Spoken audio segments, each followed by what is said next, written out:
Good morning, everybody, and welcome back to the 2025 U.S. Snooker Masters here in Sacramento, California. We're at the Sacramento Snooker and Billiards room. We've got an exciting knockout phase match here. It's the best of 7. It's Hassanin Alsultani taking on Ajmal Amazi. David Burney's in the booth. Christian Younger's beside me, a whiz with these cameras. We're glad that you're tuning in. Do find us on Ox Billiards, PABSA, IBSF TV, Sacramento Snooker and Billiards YouTube page. Feel free to flush in those comments, questions, and let us know what you're tuning in for. And if you have any support for either player, definitely make it known on the stream, as these players definitely will want to feel it. It's a best of 7. Hassanin ready to break off, and we're getting ready to go. Yep, we're on to the knockout stage now. We got group stages figured out as of late last night, right? You can check out some of the group results here. We've got a good amount of players advancing. You can see also the top 8 seeds we've got for today.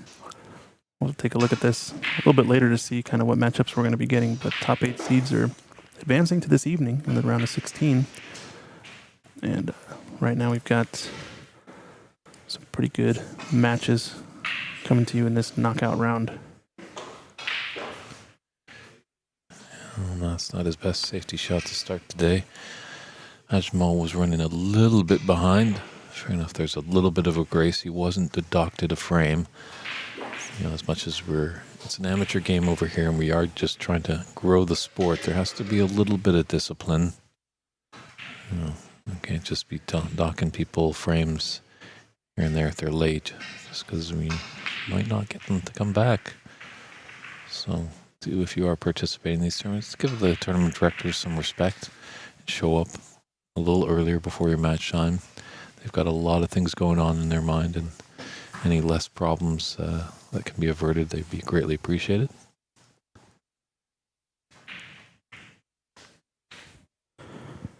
First chance right here for Ajmal. I believe both players are local here to Sacramento area, from what I understand.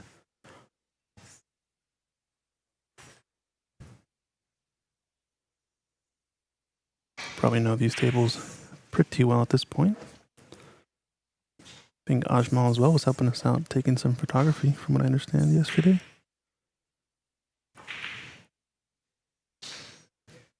So a good battle of the locals here in the first matchup. Hassanin's got the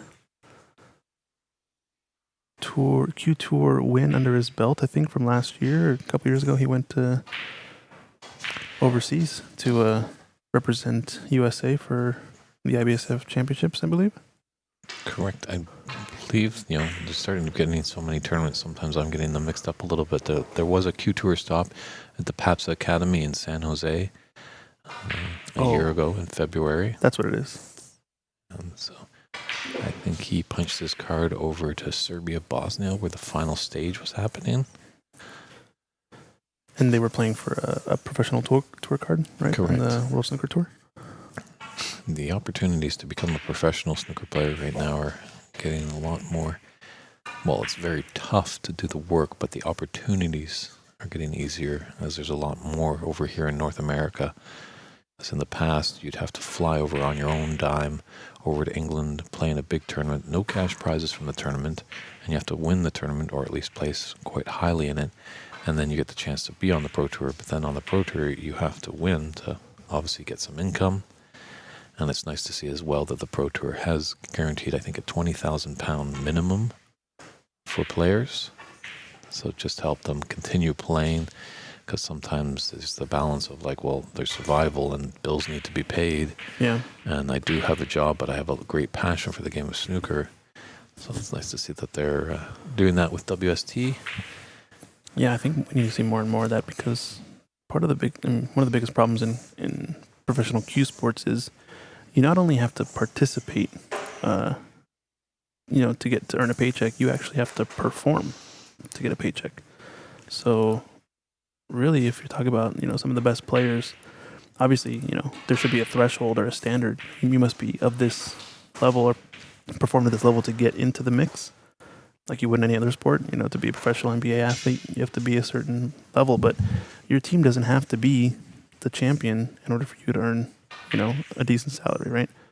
So I think seeing stuff like this more and more pop up where, you know, the tours or maybe the team, there's some sort of teams or formations of teams that are trying to represent certain sets of players, you know, should give them a baseline type salary.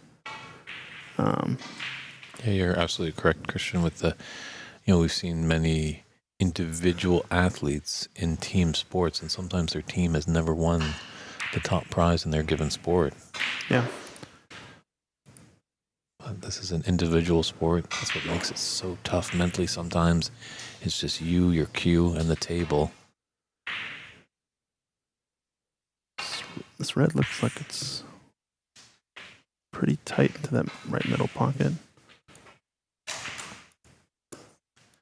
I don't mind these players kind of going for it early on. You know, we've seen so many times that in the early first matches of the day that players kind of stutter just a little bit. And if you're able to get in first and really score heavily, you could put your player behind it quite early, or your opponent, I should say.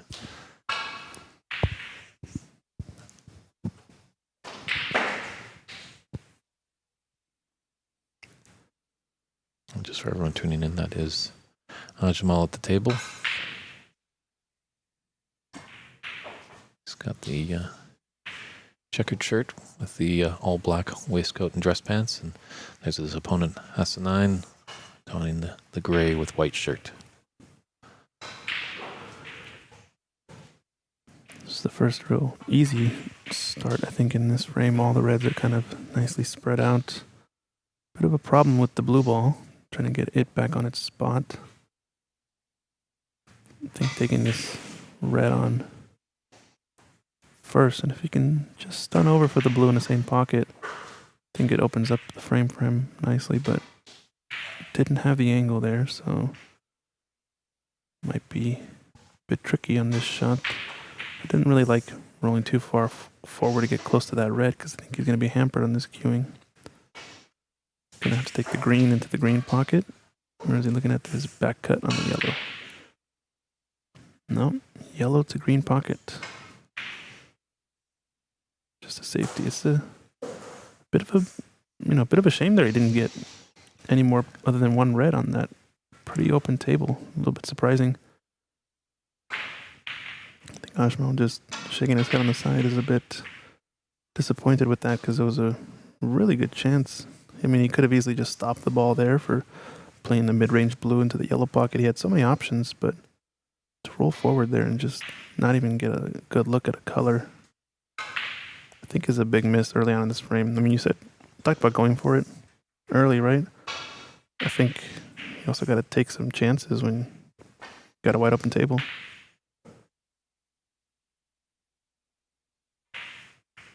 Yeah, because we're getting into deeper into the tournament, just the caliber of play is going to be that much better, and sometimes you just got to seize that opportunity.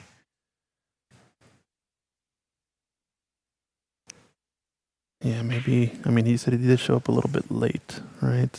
Also, maybe a combination of that, but no real excuse in my opinion.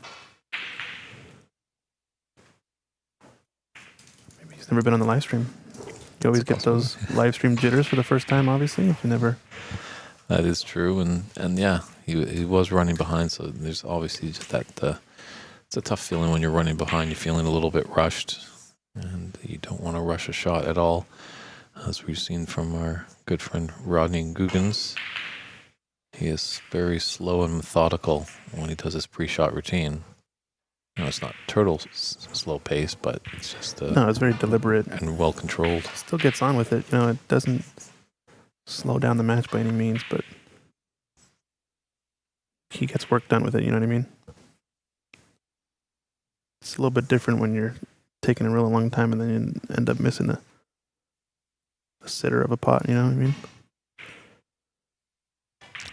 Slow roll that ball, and we've seen a few big misses on this table. Nice try to slow roll it into the middle pockets. I think he's got to just take that into account. The good players are going to recognize that early and Gonna want to adapt.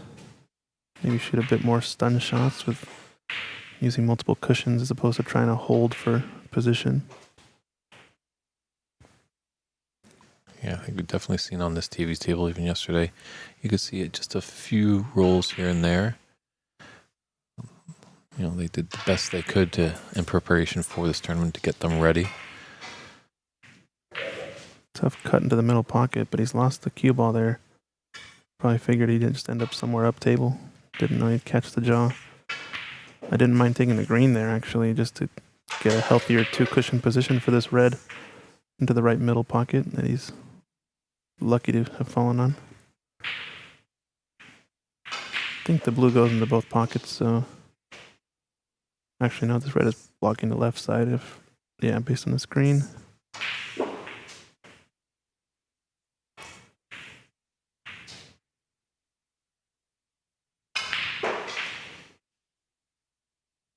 Just lost the cue ball again. Just getting a bit too loose with it. I don't know if... Doesn't feel quite like he's playing deliberately for next red, necessarily. It just feels like maybe he's playing for an area on a couple of these shots.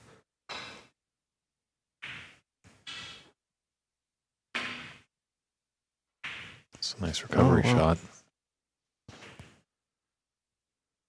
Almost sounded like a miscue there, but...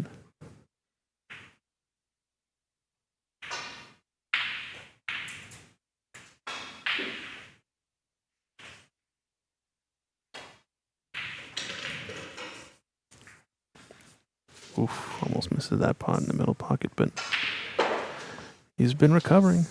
Once again, though, I think that shot, he's not really playing for a nice, easy red. I think he had an opportunity maybe to go forward off of one cushion and play for one of these two in the left middle. Might be end of break here.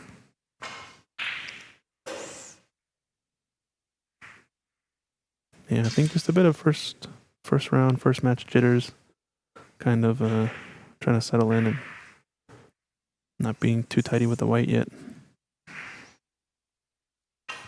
It does have a 21-point advantage in this first frame of a best-of-7 match. We'll see how Alsultani responds. Or Hassanin, I mean. Alsultani's last name. Alsultani, yeah.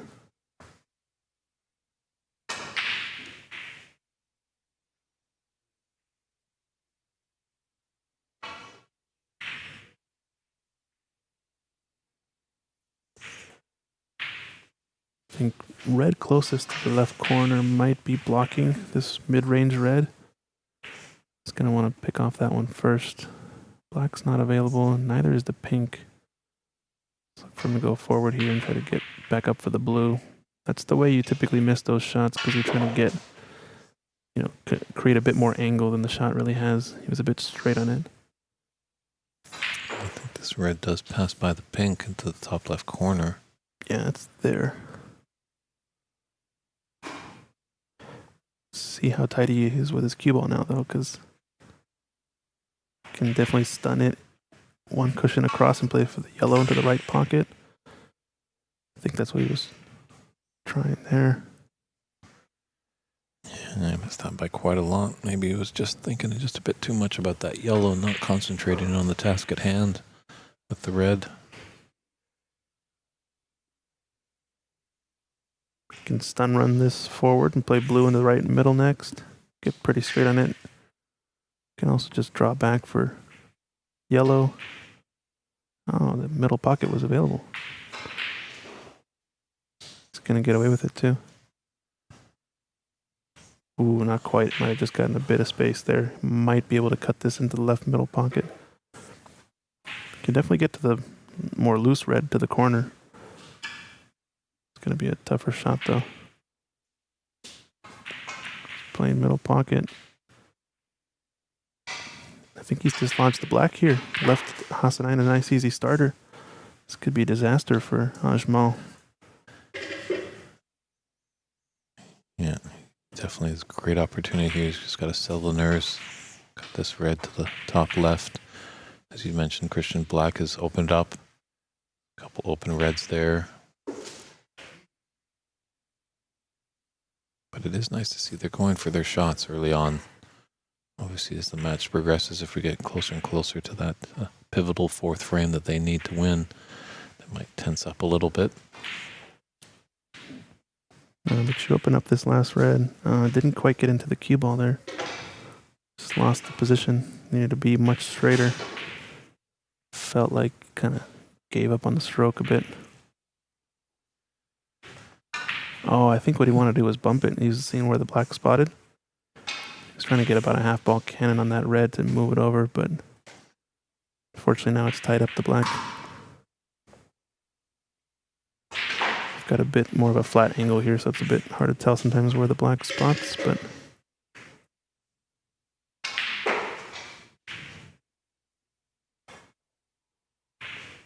it's just going to clear the blue there for a thin one into the middle. Funny, I thought that would run a little bit more. They were running a bit quicker yesterday. Yeah, it feels like it. Maybe humidity is a little bit different today. It was a little bit cloudy on the way here from the hotel, so you can always change things in the room. And the more action on the table, obviously a little bit more chalk will come off the cue and be on the table. Might just slow things down just very microscopically, but it's a game of millimeters. Yeah, that happens over time, right? When tables get worn in. Mm-hmm. Andy's been doing a great job here getting all the tables brushed down and ironed properly in between matches. So I think if it was a matter of chalk dust during this event, I don't imagine that being an issue with the amount of maintenance they're putting into the tables.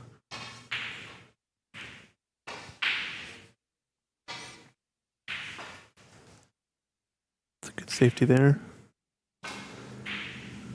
Leaving him just a little bit of distance between the bulk cushion and the white.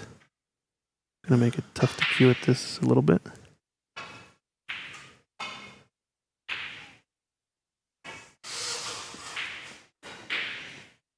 It's invaluable, those safeties, when you get them tight to the cushion. You start to notice sort of the best players are very consistently getting it close to that cushion. It makes a world of difference, especially at the more amateur level. Cueing has to be at a premium when you're that close to the rail. It's the second pot that he's missed slow into that middle pocket. Wonder if it's starting to get into his mind.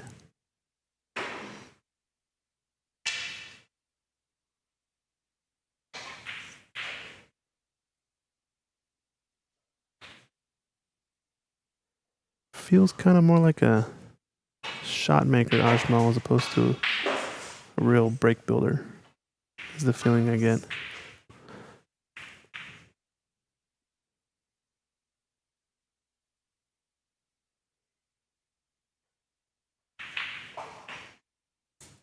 I'm just going to nicely roll up to that brown.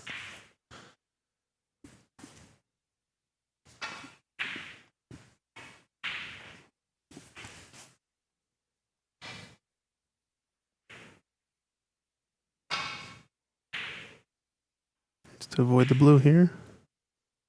Did so nicely.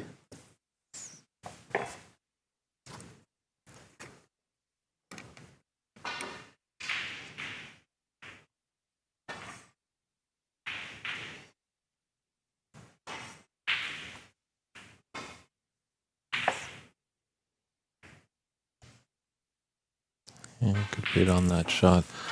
Obviously, I think the shot to nothing was out of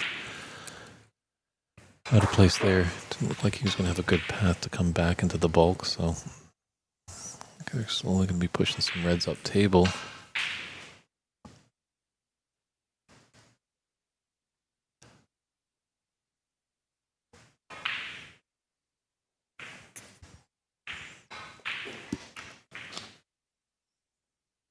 Interesting.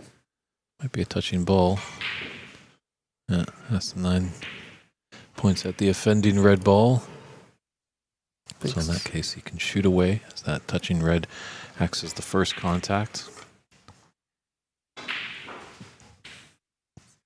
Hopefully in top 16 we'll get that other camera angle and be able to show you some of those touching balls from the other side.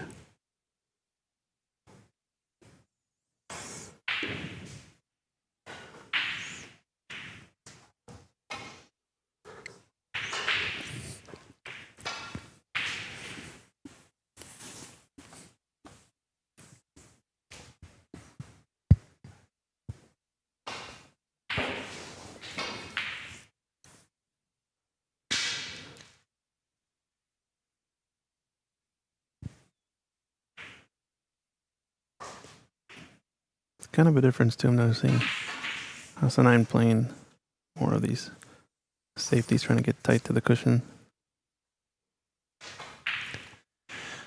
Jamal just waiting for Ed Shields coming all the way over from Holland. As you can see on the top of the screen, it is a big room here at the Sacramento Snooker and Billiards room, but every so often there is just a little bit of a log jam. So great sportsmanship by the players, allowing an adjacent table to take their turn. Surprised he didn't clip off that red a little bit thinner. Like at least he could go 2 cushions and come back to bulk. So he's kind of given a little bit of an opportunity here to Hassan.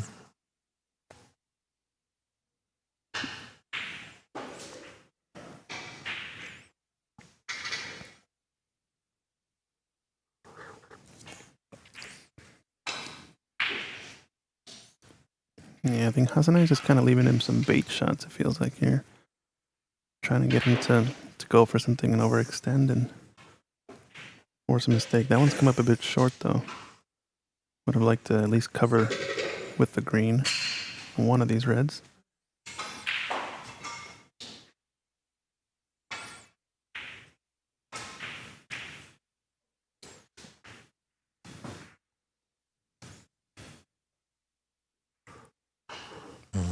I'd like to hit off that jaw and kind of straighten it out towards the blue, but still at the table. I've never seen a snooker player win when they're sitting in their chair.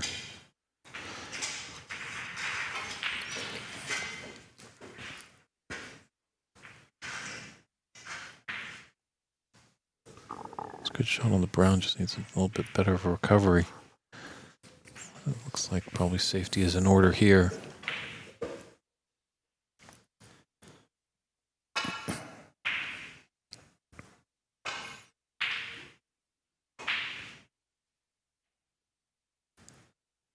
A little bit loose there with the cue ball, trying to get it tight to the top cushion.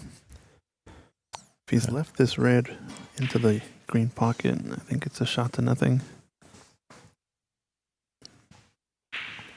Unfortunately, Martin, this is the only table that is being streamed, but if you do want updates and live scoring, head over to cloudsnooker.com. It's cloudsnooker.com. Search out the 2025 U.S. Snooker Masters. You can see all the results from yesterday's round robin phase, and there's a live scoring tab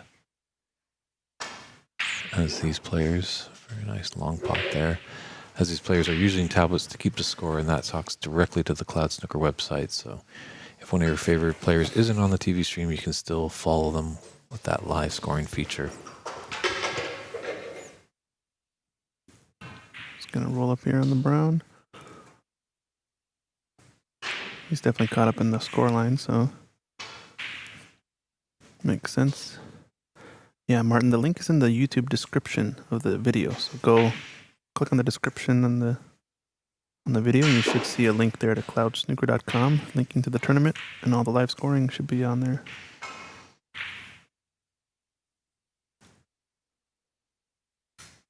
Yep, and he's definitely forced enough of a mistake to leave a shot onto this middle pocket, although gotta wonder, with 2 misses into that middle, Hassan might pass this up and play a safety here again.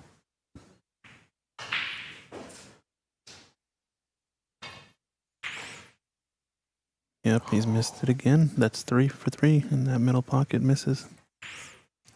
That's definitely going to rattle his confidence a little bit. I think to have settled the score there, he needed to just play that, more at pace and play stunned 2 rails for the blue, something like that. Just a bit tentative on the shot, and that's kind of the zone you get into when you start missing. You start to play shots a bit too tentative, and then all your confidence starts to wane little by little. So you got to get that recovery shot. It's interesting. So he's taking yellow into the middle pocket. Just needs to hold up for the red. That increases his lead to 5. And 35 on the table, so this frame definitely looking... It's in his hands if he wants to take it. And you can see he worked most angle he could have out of that shot, potting it to the left jaw of the pocket from his angle, giving him enough of a stun line to get up for this pink.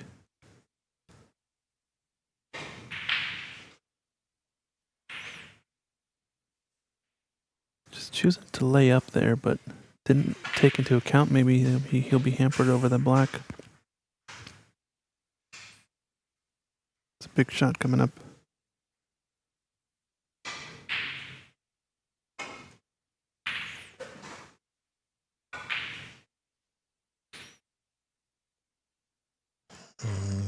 Nothing else pulled up enough for him.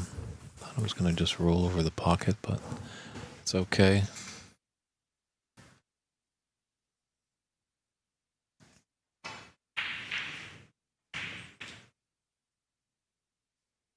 This is close. I think he can see enough to pot it, but he's going to roll up behind it and play safe.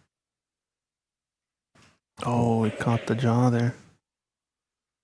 Don't like shooting that shot, especially knowing some of the tables might have a bit of a roll.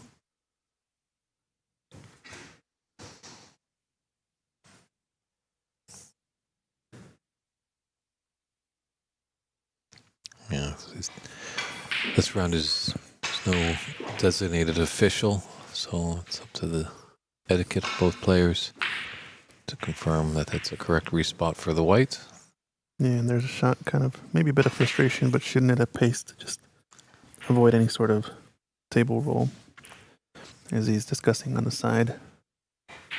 Yeah, I think he's mentioning just maybe rolled off on him toward the jaw. It's a bit fortunate he has put that brown safe. There's a brown that Hajimol does need if he wants to take this first frame. So well struck. Long yellow.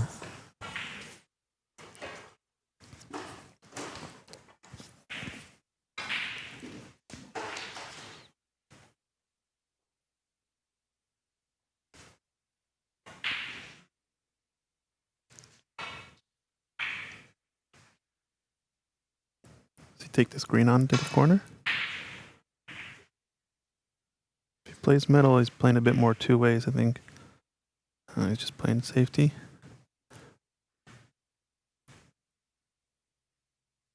Wants to engage in a movement battle here, I think, with Hassanine.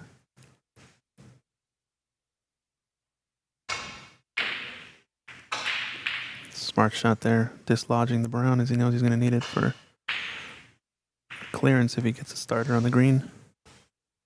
True, and he's put the green nice and safe. Brown's much more potable now, so pressure's on for Hashmal to get this safe. Black is a big obstacle, or a big target, I mean. This is a mistake. Yeah, that's come off the cushion quite aggressively. Giving Hassanine a long green into the yellow pocket.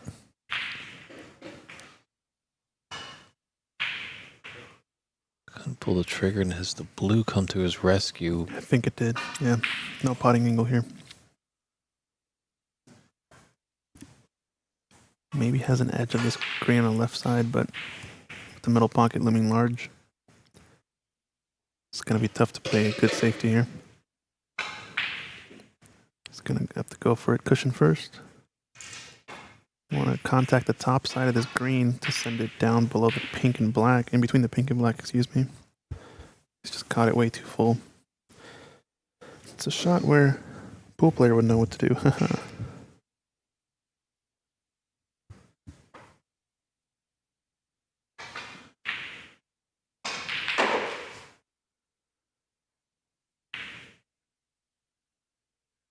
Just come off the horn. Like to have come off that cushion, maybe to create a double opportunity.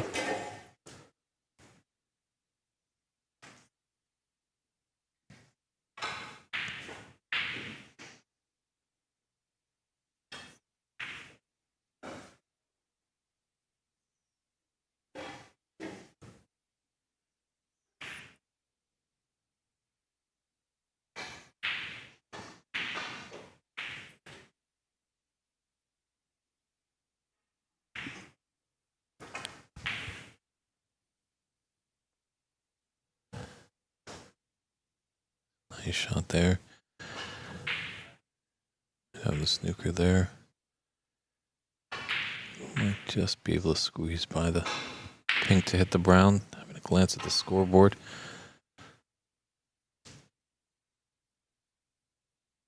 Jamal does need brown and blue.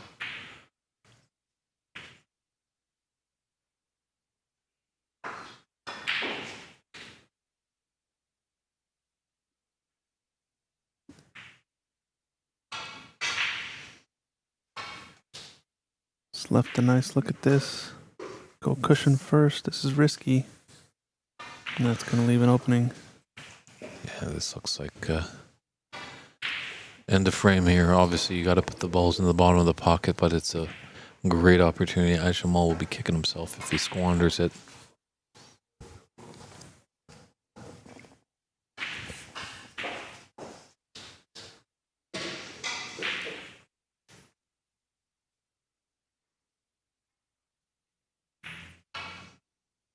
Oh, wow. Can you Slow believe rolled it? Why would you ever slow roll that? Doesn't need it. Just stop shot it there. Yeah, just firm. Make sure you don't let the table dictate your shot.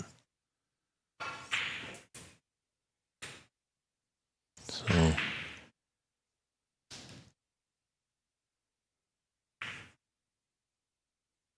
actually, the brown was. So actually, yeah, Aston 9 does need one snooker, as there's 19 in it right now and 18 on the table. Black is in a beautiful spot for snooker.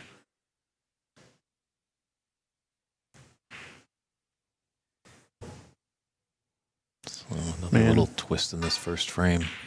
I mean, if he can steal this frame away, Austin and I would have gotten away with highway murder. Robbery.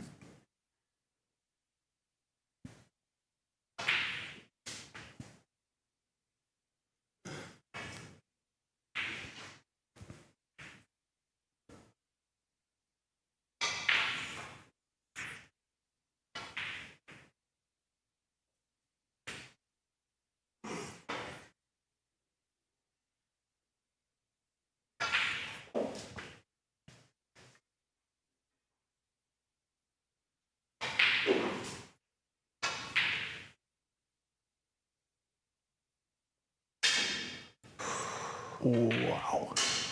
What was he trying to do there? Dreaded miscue of all the time to miscue. I don't know, actually. I think I saw your shot where you just nip off the left edge of the play 2 cushions in behind the black. Maybe a third cushion.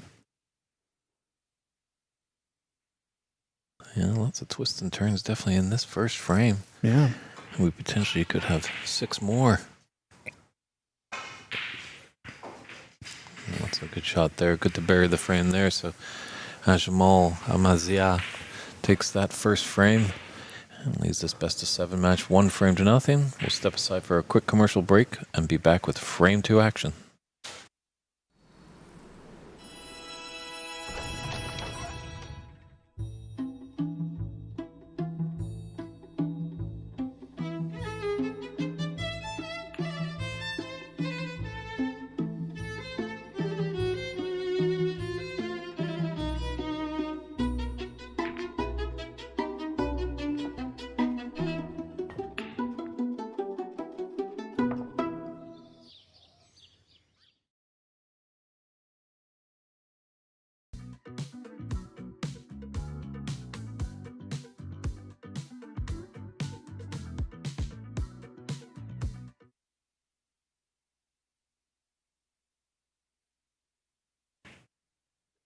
We're back here at the 2025 U.S. Snooker Masters in Sacramento, California.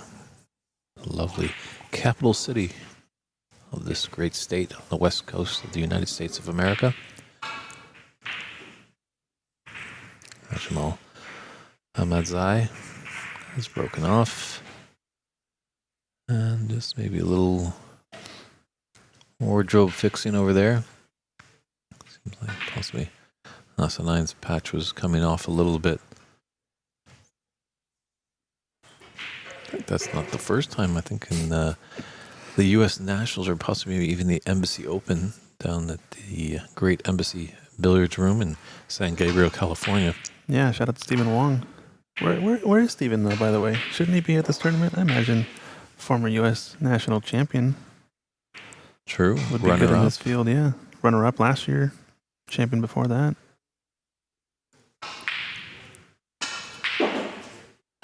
Somebody in the chat saying, "Hey, chat," and then just crickets.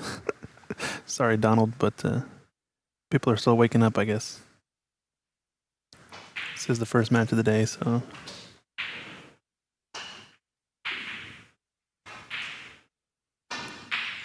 Paul Giles. Unfortunately, no, we can't switch to the table up top since we are focusing on this TV table. This is orders from the tournament director above, so if you really want to watch a certain match, best I can do is give you the live scoring. You might be able to switch to it in between matches if we have some delays and whatnot, but this is the angle we got for the table we got. I hear you're concerned, Paul. If pretty sure you're rooting for your boy Ed, and if he is to move on, maybe we'll just pass that along to tournament director Andy McCloskey. That we've got some friends from the Netherlands that are tuning in, and they want to see some of their fellow countrymen.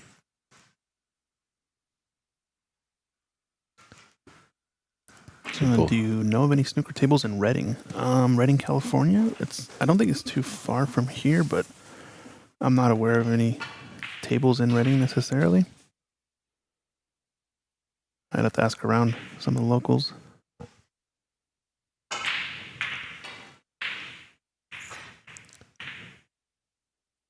Big miss splitting up a lot of the reds, but I'm not going to leave anything easy. Going for this one up into the yellow pocket. Maybe just play a safety and force a mistake.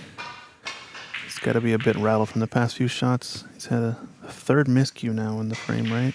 Or the match. True, and I think he's terrified of that left middle pocket. 150 miles north, yeah. Couldn't tell you. I'm not from this area, but you can always ask around. I think potentially it either on the PABSA.org or maybe Snooker USA, the website that represents the United States Snooker Association. They might have table finders. I know some of these organizations have started to put that up on their given websites to help players when they tune in. They can find a table.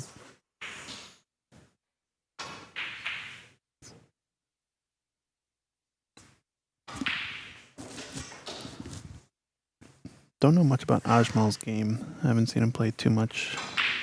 Really just this match, and if I had to guess, I imagine Hassan would be the favorite to win this one, but based on how things are going, Ajmal's kind of just making some pots on his chances and running away, and Hassan's not coming up with the execution. He looks a little bit uncomfortable maybe, or not necessarily ready to the standard he's used to playing.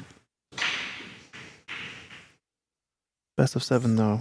I think he's going to have enough runway to really get into this match, but you want that to happen sooner rather than later. And pots like that are going to definitely help your confidence. Yeah, nice long pot. Nicely on the black. I am impressed by Ajmal. Definitely has a very consistent pre-shot routine. Keeps it similar. Doesn't deviate. Doesn't speed things up.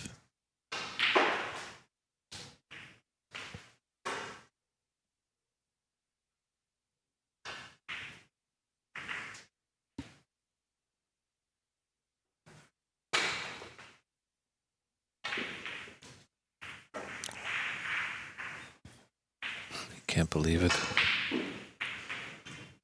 It was a bit tricky, but that's a shot. Hassan makes a lot more than he misses.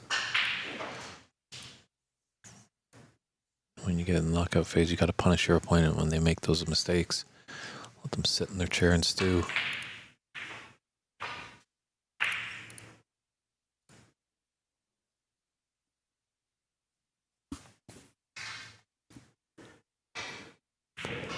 Someone asking about the referees. Unfortunately, we don't have the staff for referees at this stage in the tournament, but we will be having referees hopefully for the quarterfinals onward. I believe quarterfinals start tomorrow.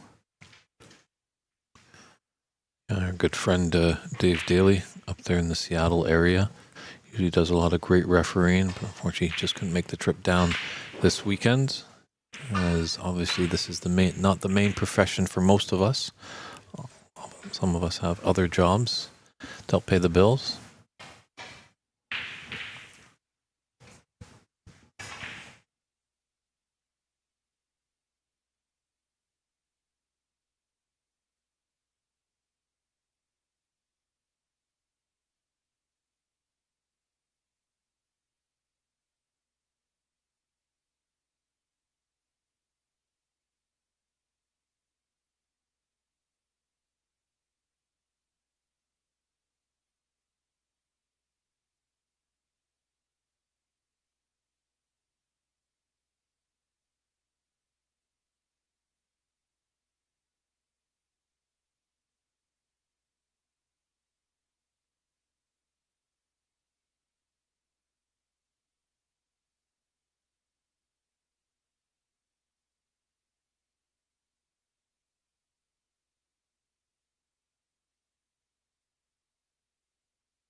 Good long pot again from Hassan.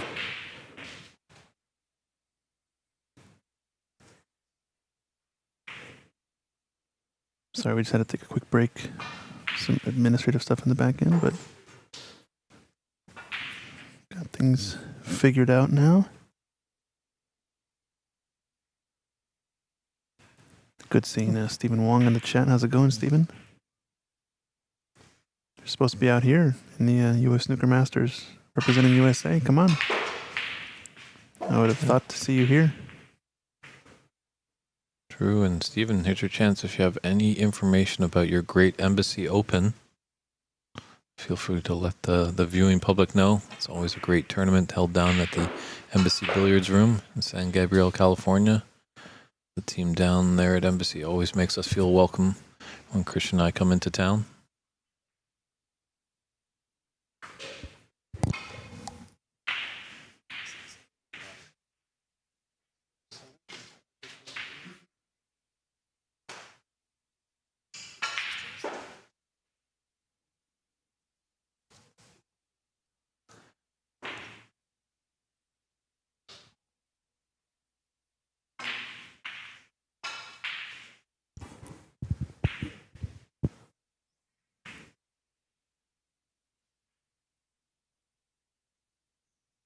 There's a red on, but that's going to Hassan's favorite pocket. Oh, yeah, right. Left middle. He does have a back cut on this red to the left corner. Maybe he takes that instead. I think so. And he's potted it too. The story of the left middle. That's what this match is going to be themed off of.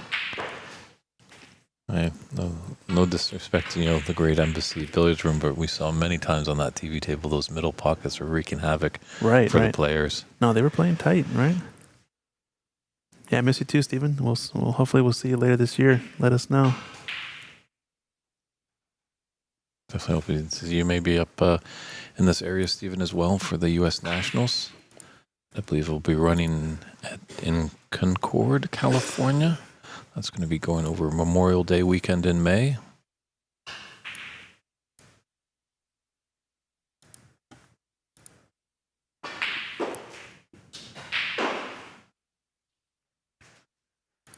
I do appreciate a lot of Dutch fans tuning in. I think they can just see a little glimpse of their native man, Ed Gilles. Unfortunately, just in conversation with our tournament director, he felt that this was the match to put on this TV stream table, but we'll definitely pass along these votes to get the Dutch on the stream.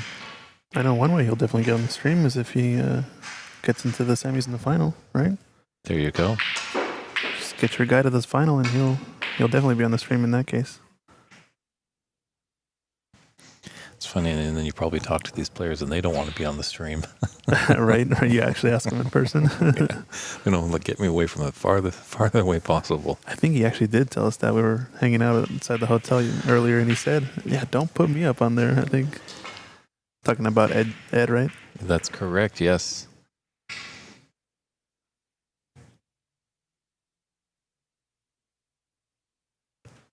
Hasn't left an easy pot to this left corner. Doubled up on most of the reds, I think. So is he going to pass up the left middle pocket? Let's see. He's got one. He's got two, actually, choice to the left middle pocket. Yeah, refusing again, that left middle. He also has a safety option up table. He might actually just choose to punt this red back. Does he take this into the corner? No, he's going to miss it again. He's going to miss it even worse this time. The story of the left middle for Hasanain. I think it's in his head now for sure. That wasn't a bad attempt because it wasn't really a gimme. That other left middle pocket shots he's missed have been a little bit more easier. So I don't blame him kind of trying to take that one on. But it looks like Jamal's having trouble too. No, but it's still timid. You know what I mean? Like he's not shooting it at pace with confidence. He needs a good confident stroke into that pocket just to settle the score and put it out of his mind. Like this is a great opportunity here. Don't slow over this. Just knock it in. Play it forward off for the pink. There we go. I think this is what he needs to kind of close that out of his mind. It's just not. Yeah, and then just cut it in this pink into the left middle, and that confidence will be restored. That now he's in love with all 6 pockets on the table.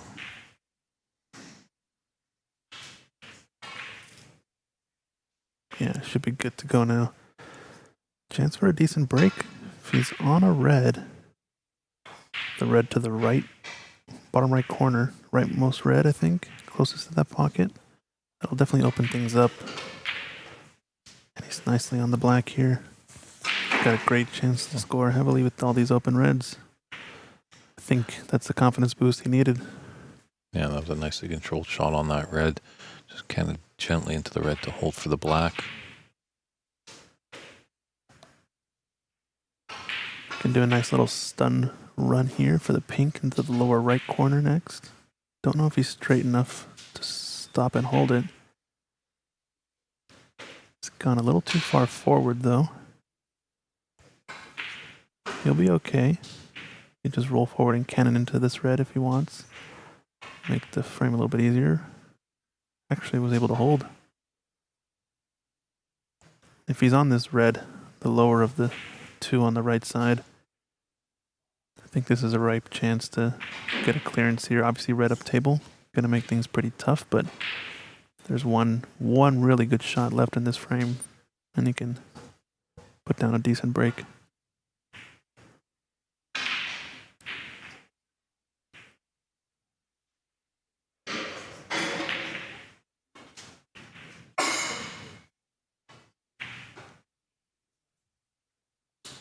This is a tricky black here. Does this good shot to keep the break going? Does this red to the right of the pink go into the lower left corner, I wonder? Oh, I don't like how he played that.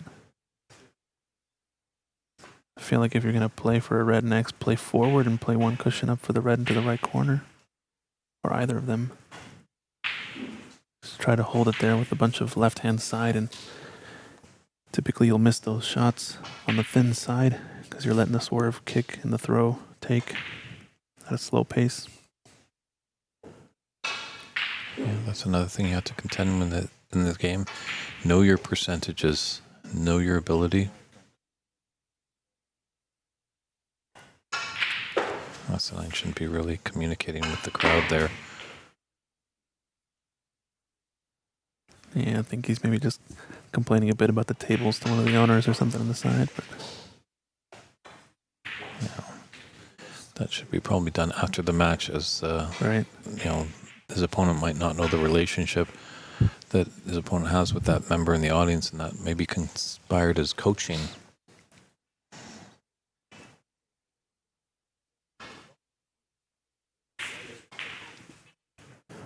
This is going to be a bit short. Yeah, just caught that near jaw. Just the way you usually miss those when you slow roll them at dead weight. The nap is going opposite direction of what you're shooting, so it's going to tend to want to curve upriver.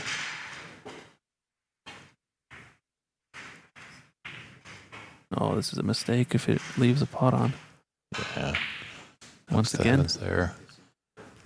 Keeps looking at the owner here, the ball rolling off on him.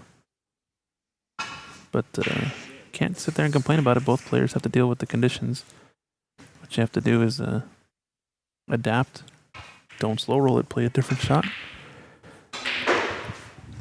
It's the difference between a great player and a good player. Yeah. A great player will adapt. A good player will just find the owner and complain. Yeah, exactly. As the great Ronnie O'Sullivan came to America once. I think his series was called American Hustlers, and he went all around America playing pool in various venues. Yeah, on their own turf. Yeah, and the conditions obviously varied, but Ronnie did quite well.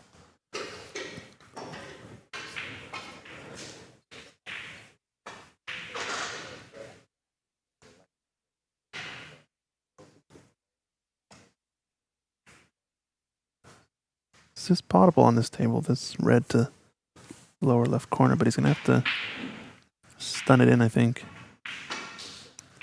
There are numerous manufacturers of tables, of cloths, of cushions. So just throw those factors in there that everything's going to be a little different. Cities have different temperatures. And those are all things you have to adapt. Mm-hmm. You can't control, and that's going to be there no matter the condition of the table, right? And usually they're consistency. Say if there's a shot that's going to roll off, it will consistently roll off. It's not... Right. You learn that and you play with it. Mm-hmm. I think more the issue is how it affects the player, how it gets in their mind and throws them off their game, because I feel like some players just are incapable of adapting and it's going to stay there constantly. Somebody asking, does each table have an independent scorer? Nope. I think there's a tablet at every table and all the players are just scoring themselves. Unfortunately, you're only going to see the score after breaks occur. So if a player's on a break, they won't be actively scoring that break. They'll just mark it at the end of the turn. So system we have, and it's the best we can do. Hopefully for the last day or knockout phases, we'll get a bit of more advanced scoring going on the main TV table, and we can, show you the break as it's going, what ball counts are, etc. But I think that'll start tomorrow. Well, if you're in the neighborhood, we'd love you to come down if you want to keep score. And I'm pretty sure you'll be treated rewardly by head referee James McCloskey. He makes a very delicious cup of tea. So yeah, mean cup of Irish tea. He'll give you some beverages for your service there.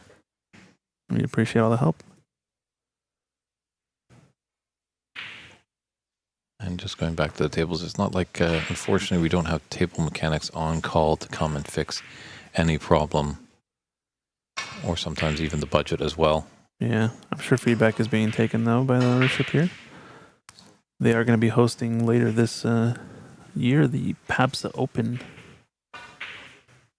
Championships, the seniors and the Open event. I think the Open event up for the winner is going to be a professional tour card as well, so stay tuned for that. You're going to get to check that out. Later on, August 30th through September 7th, it's going to be hosted here, the Pan American Snooker Championship of 2025. Going to be crowning a new professional on the tour to represent their respective country.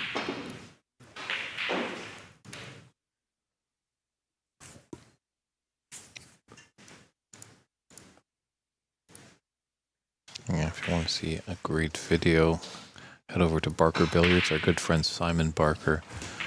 They were playing a tournament over in the UK, And at one point, the cue ball was just slowly rolling in the bulk area and then took pretty much a 90-degree turn.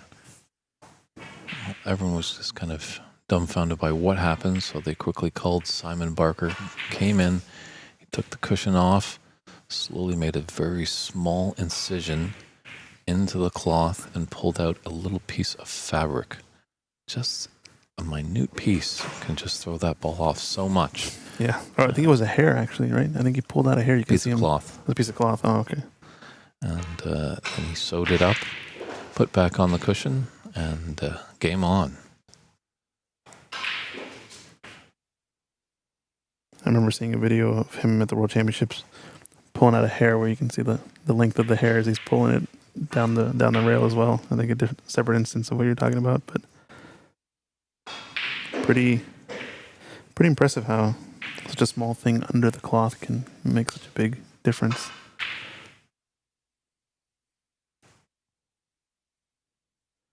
Donald B. Shaw. Let me know which channel you're viewing on. Right now we're streaming on, I believe, 4 different channels.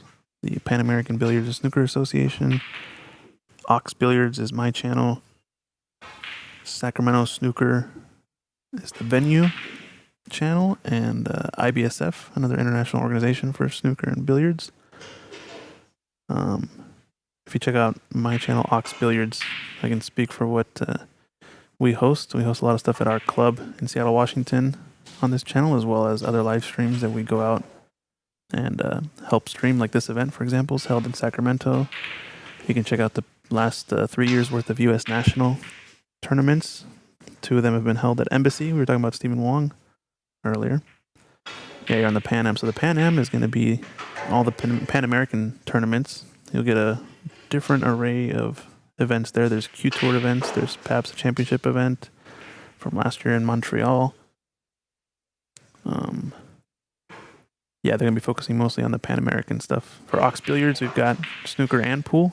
We're going to be hosting Seattle 9-Ball Open coming up next weekend. So you can come check that out over on the Ox channel. And then Sacramento Snooker and Billiards is our venue here that we're playing at with these awesome, 12 tables in this room? 14 tables in this room, I think. 12 down tables. Here in Sacramento, yeah. We're also broadcasting on their YouTube channel to give them some growth and some viewership.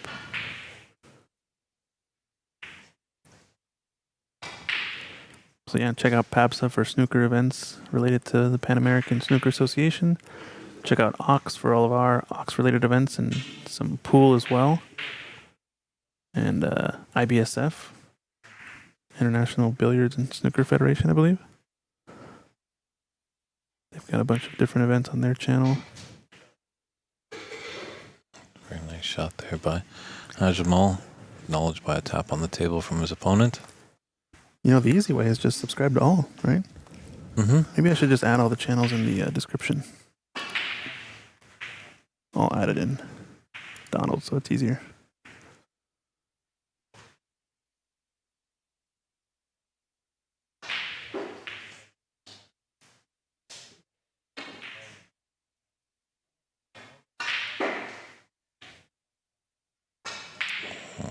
Weight there, might be able to slide by that pink Frajamal, but a decent effort there by S9.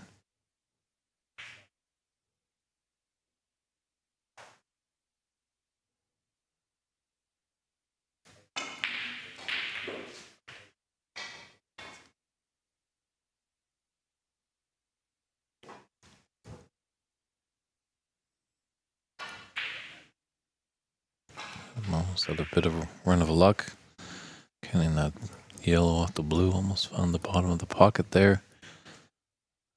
Cue ball and yellow very tight together. This is a delicate shot if he wants to try and put it into the green pocket.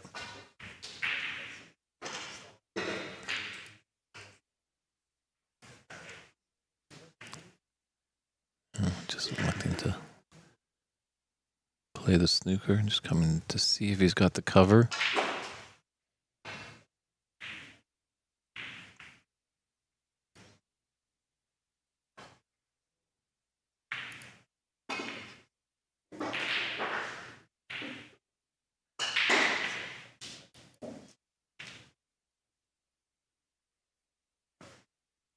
Hassan just needs yellow and green to get us to the snooker's required stage in the second frame.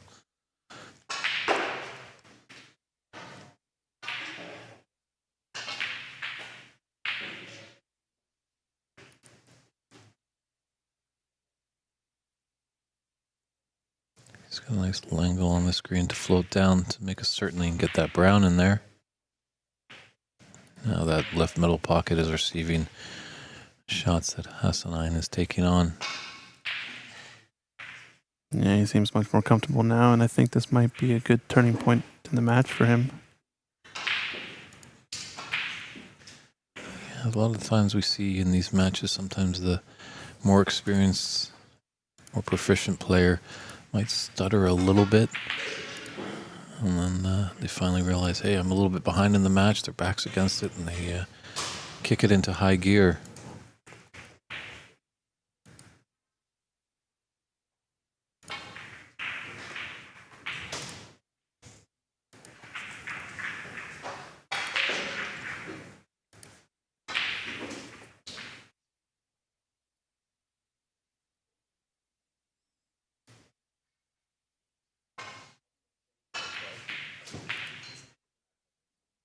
Nice brown there. Let's pull up a little bit. Thin blue. I think he's just going to try and come off a couple cushions, get behind that black. Delicate shot.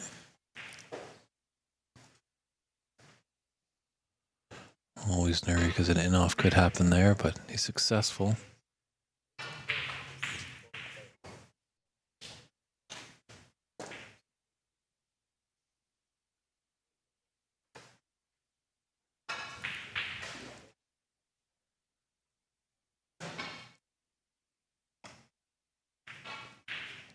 It's a good hit.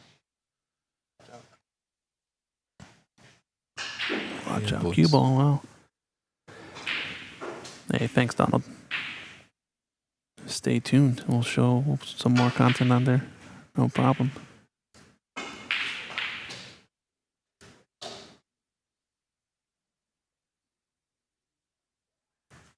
This blue's going to hold up safe. It's going to be close to the black, but not going to be a real good chance to play in behind it since he is tight to the cushion. This is time for in or over the pocket, I believe. Although where the black lies, it's a really good spot if he can get in behind it. I almost prefer potting the blue since you only need one snooker. It's going to be just as hard playing with the pink as it is the blue. And you're going to need the blue eventually anyway, so. It's a good opportunity just to roll that blue over the top right. In or over. He's just trying to knock it in, which, you know, might be a confidence boosting type shot, but the more misses you have like that, the more this match will drag on. If you're House of 9, you got to close this frame out quickly and get on with it. Yeah, you don't want to be reeling. You know, when you've got the frame pretty much in your hands, get it done and dusted, move on, keep that momentum going into it in the next frame.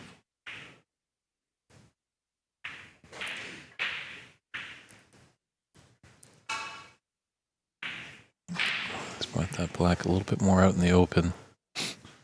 Still potential to snooker behind it, but when it's close to that yellow pocket, just if Jamal can make the snooker there, it would leave a deadly one for him.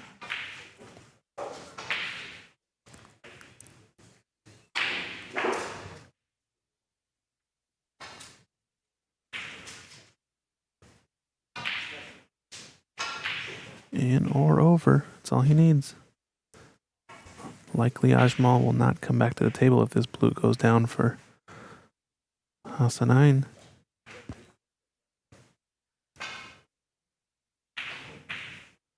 This is a good chance. Yeah, he's got the snooker there. It's going to be an easy escape, however. And then there aren't snookers required. It's not the end of the world. Just make sure you make a good contact on that object ball. Just left it out in the open near the black too, so another possibility for a snooker behind this black.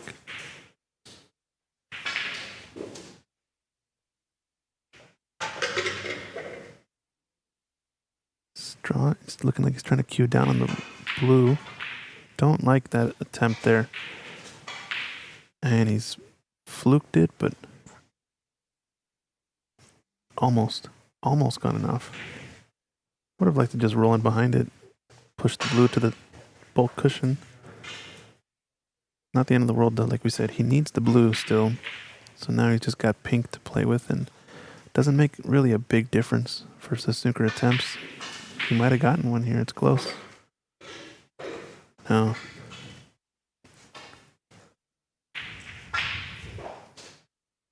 Well, with that blue gone, that's less of a chance that Hassan9's going to, get into a ball he doesn't want to. So it's a yin or yang kind of thing sometimes.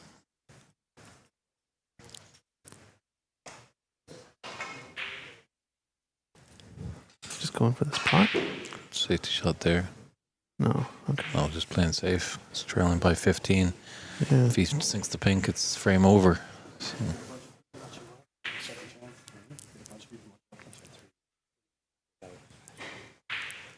Don't invite him next year.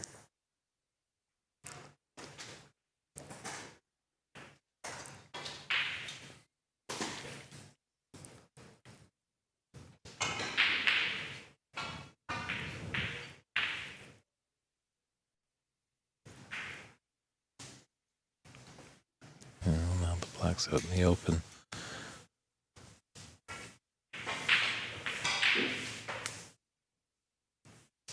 The only problem with this attempt here is... Oh, that's Hassan9, excuse me. No, this is the right shot, then push it over the pocket. I think what he should have been doing that on the blue earlier, but now it's getting close to quitting time.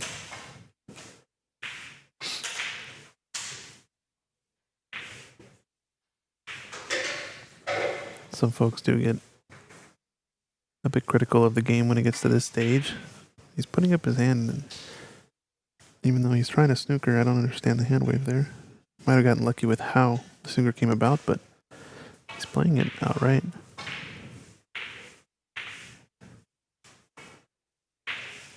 You know, when there's one snooker left in the match, or in the frame, excuse me, and 2 balls out on the table, I think it's still definitely worth going for.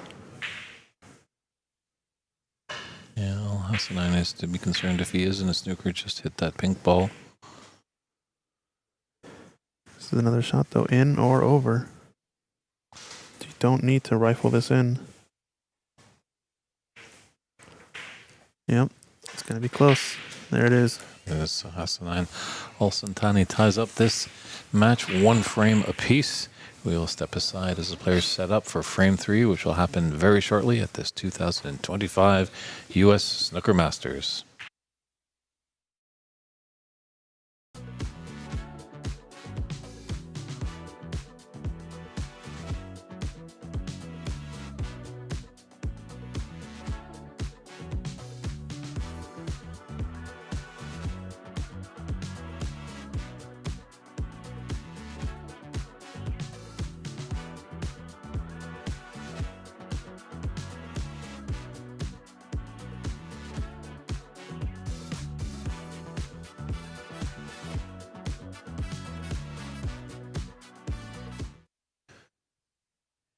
And we're back here, frame 3, Hassan9 Alsultani, fresh off a first frame for him victory, breaking off.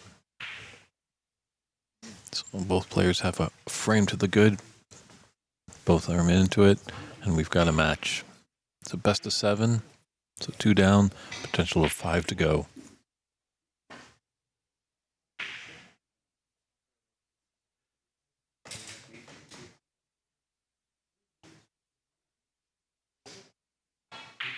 Just shows you how slick these cloths are. I thought that red ball was going to stop just before the middle pocket.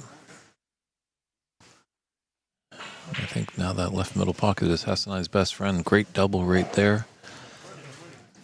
It's got a black.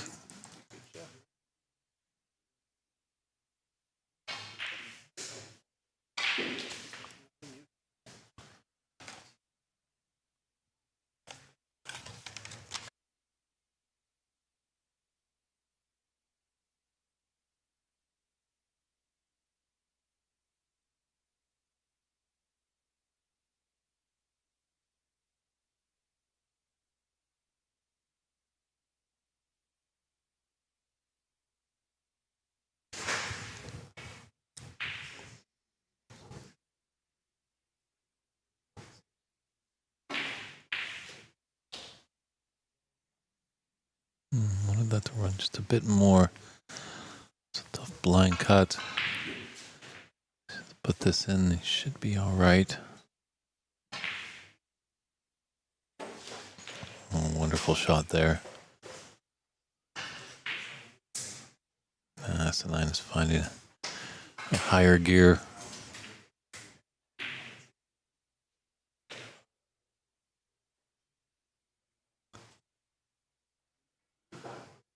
Just there are those two reds just above the black, the bottom of the two. Probably will head into, well, that same pocket there, it looks like, where that black went in. Thought might have an idea, but going into the opposite top corner. But he's got the best vantage point here.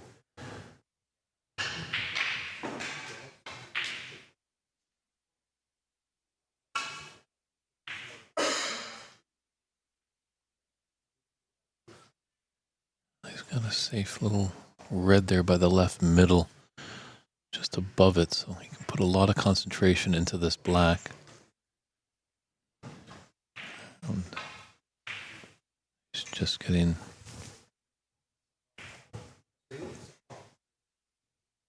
wanting to get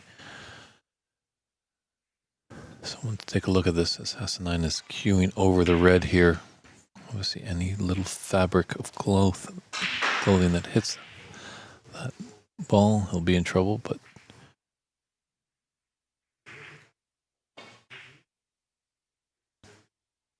head referee James McCloskey looking on and intently said no foul.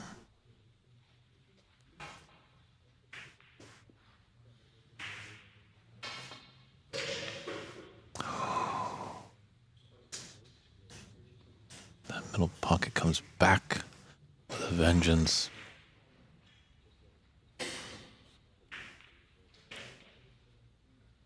So a nice little 32 break. Get this third frame starting for S9.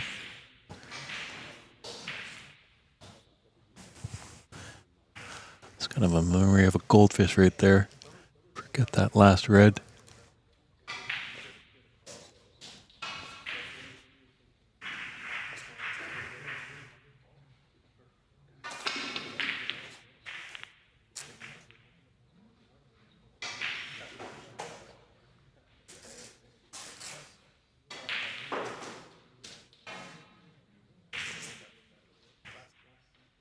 And now Jamal just waiting for Gilles to take his shot.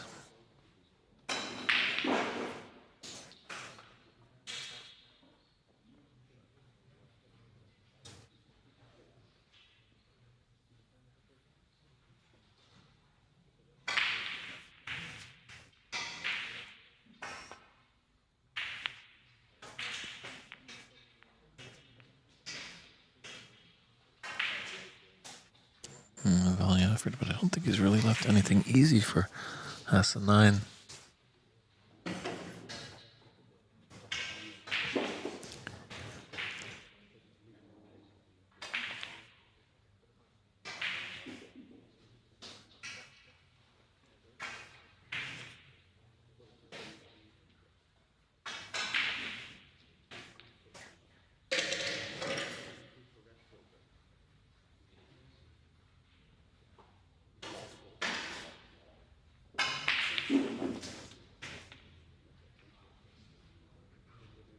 Very nicely done.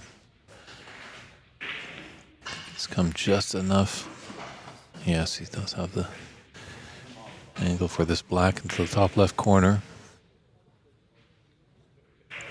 He's just having an eye of that red that's open on the bottom side of all the reds in the middle of the table. Oh. But he missed that by a mile. Obviously, it's a couple inches on the table, but that can be an eternity in this game.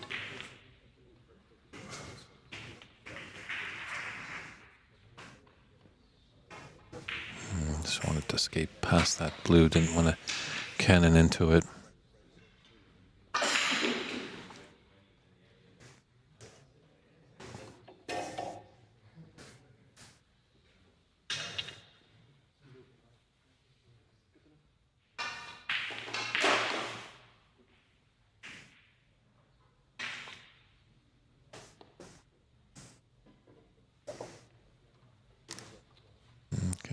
with a tricky blue.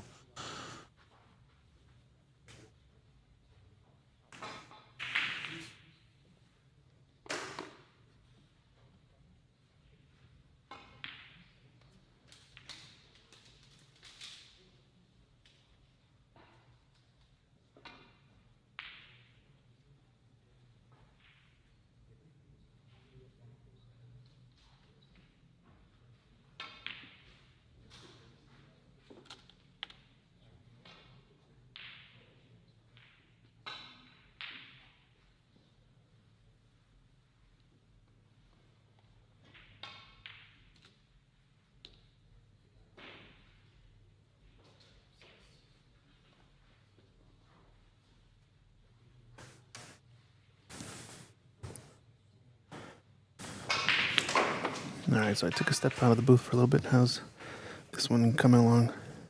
Well, House 9 is definitely finding some form. Opened up with a nice 32 break.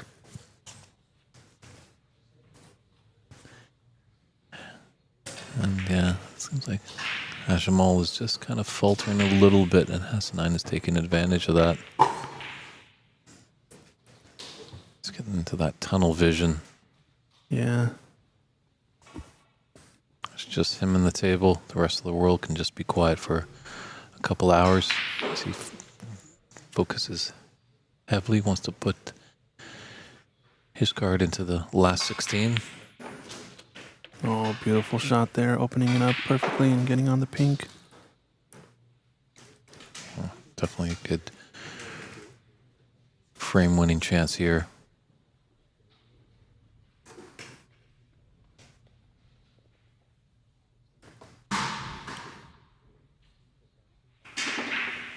No, not again. There was definitely a little bit of noise in the room when he was down on the shot. I think his tip, though, is having some issues. That's the third or fourth miscue now he's had on a screwback shot. I haven't seen him do any tip maintenance since the start of the match. So. Yeah, there he is reaching for his case. So might just have a big old bald spot on the top of his tip now that it's miscued so many times. There's one thing about the snooker players is what is taught typically is to hold the cue upright the same direction. So the chevrons are facing up on these ash cues, or the grain, you know. And as a result, the tip starts to gain a certain type of shape over time. Since, you know, you start hitting the same part of the tip whenever you do a screw shot. Same part of the tip when you do a follow shot. And so it can happen over time if you hit a lot more screw shots, for example, in a match. You can start to change his tip shape over time. Looks like we got an update. I think, yeah, Ed has won his match there in the background. He's moving on into the round of 16 now. So we're starting to get down to it here. We're going to have a 7:30 start time for the round of 16 later tonight. Top 8 seeded players that we have after the group stage are going to be playing then. We're going to be playing the winners of all of these matches that we've got starting at 10:30 and at 12:30.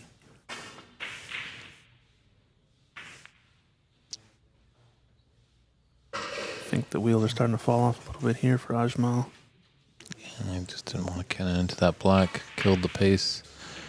You just drift this in and be onto the pink to the opposite corner pocket.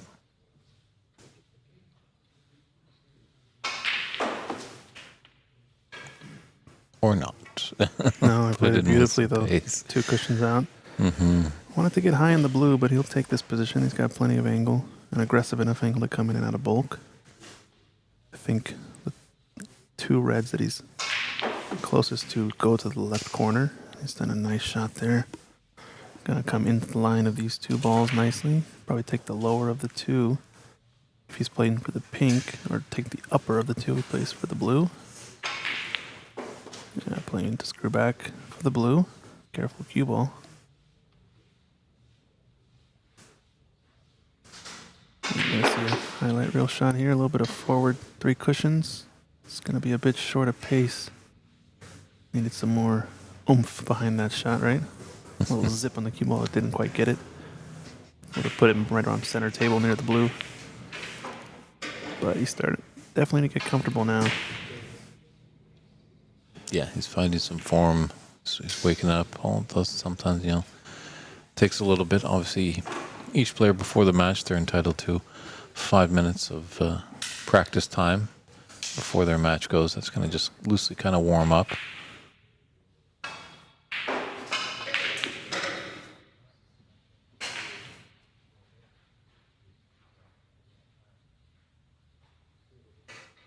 Yeah, 54 advantage with 59 on the table.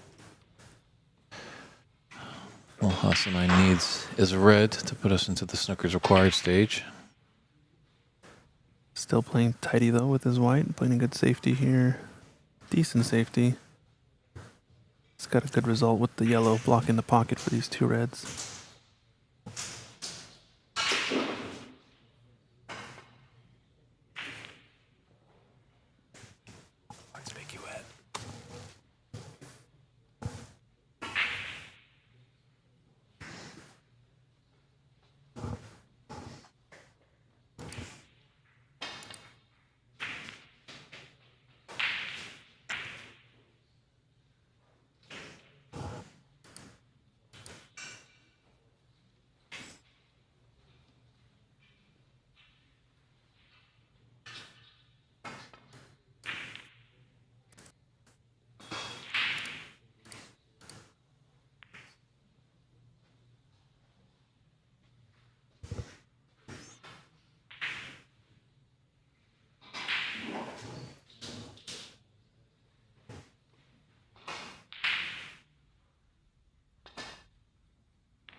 Great shot right there.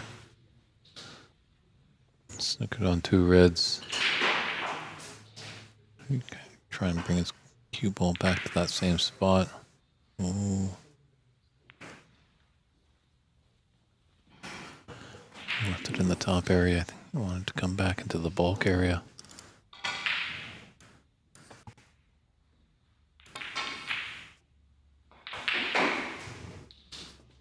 Very nice double there. I don't know if you can get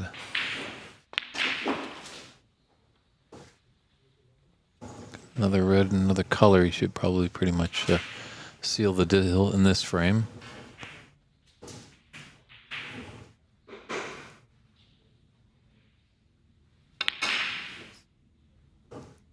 See what Jamal does here. Black's in kind of a tough spot.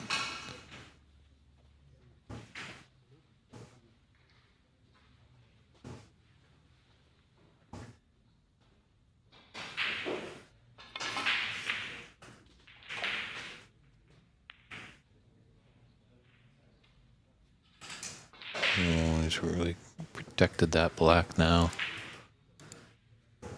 61 points. Actually, with that red, it's 60.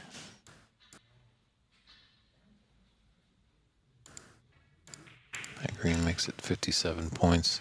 And there's 43 on the table. And that's getting the snookers. That's also getting the reds with blacks, so you're just playing on a little bit just to keep the arm fluid there. Yeah, don't mind it too much. Wants a bit more table time, shoot some of these balls in. I think these players know each other, so they're probably used to it.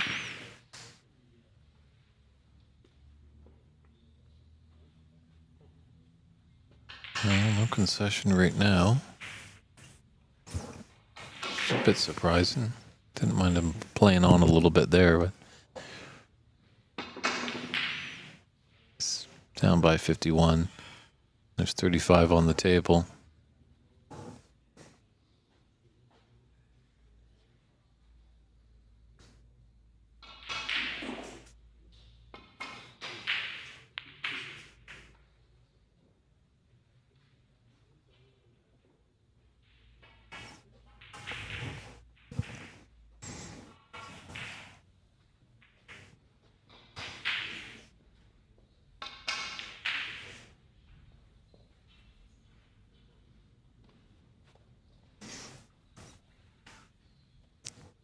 He's in the snooker there. Keep used to miss here. There's going to be a concession. Well done. Always tricky playing those masses.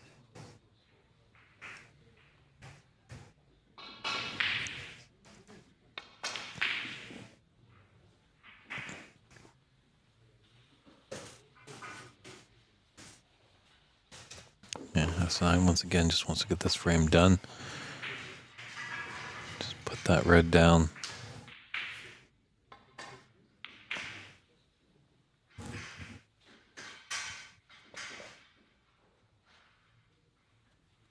Just open up the black, but he's going to need a lot more than just the red and black, all the colors. It's a few snookers.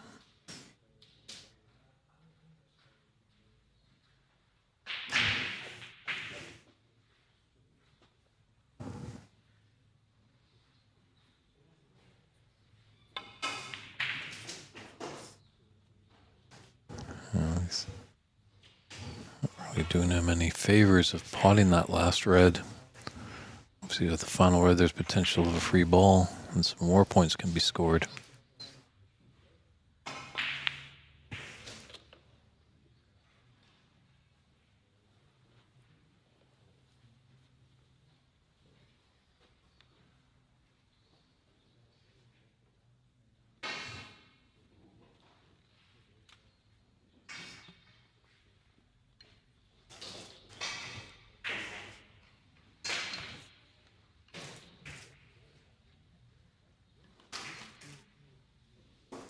Yeah, 44 is the difference, and there's 27 on, so 1-2, skip as many snookers he needs.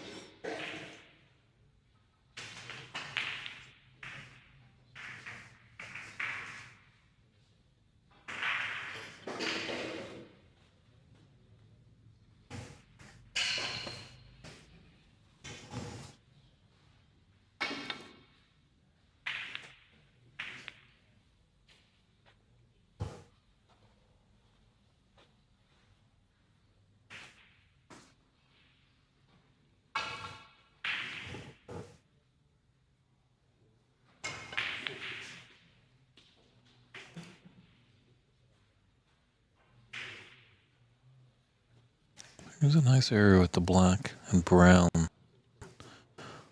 Good target landing area to get in there for a snooker.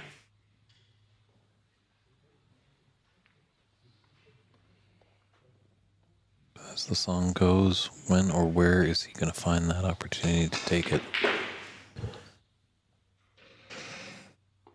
Oh, this surely has to be concession here. I don't think Jamal is going to come back to the table. It's looking really good as a... And there is the concession there, so Hassanin Alsultani takes that frame by scoreline, 62-18. Takes the third frame, has a 2-1 lead, and will return shortly for frame 4.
And welcome back, everybody.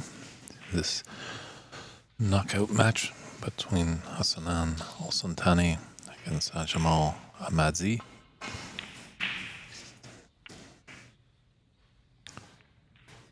Jamal breaks us off. Frame he'd like to get on the board, get us at 2, put us into a best of 3 phase. But I think Hassanan would love to get the 5th frame or the 4th frame to him, so he can take a commanding 3-1 lead with only needing 1 frame to punch him into the last 16. He's definitely found some form over the last 2 frames.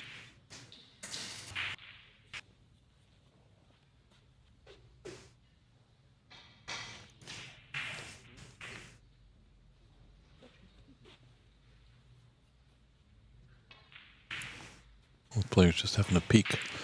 Let's see if it's a touching ball. Doesn't look like it. Could clip this into the green pocket. Very nicely done.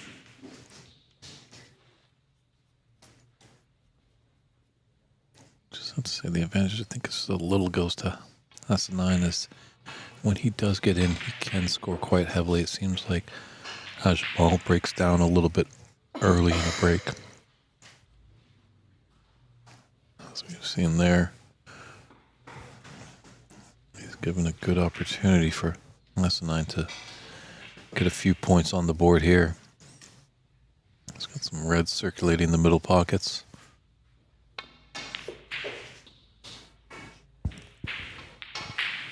Yeah, I think we're starting to get some new players in the building as we have 12:30 matches going to be starting here soon. This stream table match taking a little longer maybe than scheduled, but got plenty of time today. A nice big long break after the next match before we start the top 16 happening later on. 7:30 start time this evening. True, but we do have the second chance semifinals at 3:30 today scheduled. Oh, okay. So we might be streaming that one next? That is up to our tournament director. So probably at the conclusion of this match, we can find out some information. Got it. To see how the programming is going to go. But definitely, yes, at the conclusion of this match, we'll have another last 24 knockout match. Nice cannon, but how's your luck?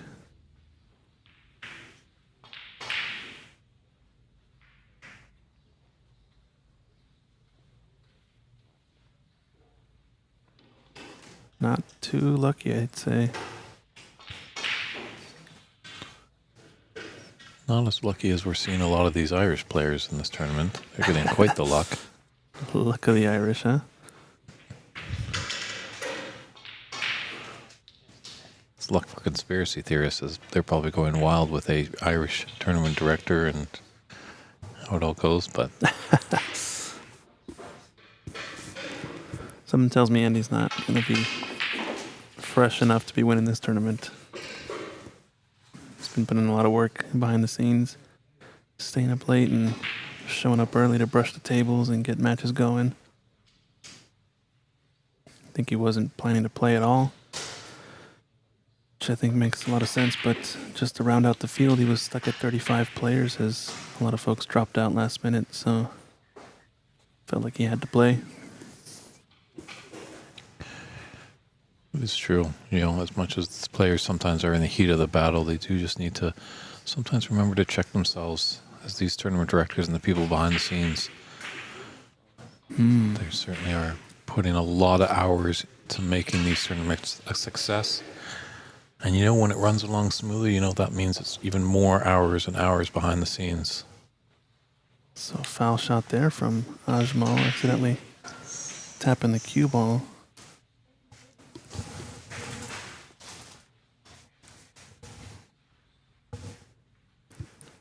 Leave Hassanan in on this safety. Not too costly of a foul, but foul points nonetheless.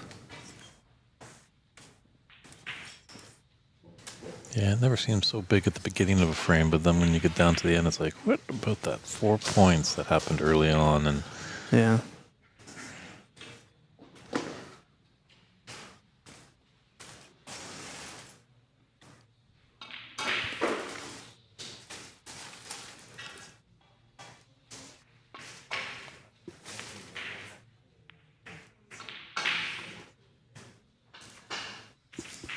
Yeah, he's left open a mid to long range red into the top right.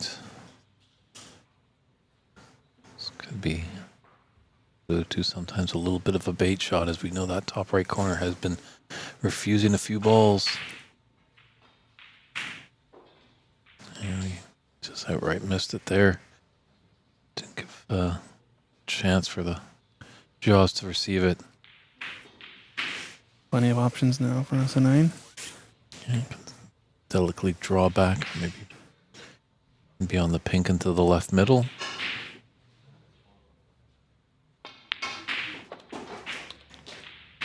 It's a good shot there, the cue action for SA9 as he follows through on that. Going to replace the pink here. Might be blocked to the left corner by this last red, but the left middle pocket strikes again. I think that one was just a miss. Outright.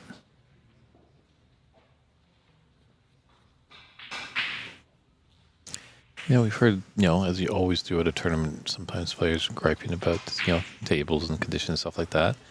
We've heard rolls. We haven't heard much about the pockets. Well, I haven't. Have you, Christian?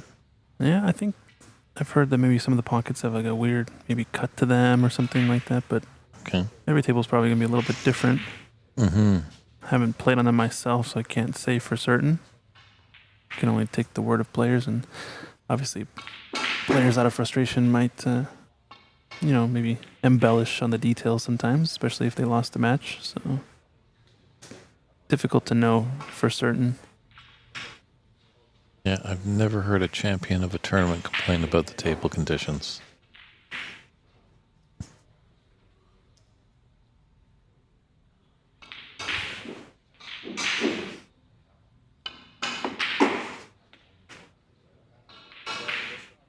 Not a bad pot there, but it's going to be back cutting this blue into the middle. He wants to stay offensive. Don't know what the next red is going to be on. He's going to have to go in between some gaps here to get on something. At best, he might have a plant, or he's going to be queuing over this red. Plant does not go the top 2 of the 4 in the bunch. There's a bit of a gap, I guess. He might go for it. Maybe can work it a bit. Didn't look there, so smart shot. Up into bulk. Really got to focus a bit more on getting that ball tight to the cushion with the speed, though. It makes a big difference having access to the full cue ball for SA9 to come back up table.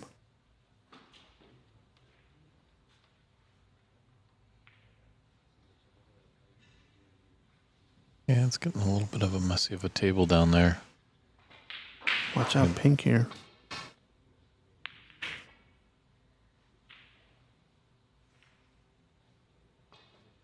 Maybe tried a little too hard to watch out for the pink and ended up hitting the blue as a result.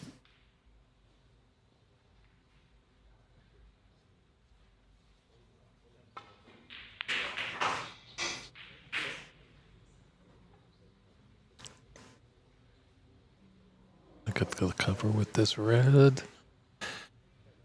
He has, that's certainly a long stem rose right there. That plant going down the cushion. Extremely difficult. If he's just going to try and swerve around that red to get to this.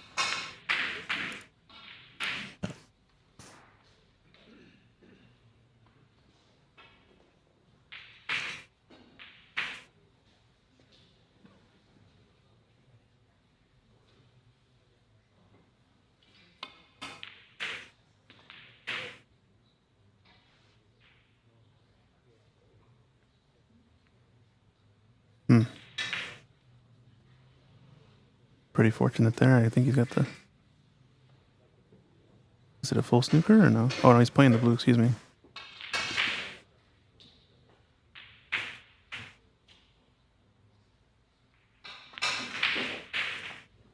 This is going to be close. Center pocket.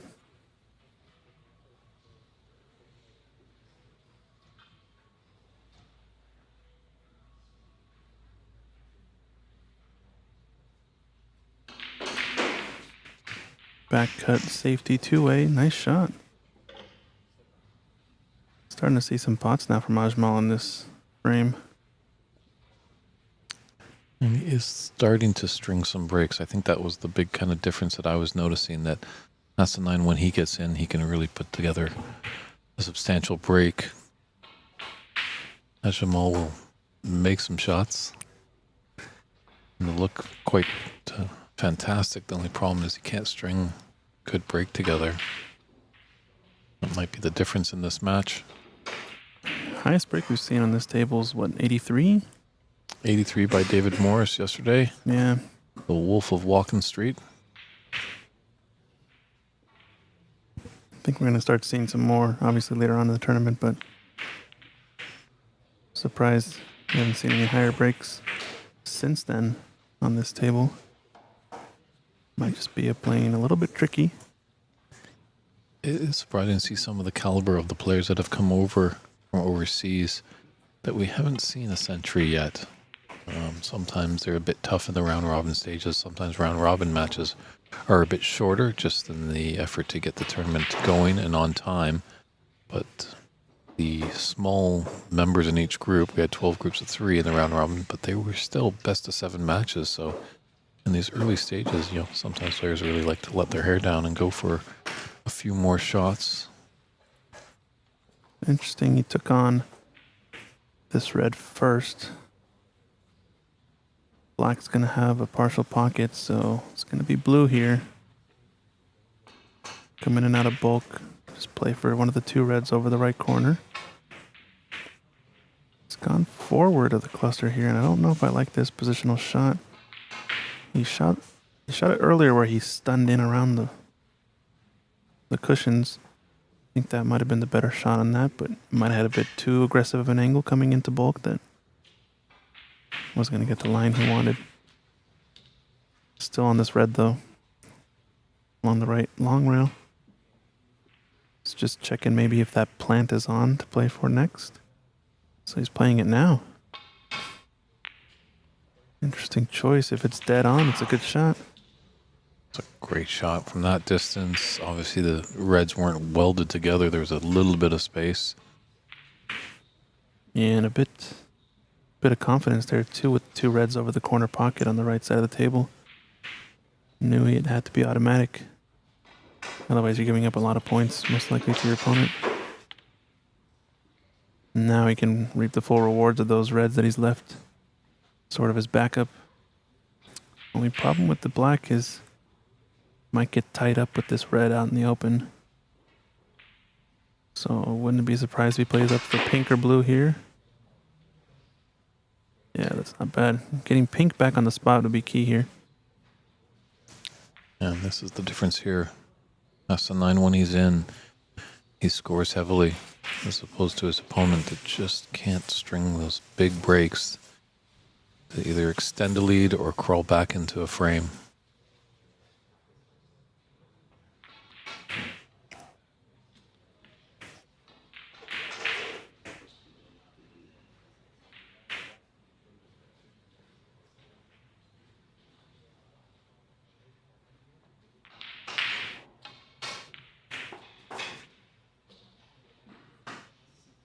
Just doesn't want to be hampered over the brown, but I think he's all right.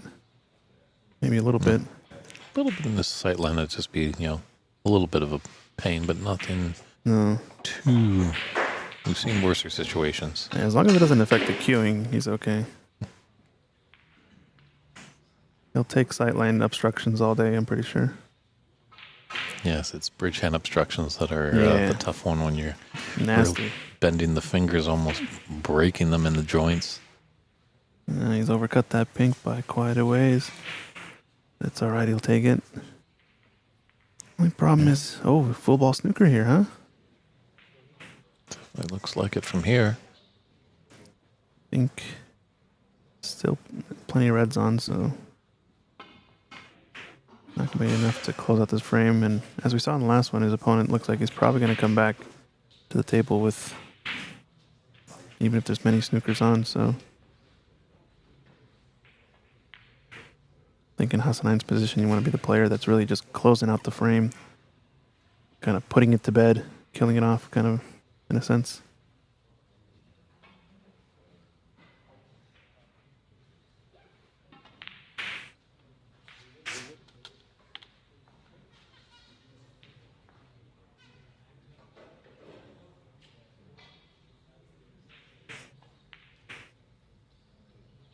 Yeah, maybe like a little aggressive shot. There might be a little angle on that pink.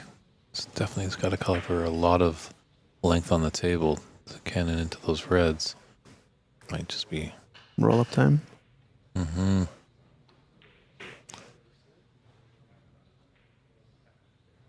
Look at the snooker, but still with those reds there. Hasn't gifted an advantage to his opponent. Yeah, I don't know what exactly happened there. Needed kind of a half ball contact on the left side of the yellow to nudge it, but then get in behind it. It's a very nice shot there by Ajamal. Should be a pretty routine escape, though, with the red so close to the cushion if he has to kick at it. Oh, and this could go in. Nope. Dicey, dicey, dicey. Yeah, we're in that stage where obviously when you're in a snooker, you gotta make sure you hit that object ball, but as a result, where the cue ball and object ball go afterwards, Uh-oh. you have to have that concern in the back of your mind. Got away with one here. This doesn't go to their pocket. How do you play safe here? Nip off the right edge. Bump it. Oh, was he playing behind the brown? I think he was trying to do that. I think that was just a missed trick. Looking at the pace of that shot. Now, is there a thin double here? Double or plant? Or plant, I mean. My apologies. Thank you. Very close together. Great view right there. No, not quite. Had to hit it a little bit thicker. Unless there was a big enough gap to cut it.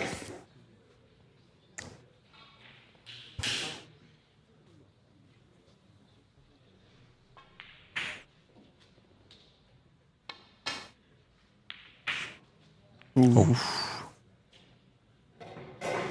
Could that be disaster? It's going to be free points for Ajmal. Maybe he'll go offense here on this red. It's a tricky one, close to the bulk cushion. These are not automatic. Especially at the pace he has to shoot it at to get the cue ball up near the D, center of the D somewhere. I don't think there's any shot on a snooker table that is automatic. Oh, he's saying that he miscued that ball Did again. he hit it? No, that he When he was had- jostling it.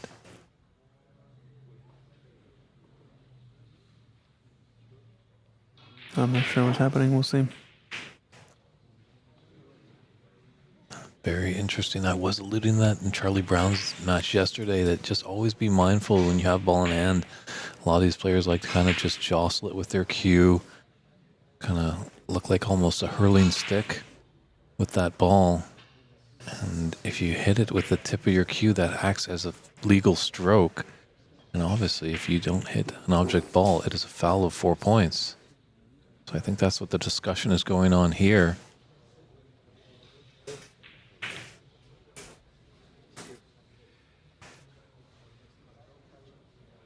Oh, yeah, I see. So he adjusted it with the edge of his cue. He's trying to tell him about how... Yeah, he's calling the foul. Let's see, that's a huge unforced error there. I think it depends. I'm not sure what the rule is exactly. If the tip of the cue touches the cue ball while adjusting it.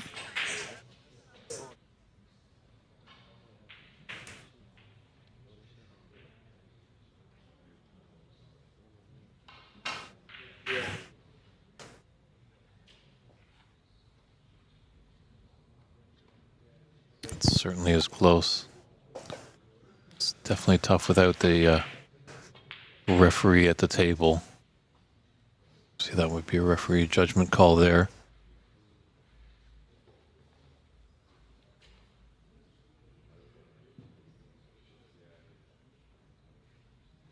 Now Jamal's just got to shake that off. Still plenty of points on the table. He's not out of the frame.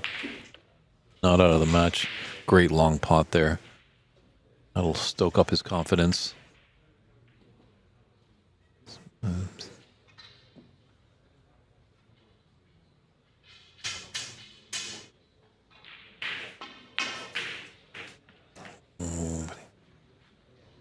Just can't come back and put that pink in. So 39 to 23. 16 points in it. 35 on the table. Really big fourth frame here. Alsultani looking to extend his advantage 3 to 1 and be one frame away from punching himself into the Sweet 16. Jamal would like to tie this match at 2, as then they'll narrow it down to a best of 3.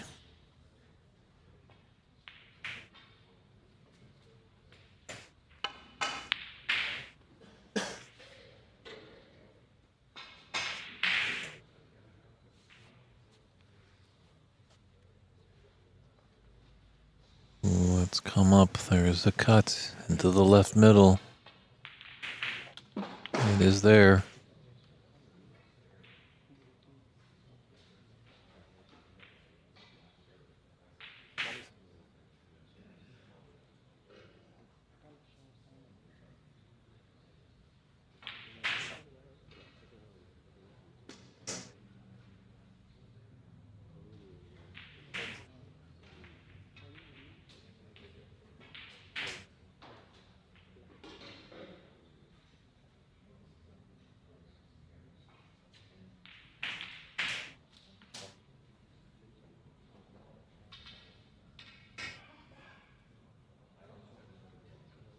So I'm just taking a look at the score. He's got a 17-point advantage. Just has to ever so delicately roll up to this. Gotta watch out for a push shot.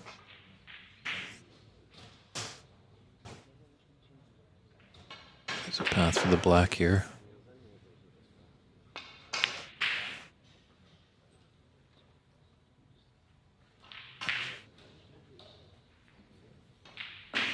Worked out as he does have the snooker. Not full ball, so a little bit of swerve that Jamal needs.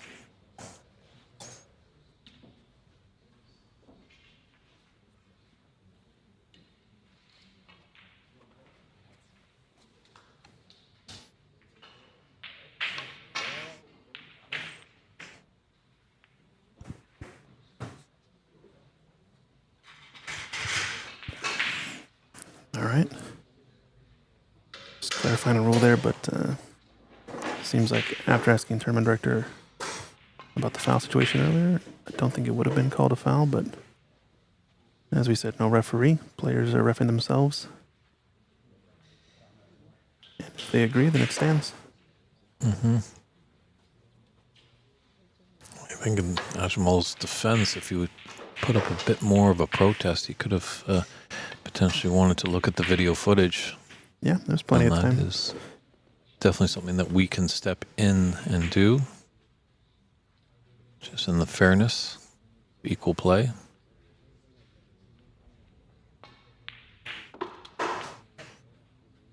This fourth frame definitely looked like it's going to the way of SN9.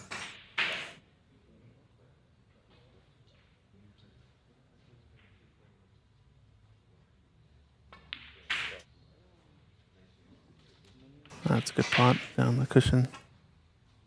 Unfortunately, I don't know if blue passes the black here, so. If it does, it's really thin. Nope. Is Ashmal going to come back? It's a full snooker here. Might be a bit of an edge, actually.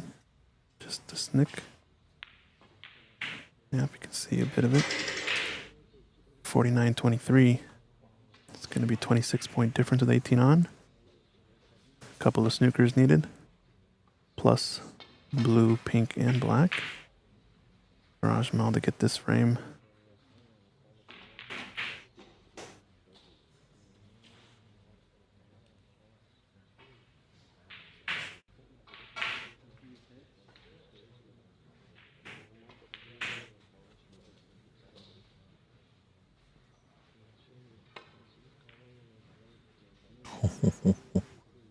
He almost missed that. That was thin, thin, thin. Nah, but this is frozen to the cushion, I believe.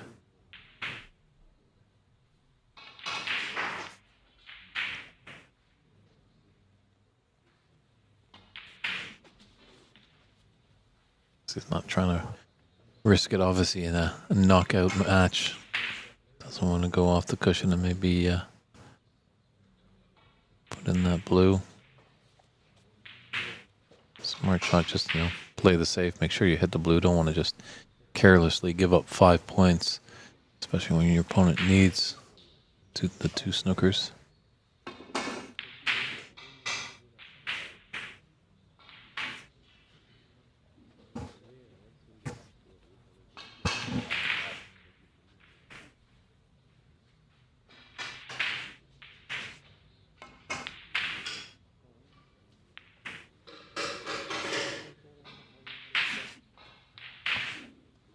Hassan's got to watch a little bit of his discussions, I think, with the crowd.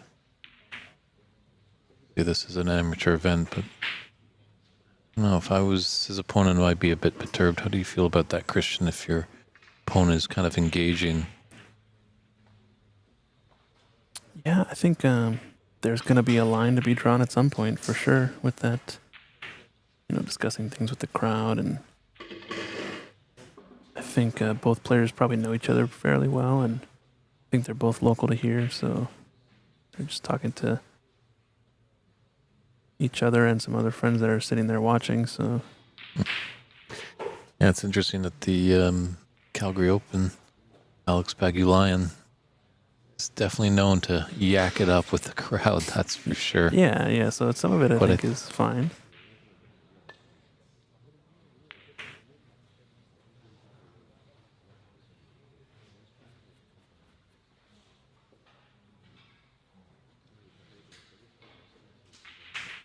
Oh, good question in the chat saying about the foul earlier.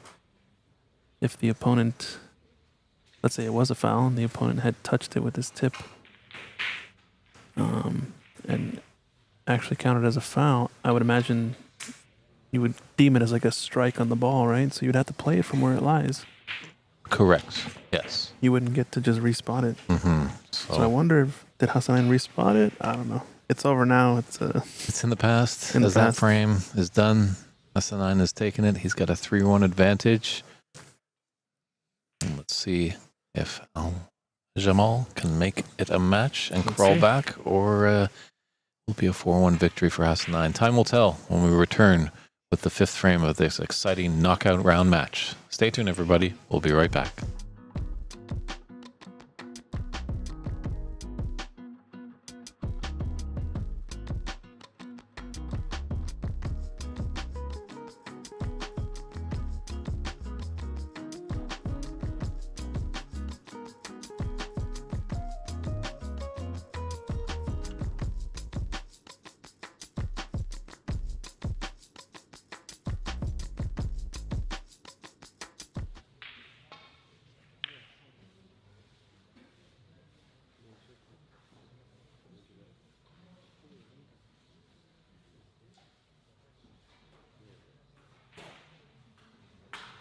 All right, we're back into this one. Dave Burney taking a break. Graham Biffin asking, yeah, but he respotted. Yeah, so that's a good question. Good point. If he respotted it, I think that would have been an additional foul after that, because I think that would have been counted as a strike. But, I went to the side, asked some of the guys here, what were the thoughts? Tournament director Andy McCloskey as well. And I think kind of unanimously they all said that I think the actual rule is that it is not a foul since you're adjusting the cue ball. It's not making a valid attempt at striking the white. Since you're not striking the actual cue ball or making an attempt to strike it, clearly and obviously, then as a result, it does not count as a foul. I believe that is the proper rule, so I don't think it would have been counted as a foul had a referee been on board, but like we said, it's in the past now, so moving on. 3-1 lead now for Hassanine.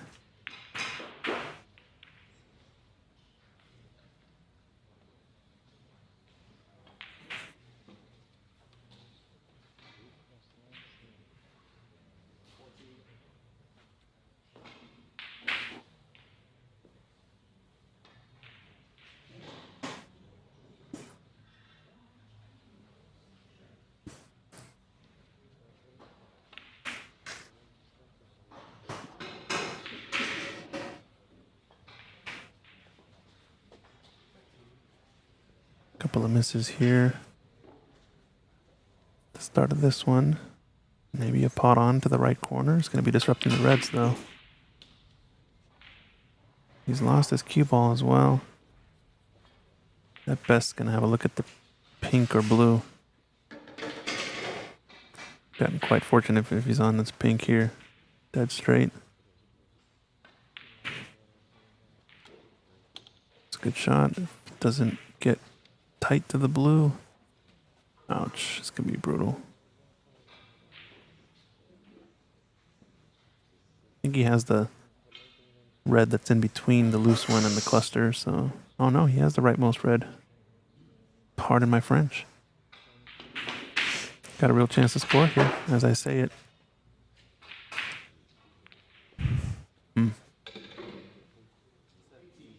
Back cut the pink, back cut into the right. Maybe. Gonna lose your cue ball, so I don't know.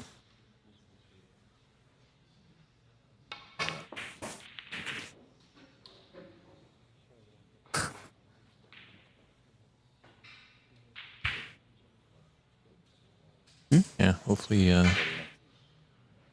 Graham, if you want to take a look at WST.tv's website, they have a link for the rules there. See, maybe if you have a little time rule, and it's actually been certified that and checked out that, it's respotted. The opponent is moving, jostling around, and he does make contact. So we just did see, and foul was there.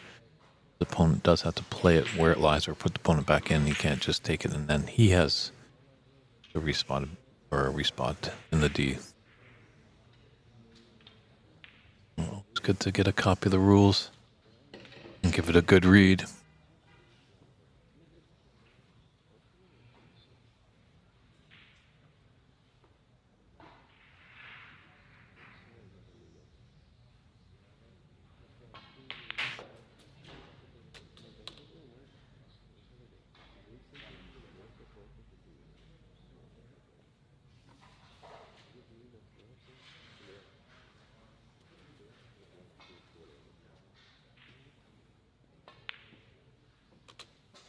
Nice little response here by Hassanin.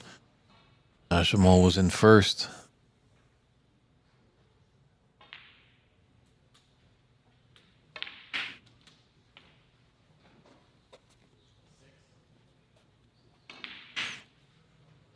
Don't think you want to be as blind on this one. The thin cut controlling the cue ball is just a little bit more difficult.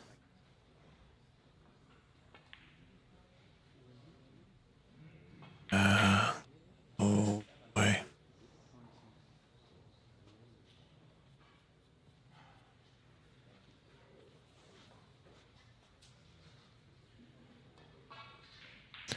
Fortunate that the pink is blocking that. That's going to open it up. I don't know if I like that shot too much. Looking at your opponent who really excels at break building. Kind of want to keep those reds tight together.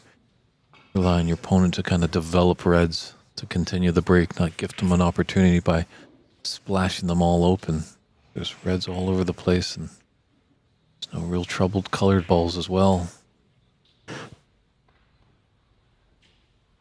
Somebody saying, remember that cheesy foul call on Charlie Brown last year? Was it Hassanin that time as well? No, that was a totally different player. I think in the Embassy Open you're probably talking about.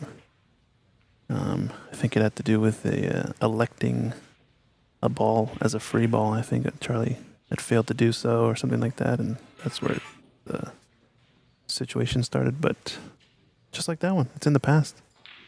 On to the next one. Yeah, that kind of went a little messy over there. Got a little heated between Charlie Brown and his opponent, but also was a bit of etiquette that we were noticing in the booth as well. You know, you can't be pulling out the cell phone to add up the score to show what the difference is. You gotta. Oh yeah, that was brutal. That was a different instance altogether. Even. Gotta do your own arithmetic.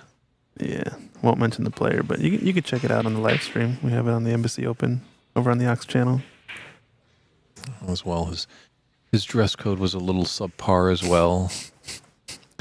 Dave, you're just laying into him, huh? Just letting them know, there are certain standards, Yeah. Especially if we want to, make the game more professional. if you're playing in a golf tournament, it is forced and understood that you're going to be wearing khaki pants and a polo shirt. Right. In baseball, they all wear the same uniform. A player doesn't show up in jean shorts to play a game of baseball.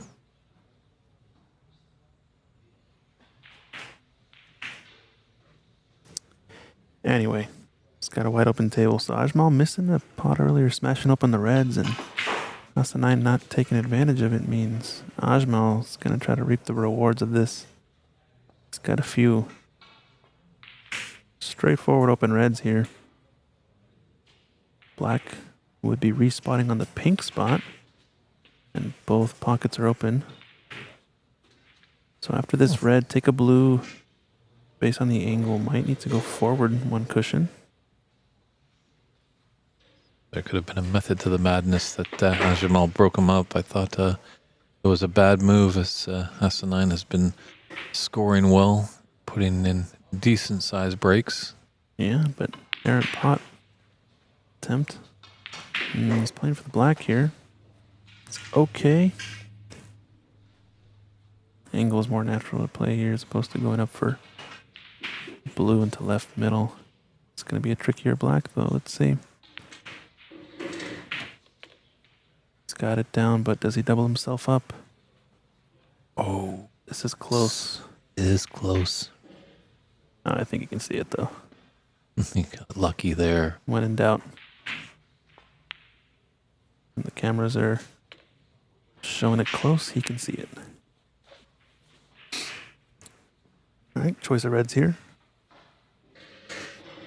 Screw back, stand over for the left red. No, that's the wrong shot, I think. He's trying to hold for the left red into the left middle pocket. No need to do that, in my opinion. Could have stun run through for the red into the left corner. Rolled forward for the red into the right corner on the right side of the table. Just think it was the wrong choice, really, there. Not giving himself the best chance, you know what I mean? So many times when you don't have to play for a single red, you can play for an area that gives you options. You want to maximize that as much as you can. Completely agree. Yeah, you want to there's many reds on the table. You want to give yourself options. He played into a space where he was maybe going to be on one of them. Instead of, up table middle area, he could have had choice of reds. It is so difficult sometimes to be just that pinpoint precise. You do need to be in this game, but sometimes, a little area, you can have a little buffer room. So advantageous.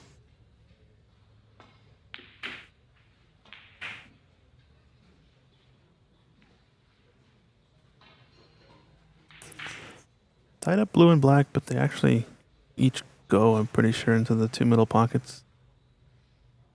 It's not the worst scenario.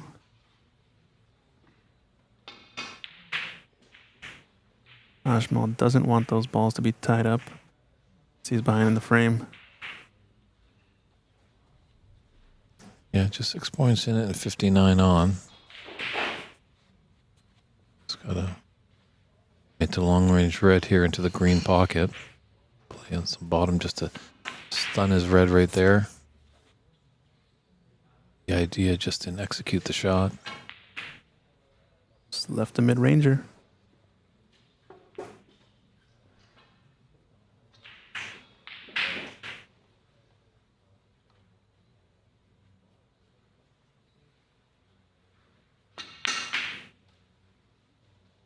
Sounded a bit iffy on that strike. Maybe he keeps hitting that spot on his tip where he's been miscuing. He's a bit fortunate he didn't sell out too much. But, yeah. Yeah, it sounded kind of harsh, right? Like the contact. It doesn't sound as pure as it could be. Yeah.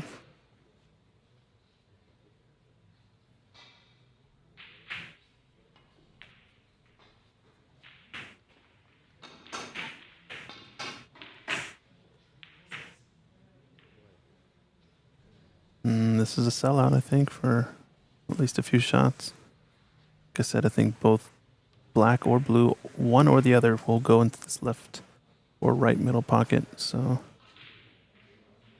Yeah, you definitely want to make your opponent burn it. Don't just gift them a shot. based on this angle, I think the black probably goes to the right middle. They're frozen. It would only be the black, most likely.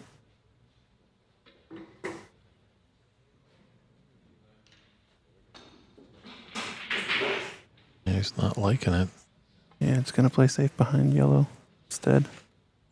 I don't like it that way. It's got to push the yellow instead. Football contact gets you a guaranteed snooker. No need to keep playing behind it. Yeah, it might have been a case of just being a little too cute sometimes. Yeah. Especially with how the table's been rolling, you can't quite trust that shot right now, I don't think. To kind of roll up behind it off of one cushion. It's also very touchy on the speed. It's just percentage play, really.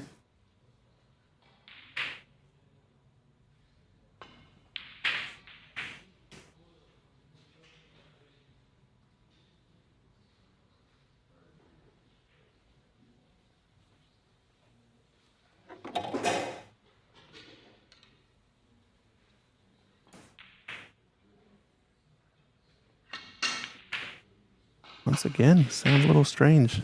Hear that sharp contact? So anytime he puts a bit of backspin, some screw on the ball. Might be his tip is starting to get a little thin. Might be contacting the metal ferrule underneath a bit. Just sounds off. Sometimes that also can be a loose ferrule as well.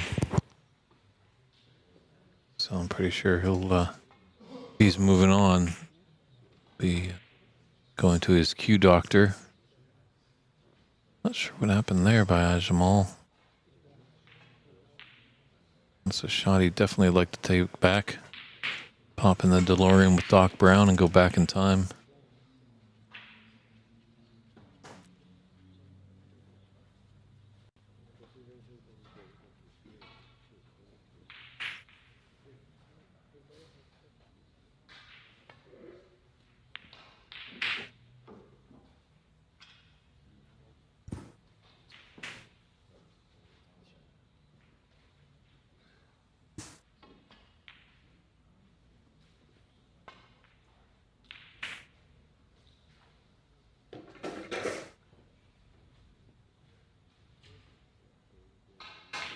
It does look like it will go past the pink. It's a long pot.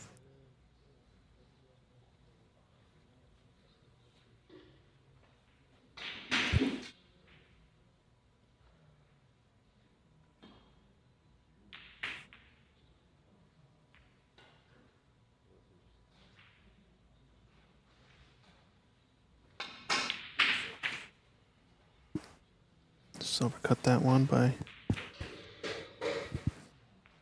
decent margin.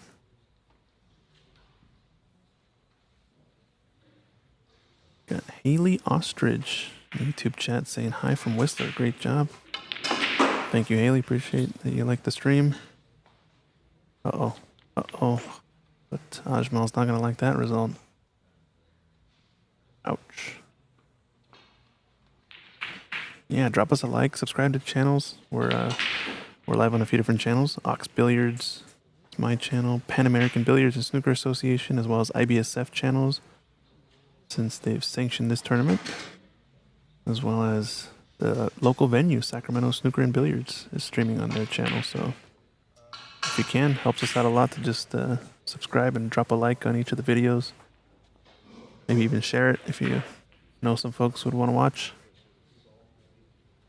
Yeah, I think our good friend Haley is the gold member of the Charlie Brown fan club. Oh, So that's right. Charlie is in action. I knew I recognized her name. Look at cloudsnooker.com. It's a live scoring tab at the 2025 U.S. Snooker Masters. The up-to-date scoring. I think he's actually playing in the table in the background. You can see there he's got the ball in hand, replacing it behind the black. Got glimpses. We'll get glimpses of him in the background there, but this match is still going. That's how Charlie likes it, just glimpses of him. Just glimpses.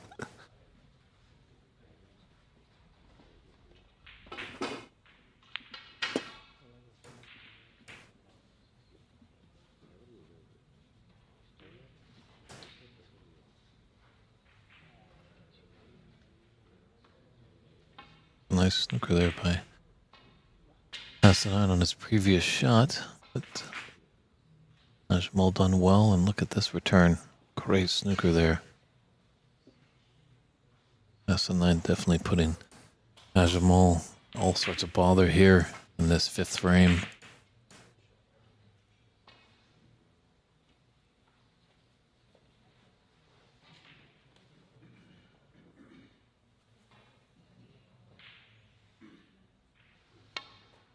Gonna be difficult to push this one safe. Tough shot to not leave a ball on as he fluked it, though. He's fluked it. Now we're back to this black and blue situation. I think the blue does go. Jamal just smiling with disbelief. Yeah, but like we said, black of the two, more likely. A good pot there. Could this be enough? This pink, excuse me, this yellow. Probably going to be playing safe, but he manages to pot it. Might be enough to close out the match. It's not going to be happy with that. Yeah, a bit more on the cue ball. It's good discipline to not thread the needle for sure. I took his medicine and was trying to get the snooker behind the pink.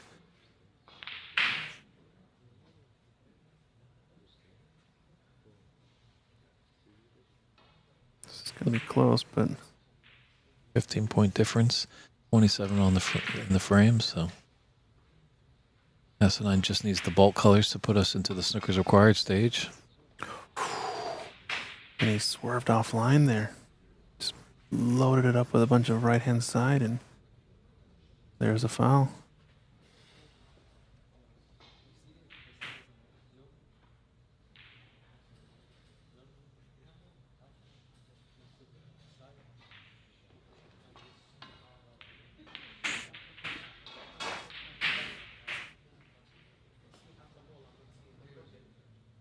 Gonna respot the ball, looks like.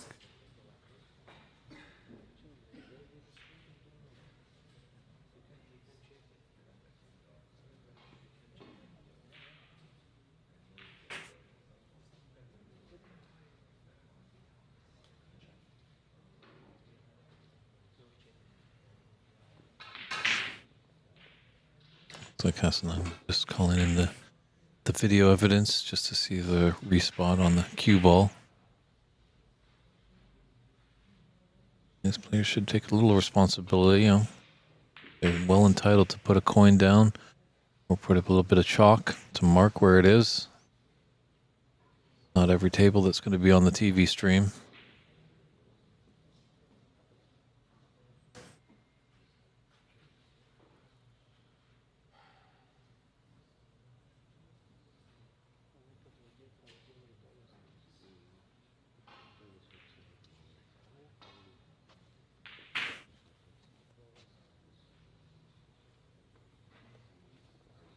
Yeah, with the unofficiated tables, sometimes this is, I think, where both players should be coming together and agreeing on it. This kind of can just really bring a match into a snail's pace a bit.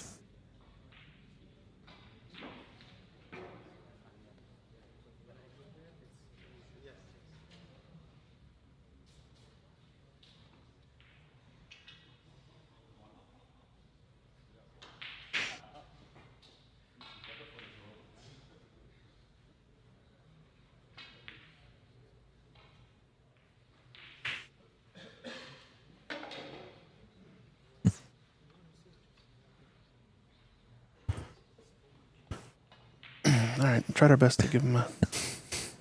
Jamal just kind of shakes it off. He's like, yeah, looks good to me.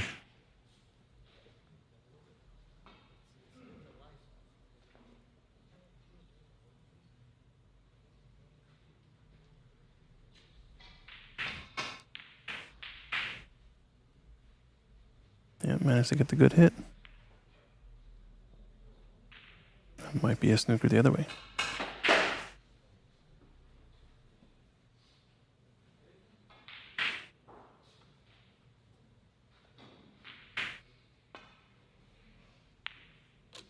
Oh, nice pot from Ajmal. And he's nicely on the green. If this holds up, I think he'll take it. Yeah, you can come off the cushion, out the brown into the yellow pocket. It's got to get a good judgment of pace.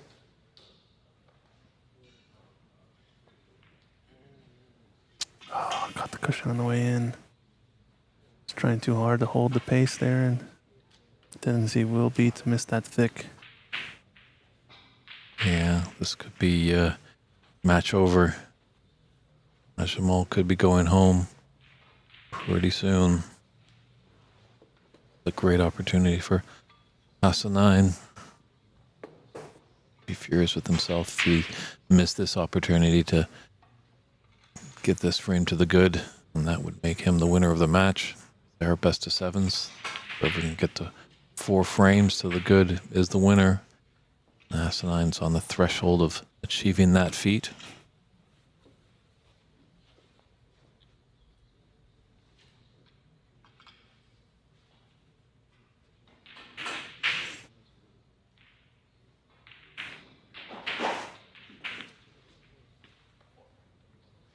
Bit short of pace there. Yeah. I always say on those shots you want to be higher on the ball instead of lower, if given the choice, you know. Yeah, when they got those redwoods out, it just adds a little bit more weight, so you don't have to be as strong, but I think he would come down. He's made a tricky blind cut to the yellow pocket.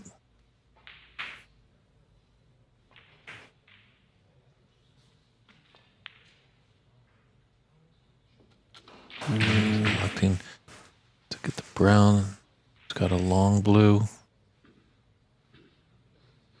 But the brown did, I believe, maybe just put him ahead by 18. That's going to do it. Yep.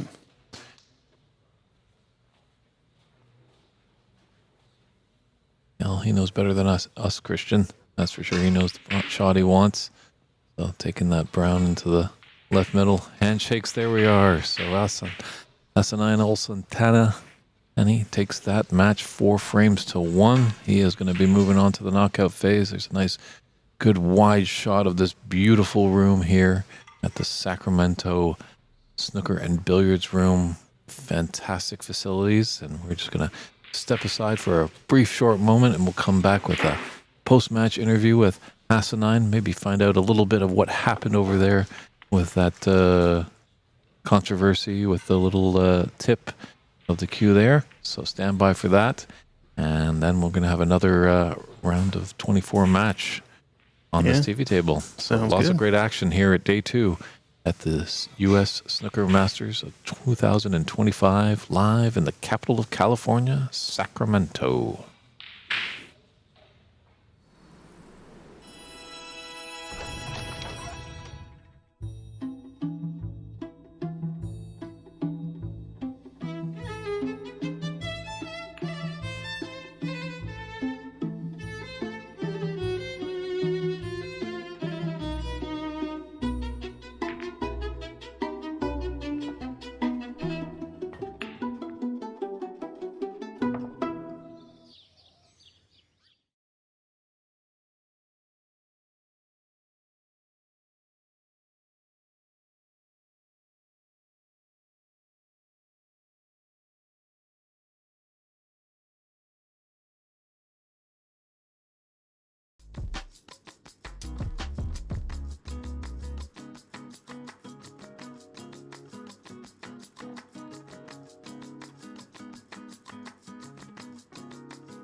Hello, everybody, and welcome back to the U.S. Snooker Masters here in Sacramento, California.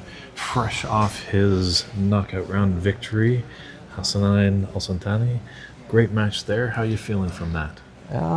Everything good. Tournament, it's so beautiful, and everybody comes. Too much professional players come, and I'm not that much good speak English, but it's okay, you know. And I like everything.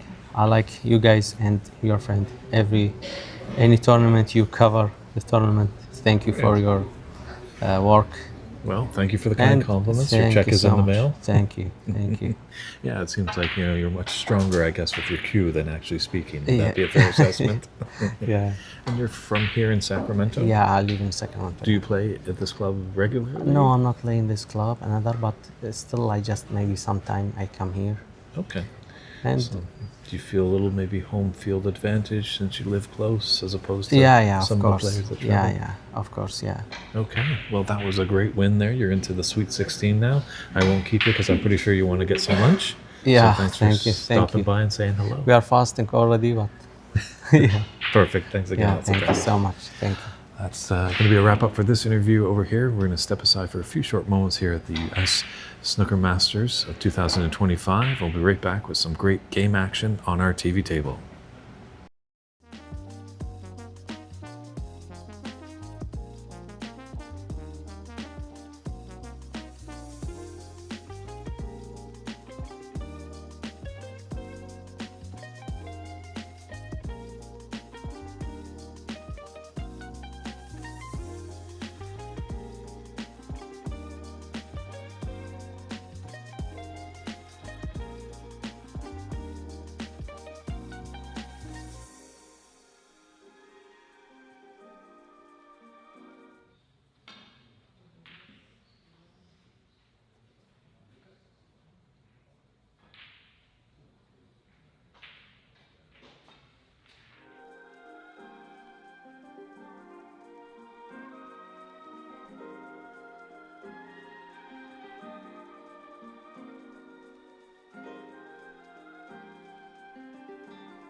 And welcome back, everybody, to the 2025, the inaugural U.S. Snooker Masters from Sacramento, California.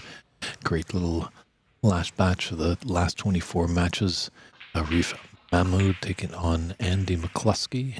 Andy McCloskey is the tournament director, doing a lot of things here.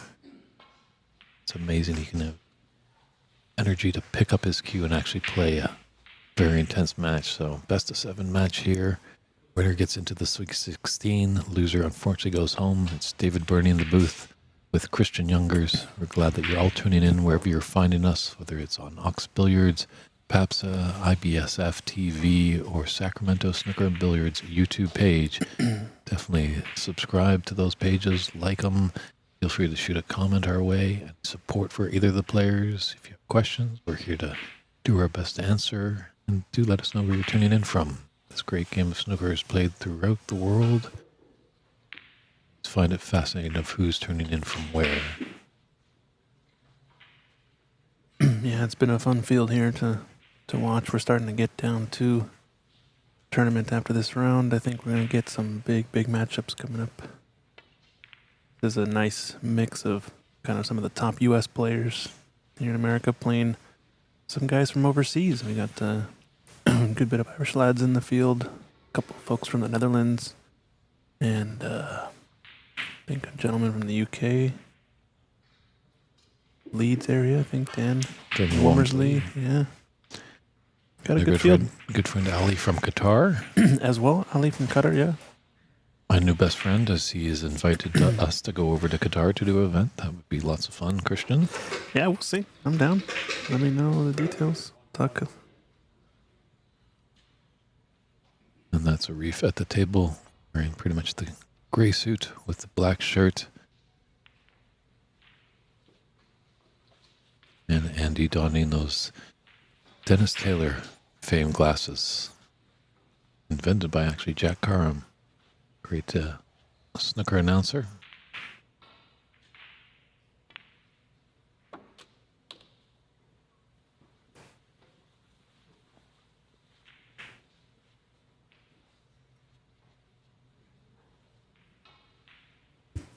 What's up, Javier? Good to see you in the chat again today.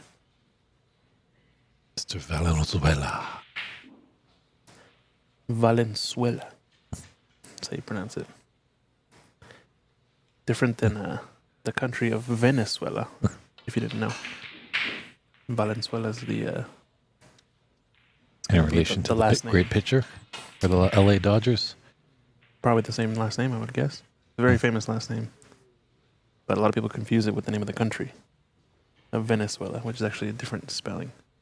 Anyway. Yes, he's Valenzuela. Yeah. Like Van Halen. Yeah.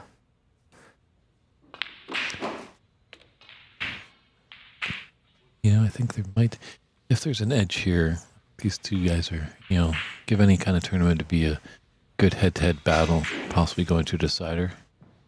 This one I might just lean a little bit towards Arif, just because there's a lot of things that are spinning around in Andy's head as tournament director. He can't just fully focus. Speaking as a fellow tournament director as well, I create events up in the Lower Mainland in British Columbia. At one time I was playing in a tournament and running it. At one point I found it's just, you can't give 100% concentration. There's always just something in the back of your mind when you're a tournament director.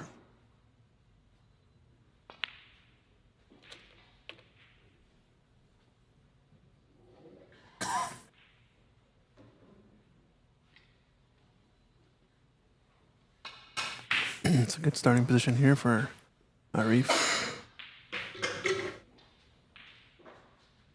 Might have to go into the pack here, possibly, or play for the loose red to the right of the pack. Yeah, he's playing into them.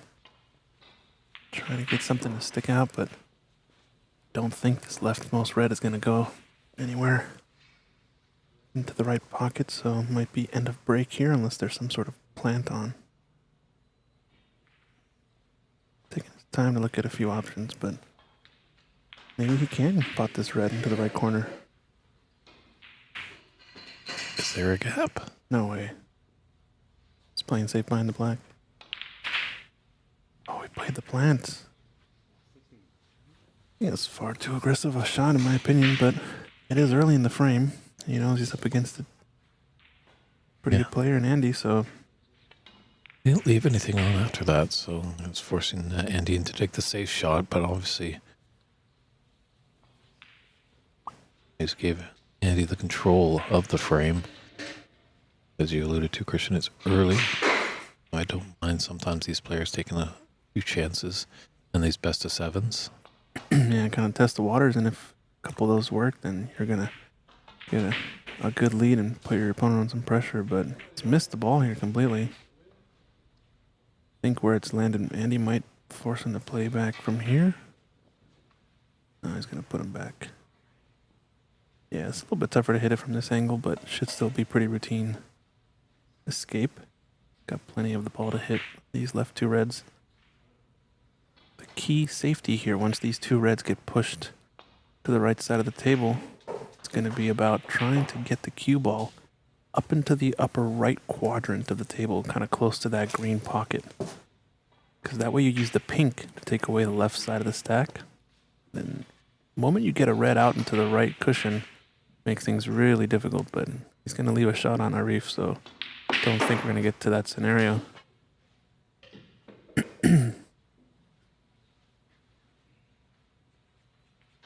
got a nice line on the black here, Andy. He's done a lot of hard work to get this tournament set up. And all along he wasn't planning to play at all. Didn't want to, but a lot of folks dropped out last minute and he wanted to fill up the field to 36 players, so. Which I say, good on him. Good for you, Andy. A lot of, organizers that sometimes, play as well, and it can be tricky because sometimes there's a ruling that needs to happen. Just an issue has arisen, and when you see the tournament director on a table playing a match, you don't want to disturb them with something and you're not sure where to turn. Yeah. So fortunate for Andy, he does have a good support team. His father, James McCloskey, is acting as referee for the event. Brendan O'Donoghue has been helping out a lot in between his matches. Mr. Table Rusher and Ironer of the tournament. Although Oliver is still playing on that previous table. He's playing against Prathamesh Sawant. I think there's a link in the description on the YouTube channel if you want to check out the bracket. There's a live scoring link there. You should be able to look under live scoring for that tournament and check out the current score of each of the tables that are going actively. I think it's cloudsnooker.com somewhere. Unfortunately, players also are only scoring at the end of their break, so you'll just kind of get like a lagging score as things are going on.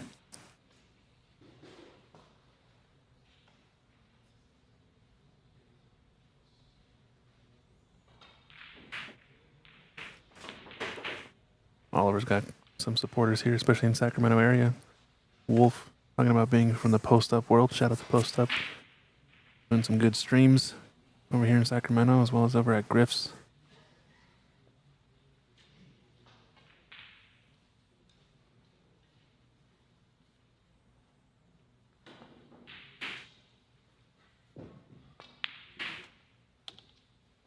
This is definitely looking like a nice opportunity here for Andy.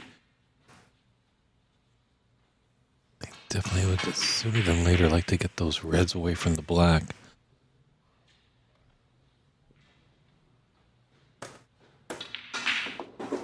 Yeah, he's gonna have to use the blue here for quite some shots.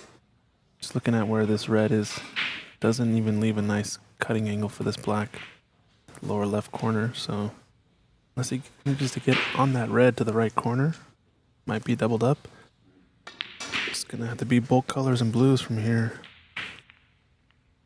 Did well to get a Ken in there, and I think he's perfect on this red, actually.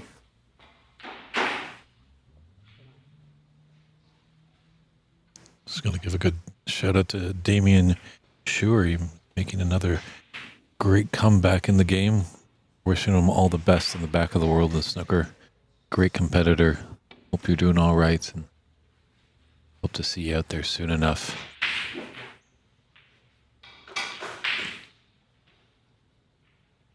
Didn't have a line on that red, unfortunately. It had to be checked, so end of break.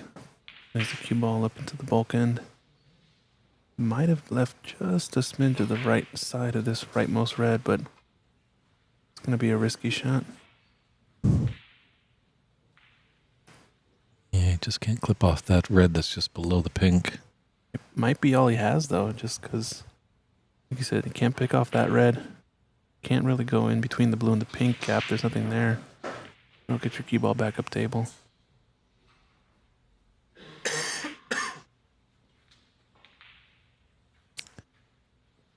Go. Good job, Arif.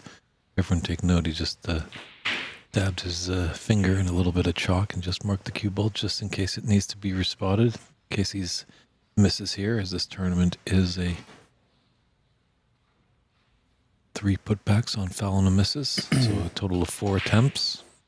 And he's playing that shot on purpose to come short on the first attempt, just so he can kind of gauge the line. So he wants to catch this red just below the pink, thin on the left side, that his cue ball comes back up table in the classic 2-cushion escape. You see it all over. Needs to widen a little more. Catch the pink.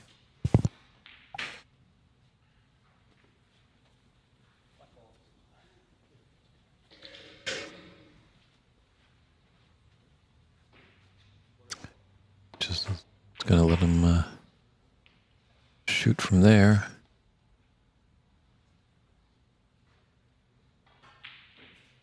A bad idea by Andy, because probably Arif is making a few adjustments and probably would have been successful on that third shot.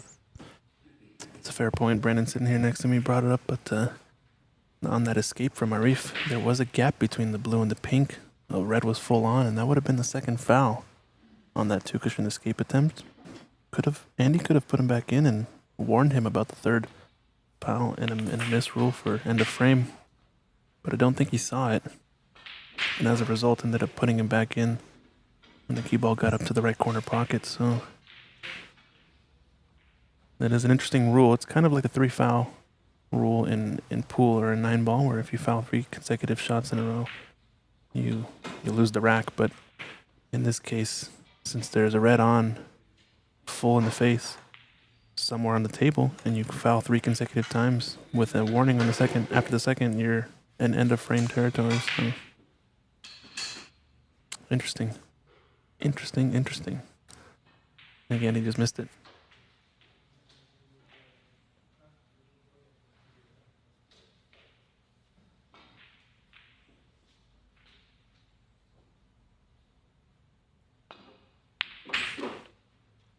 It's a good long pot there.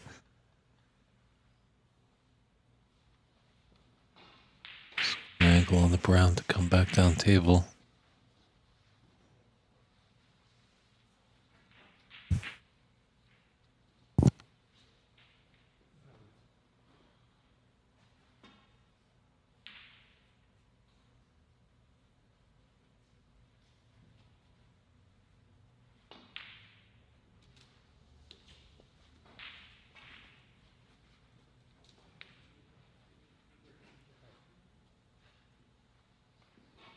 He's all right on that. The 3 reds left of the pink, the leftmost one, it's just a little low on it, so this gives him an angle to be onto the pink.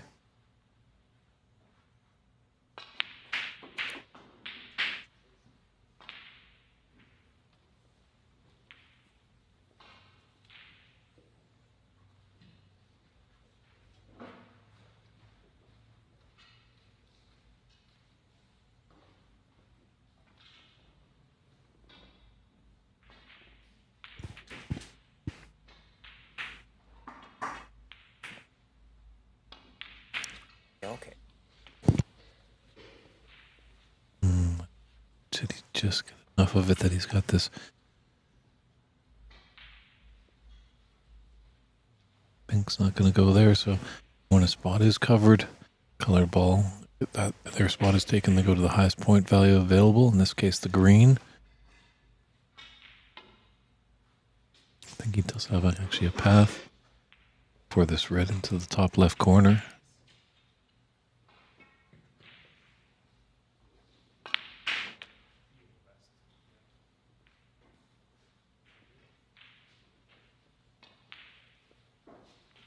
is going to need a good recovery shot to keep the break going, potentially take this blue in and out of bulk.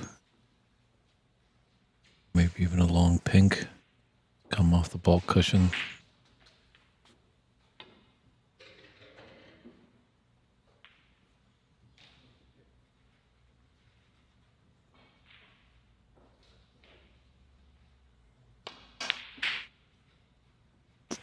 Yeah, just a little bit of distance makes it that much more difficult.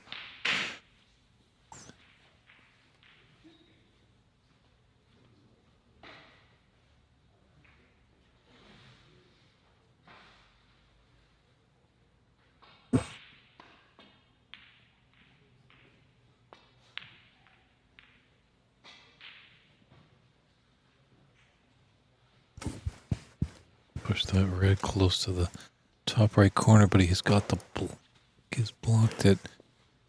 Is there a path between the yellow and blue? Tough to say from this vantage point. Like he's taking it on. Yeah, I think it's on. When in doubt, cameras deceive. Just caught a roll at the end of the strike there. He didn't quite hit it hard enough for it not to roll off, so it might have affected him a little bit, but missed it by a good amount, so I don't think really was enough there. This red does pass the black into the top left corner. Oh, he's cannoned it, but he's come too close. Yeah, this is tough.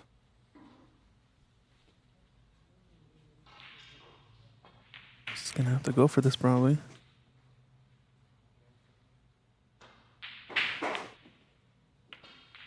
Good strike, good strike. Yeah, you know he's got a few open reds up there in the bulk end of the table. See one near the left middle, another one in the bulk area. Get on brown here. Nice little stun angle on this. We'll leave him a nice angle on that last red in the bulk area, like you said. Yeah, real good. Can play a couple options here now. Don't know if you like to stun in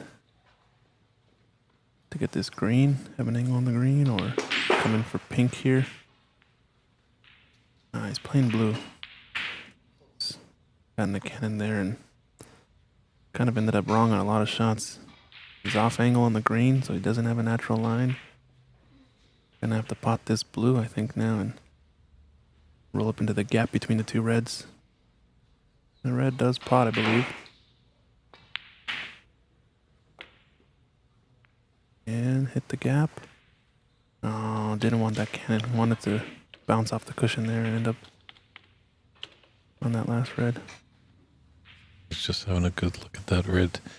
Let's see if it might slide past the black. I think it does. It's going to be a heck of a shot.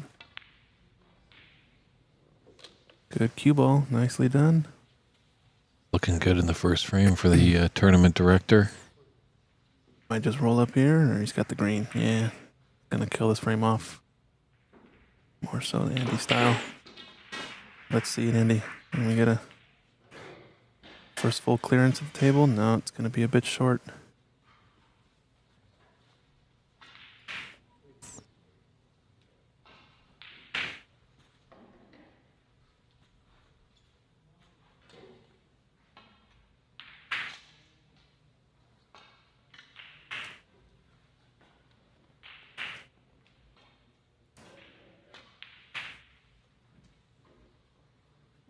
The bump's going to actually help him out. Now pink's in the way. Really fortunate with that red going off the horn there. Yeah. It's just like he was going to be short of pace. He's trying to get behind that black for the snooker, but fortunate enough that red kicked off the horn and the pink has helped him out to adhere a straight shot for Arif to hit that red ball.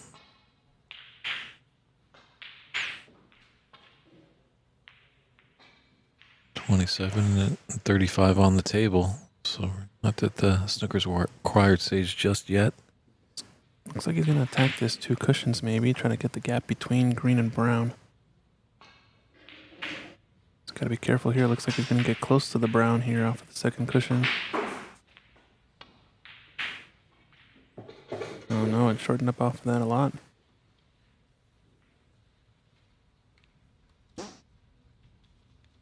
I'll be putting them back. I think he's only allowed one more put back, right? Or no, excuse me, 35. 31 difference. 35 means he can put him back with a tie or no? Mm-hmm. Ooh.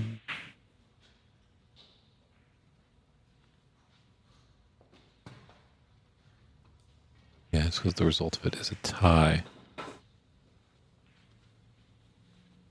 Yeah, looks like Andy's coming back, so we'll have to respot it.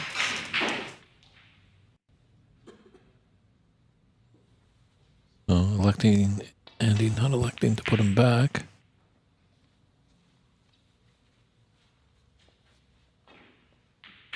Yeah, just pulling it up to see if I needed to respot, but didn't put him back, so.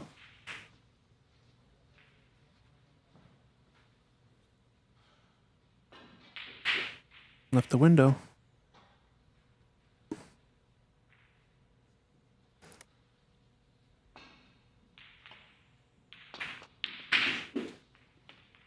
This is danger zone now. It's nice on the black. He Maybe needs that the was black. Yeah, maybe a tactical error from Andy there. Big shot from Arif here. Black and to run the table. It's do or die though.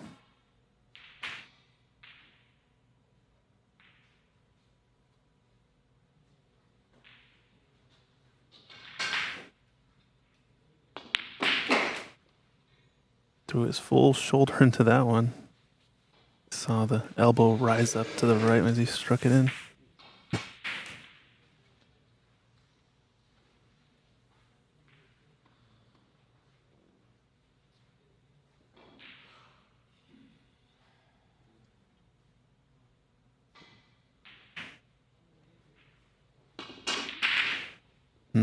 That's going to be...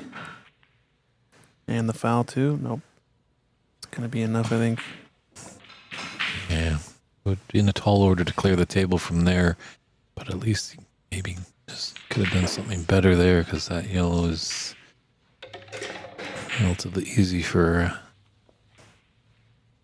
a man of Andy's caliber in shot making. So Yeah, he's a favorite to clear up here. the Irish-born, now living American, tournament director, Seattle Snooker Open champion 2024 is going to take this first frame.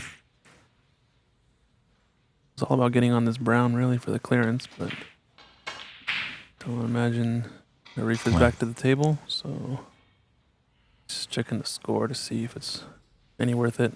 Don't think so with 22 on. I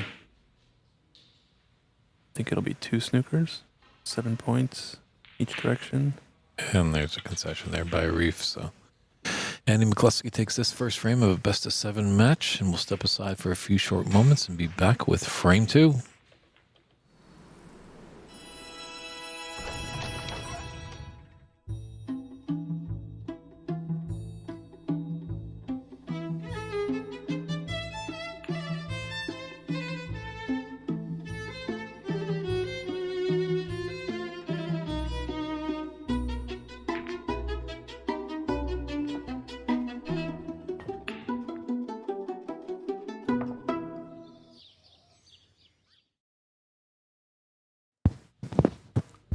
And we're back here at frame 2 of the 2025 U.S. Snooker Masters in Sacramento, California. David Burney's in the booth, and I have the distinct pleasure of welcoming Brendan O'Donoghue.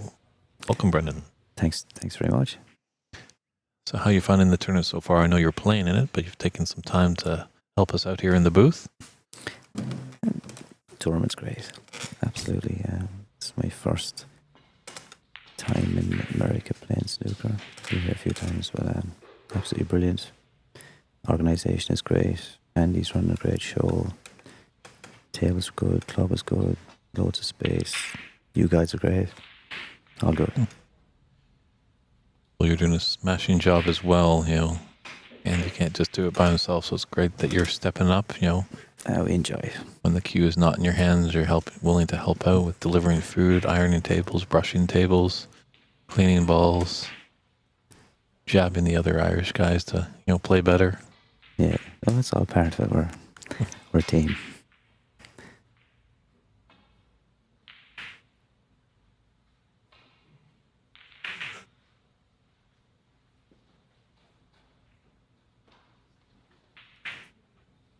All the bra.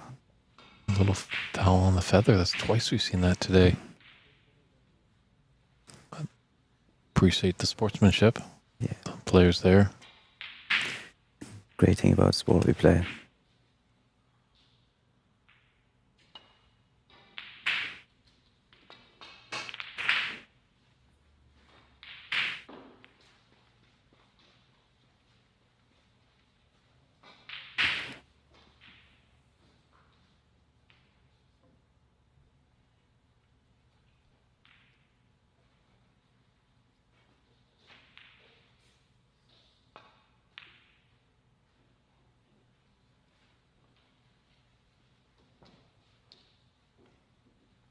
Whereabouts in Ireland are you from, Brennan? Nina and Tipperary. Nina being the town, Tipperary being the county. That's how I know Andy. He's from just outside my town, village called Portrude. It's about 5 miles away. He started playing when his dad, the head referee at this tournament, started bringing him into the club and practicing. And he's a little bit younger than me. He's about 10 years younger than me, so I kind of coached him along the way a little bit and just grew from there. Now he's over here and we're over trying to help him out and enjoying a great tournament.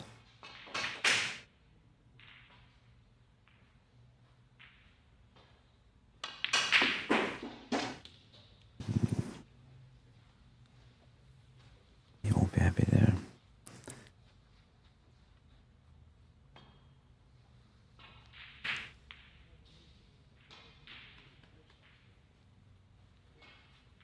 How did you guys get into the commentary, whole aspect of the game, or what was the driving force or the factors? Well, story for me. Many years ago, back in the late 80s, on the Canadian Sports Network, they sometimes would show a whole slew of things just because they were in their infancy trying to find an audience for various things. And this game, Snooker, came on. And there was a young Scotsman that was just potting them off the lampshades. The nod of your head, I'm pretty sure you can probably know that it wasn't Graham Dodd, it was Stephen Hendry. Yeah. So was amazed by what he could do. But what really was interesting was John Pullman, who I found out later, the commentator, as he had a classic catchphrase of, he's going to need a plenty number of snookers to win this one. And I would say that to my mates on the schoolyard the following day just to wind them up and they'd have a good laugh. Yeah. So that's kind of was my introduction to snooker. Class. Then it kind of disappeared really from the scene in Canada. I think there's a lot of more focus on 9-ball. Maybe there were other factors at play because we do have a rich history in Canada of snooker, some great players, a world champion in Cliff Thorburn. So nothing really happened, went along with my life, fell into the film world. The art world really inspired me, and that's what I do as my main profession, but this is also a great secondary thing and maybe could be a primary thing, hopefully in the future. And as you do, you find different art forms. And one time I was watching a movie, and there's a great song by the great Brian Eno, a musician from Britain. It just fascinated me and followed it. And as we know, back in 2013, he was in Vancouver doing an artist talk. So I'm going to go check it out. See, he described his philosophies of how he multi-tracks and all that good stuff.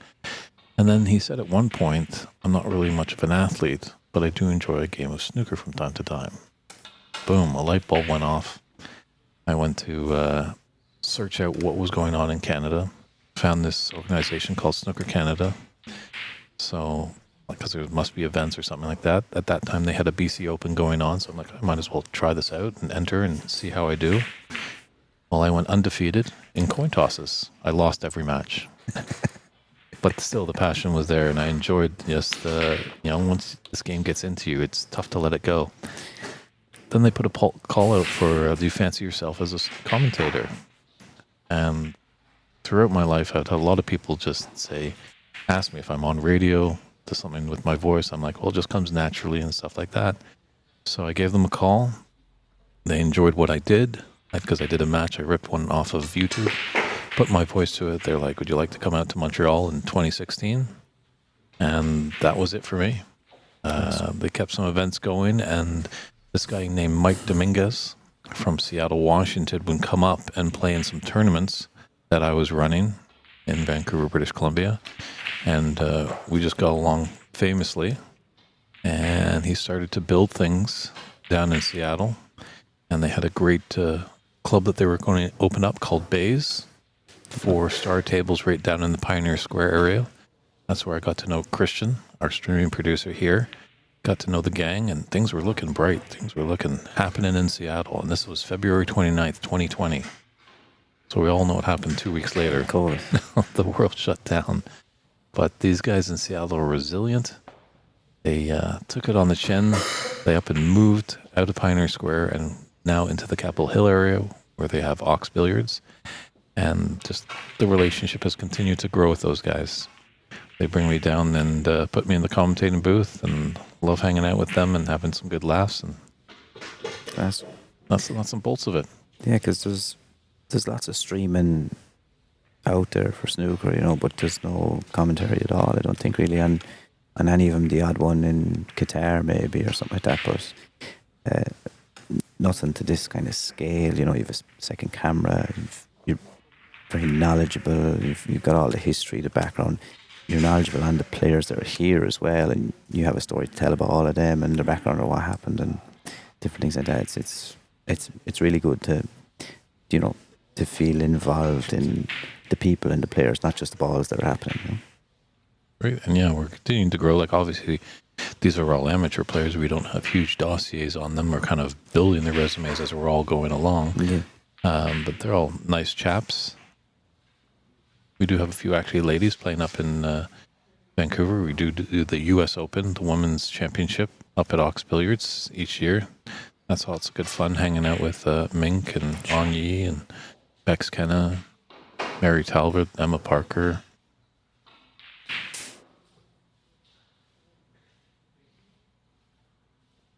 And Ox Billiards does good work of sponsoring Bex Kenna on the Pro Tour. Nice.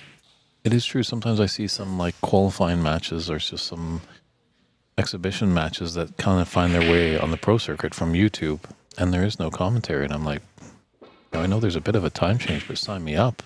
If they need a voice, I'll jump in there. Yeah, I think they'll be looking for you soon. I know it's great to watch a game with somebody knowledgeable. It's nothing better. Sit down to know the shots, especially for someone. Okay, even like myself, at least I think I know what I'm doing. And when I'm watching the game, it's lovely to be able to hear the commentary that you're following the game correctly and watching what's happening. And it's not. And being able to fill the time like this as well with the background on the players is class. And it's also nice as well with the chat that we have, the interaction with the fans. They're always, some are new, so they're asking questions. And I say there's never a silly question in snooker. We're here to educate people, get them involved. There's lots of silly shots, I can tell you. Silly shots, no silly questions. And sometimes it's fun having a partner in crime in the booth. Christian and I'd have a good banter back and forth, but it was fun with Rodney last night, fellow countryman. Someone tuned in on the stream that they were amazed that hurling was actually brought up on a snooker commentary. Yeah, I'm only an apprentice to Rodney now in the commentary department. He's absolutely class. He's doesn't even need to take the phone now for the stats. They're just in his head.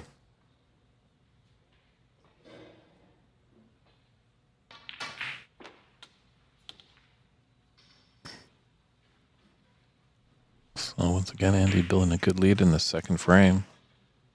He's doing well. He's running on about 3 hours sleep, I'd say.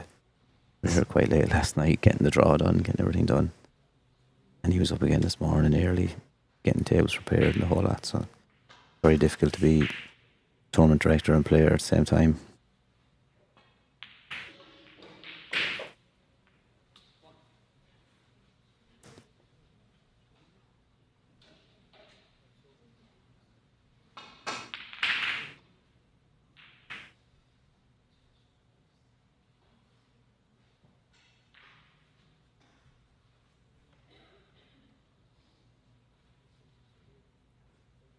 Yeah, I don't think he's thinking about the draw later on. He's thinking about what's in front of him.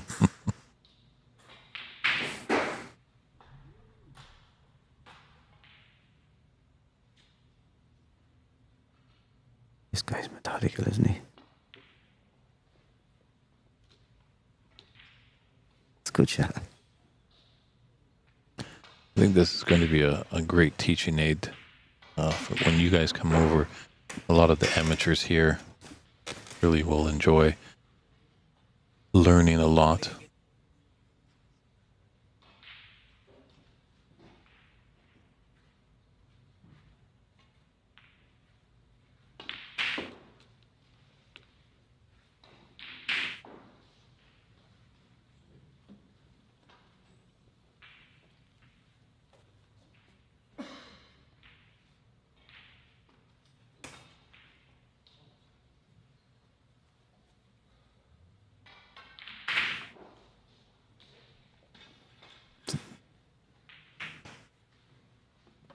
There's no value in going for the one along the cushion at all. He's not going to be able to get that out. He's going to play the other one. He wants to continue to break, I think. Interesting talking to our friend Zia Sheikh, who's done a lot of great marketing for this event, some poster design, great graphic works. We were talking before the day started, and he's just like, oh, those Irish players are just so good. But he's taking it with the right stride. He's like, I'm learning so much from them. Yeah, I'd say we're so good. There's a good standard in Ireland. I suppose we're playing to a good standard week in, week out. We're playing a couple of tournaments every month, and it's very competitive.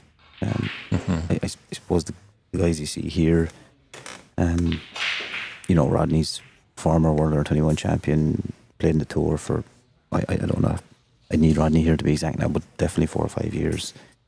Davy Morris is Irish champion, 5 years. I've just been told 5 years. Davy's 4 times Irish champion. He was on the tour for 8 or 9 years. Myself, I've won a couple of tournaments here and there. We have a year on the tour. So I suppose we're well experienced. We're around a while. There's none of us new to the game. But like you could, the guys we have playing the tournaments, and I don't really know much about the standard here. This is new to me, and I'm getting to get a look at the players now. But you could pick any of the top, say, you could pick 3 or 4 of any of the top 20 Irish players currently, and they'd be really competitive. You know, against. You're saying, okay, you're looking at us playing. Even with us, it's going to be a tight game. You know, standard's good. We have lots of good young players. A few even in my own club. So it's good. They're, as you said, the lads are willing to learn. Zia, you were saying, like he's, you know, it's not cheap to play in this tournament. I don't know, is he from this neck of the woods? I don't really know where everybody's based. He's actually from Nashville, so he's on the other side of the country. So he's taking a plane. He's paid a big entry fee, you know, and he's coming here knowing, I suppose, if he's done any bit of background work at all and looked at the names in the event, that there's 6, 7, 8 high quality players, 3 or 4 or 5 guys have been on the tour, former world champion and stuff. So he's going to find it difficult to, you know, to win the event or maybe to place in the event. But he's here and he's enjoying it, looking to play well, see what he can get out of it. He's watching, he's picking up stuff, and that's like, you know, we all done that. I done that as a junior. We'll say, you know, I'm 42 now, but going at 13, 14, 15, traveling around Ireland, like you're not picking up wins. Like, you know, you're like, if you win a match, that's the win for the day, or get 2 wins against some of the older guys, and you stay on, you learn, you try and learn the shots, learn the safeties and this kind of stuff, and you go back and you work harder, and then you say, right, okay, I got a month now again, test myself again in the next tournament, and it builds from there, you know. Yes, definitely. In North America, the tough part is the travel. Obviously, Ireland a lot smaller, so easy to travel Yes, tournaments throughout the yes. land. Yeah, like it was like we'd be giving out about a tournament in Letterkenny, but it's only 4 hours drive, and that's the furthest one away, you know. So it's we have what's it, first world problems with snooker regards. That 4 hour drive is our furthest tournament, you know. So we could be a third world country when it comes to snooker over here. Yeah, no, it's even Andy. I think Andy's won the. Has he won the Arizona and the Seattle this year? Neither of them are close by. Oh, You know? that's a travel like I think me in Vancouver, and then the guys in Seattle. That's probably a 2.5 hour drive. Yeah. Then you have a border as well, so you can be quite long. I did the first U.S. Open. There's probably where I come up to the border crossing. There's a duty-free shop there, and from that point to crossing the border, typically would be maybe a 15-minute drive at most. Okay. It took me 2.5 hours one time to get down because I believe there was a big musician playing in Seattle. So I was like, it's time to apply for a Nexus. And now Nexus's card is they give you an interview and you just become a trusted traveler. So they have a little background history. Like, okay, we don't know. We know this guy has something. We know a bit about him. He's not just some random person trying to come across the border. He's the next whispering Ted Lowe.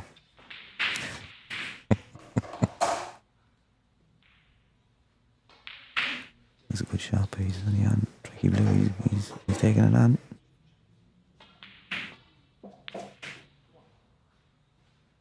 But I guess if an American was to go over to Ireland to play baseball, you guys would all be an honored, or a Canadian playing hockey. Yeah. You mean watching baseball? Like, you know. I guess, yeah, America's pretty much, well, it's getting more global and stuff like that. But, You get NFL games in England, you Yeah, know, they in do. all the soccer stadiums now. And I don't know, is the one played in Ireland the odd time as well? I think there is in the Aviva, but baseball, no. I don't even understand baseball. it's funny because then sometimes we don't understand cricket and they both use a bat. Ah, cricket. Oh, no disrespect to the cricket lads, but can't have that. They might tell me the snooker's boring, but can't watch the cricket.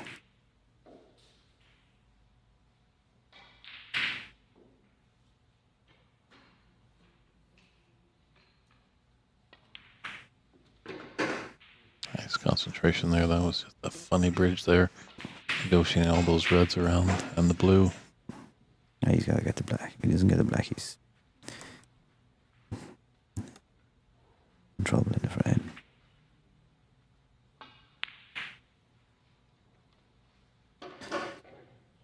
You need the scores and the doors and a couple of balls in the cush like that.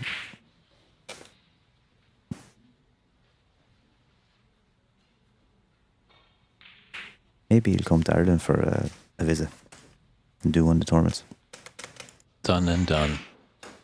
And we have you on tape, so we have a witness. So Yes. No problem. I feel like I'd have to run a really big event to warrant your standard of commentary coming because you're so good. okay, let me just go get my checkbook. You're just showering me with compliments. You have to apply for a local grant or something to get to look after you. I do, in my lineage, there is some Irish there. Never been to the Emerald Islands. You'd be more than welcome.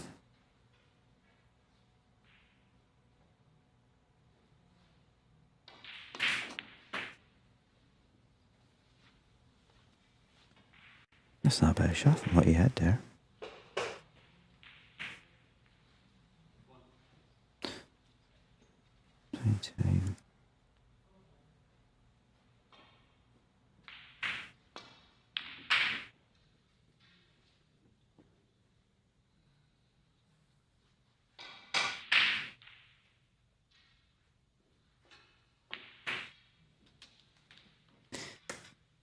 How would you find the tables fair here compared to back home? I've never played on Librewin cloth before, and obviously didn't know what to expect, but it's really good. Like, the grip and the ball rolling on and stuff. It's excellent. Really, really good cloth to play on. I consider even maybe using it in the future. Like obviously we stick to the Strachan or the Hainsworth. They're kind of the two cloths we'd have at home or that the fitters use. But yeah, it's really good because I've played on other ones, as I won't mention, say, and have played a little bit different. And you kind of stick to the same two because they have a bit of durability and you know what you're getting. You know how long one's going to last in the club and that. But definitely it's nice to play on. Tables here are tricky, like balls down the rail. They're not simple. Like, I don't know if obviously people watching at home are seeing balls maybe missed along the cushion and stuff. The tables they're not very forgiving here. It's tricky. Like, we haven't had a century yet. I mean, there's been a lot of, say, 40, 50s. Like, there's an awful lot of that. So when the balls get open out around the pink and the black or out in the centre, it's nice to take them because you can move the white and the balls are splitting well. But if you get a couple of balls on the cushion, you need to hit them pretty perfect. So that's why you mightn't be seeing like many tons even for the calibre of players we have here. But if you look at the break sheet, there's an awful lot of 50s and 60s going in because the balls are splitting quite well and the lads are taking them. It's just a couple on the cushion, maybe the little knockout shots and stuff. We're not getting them, and I suppose the groups were small. We've only had 2 matches to get going. Sometimes you might play 4 or 5 matches in a group in another event. Even with semi players, it could be bigger groups and stuff. So we've only had kind of 2 chances on the table. So you might see a couple of more breaks going in tomorrow. And lads get warmed up and have another 2 matches. So they'll have won. Whoever wins their game, say this evening, they'll play a quarter final and a semi tomorrow. So you could see something kind of good going in by then. Yeah, I'm kind of surprised that we haven't seen some because it was sometimes the standard here, having a best of 7 can be quite a long match. Yeah, I suppose it's just we play best of 5s at home to the quarterfinals of our men's event and then 7s onwards. But say like lately some of the international events have gone to best of 5 because there's so many in them. Like last year's IBSF, I think, had 140, 150 maybe players. So they play groups because a best of they'll play groups of 4, but many groups of 4 because it's less matches than playing groups of 5, groups of 6. It takes longer, and then they've kind of caught at the best of 5, which is a little bit annoying for us. We'd like a longer match to get more into the match, to not be edgy at the start, and to be able to flow quicker in the game, and then you see better snooker and. You go 1-0 down the best of 5, you're tightening up. You go 1-0 down the best of 9, it doesn't matter. You're still going to play. If you lose, you're still going to go for your shots and stuff. So I suppose players here have only had 2 goes at the table. Everybody's only played 2 matches in the groups here, which is it. And the format's really good. I'm not saying it's the format, but maybe just for us to get, a bit looser maybe on the table. You might see today and tomorrow there could be some breaks going in. Or I hope so anyway. I hope I'm making them. That's interesting. At the World Championship at the Crucible Theatre, the finals of best of 35, overplayed over 4 sessions. Say you can't win it in the first session, but you certainly probably could lose it in that first session. Yeah. Yeah, definitely. I suppose you don't want to be coming out 5-3, 6-2, but like 7-1, 8-0. I think Ronnie lost first 4 or 5 frames to Graham Dott one year and still ended up winning it quite well. Yeah, if Jack Jones wasn't down 7-1 last year, what could have happened? Because it ended up 18-14 for Kyron. 14, yeah. Oh, take that. 27, 28, that's it.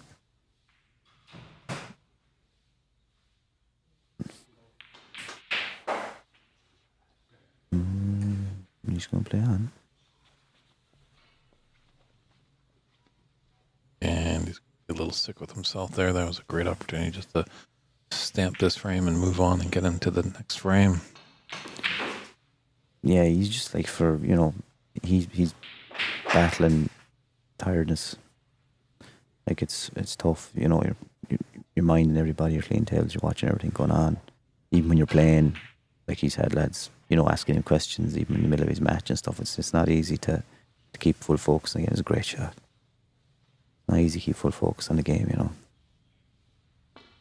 I'm sure he'll be, if he does come through this game, he'll be fresh for me tonight. So he'll be back. I suppose I probably shouldn't be commentating. I'm playing the winner of this match. That's exactly why you're commentating. That's I what want to get Ronnie on. was doing last I'm night. keeping an eye on him. On both these gentlemen.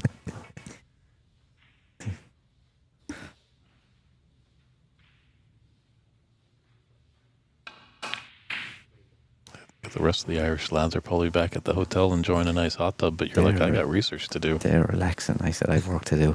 When I'm washed the eyes.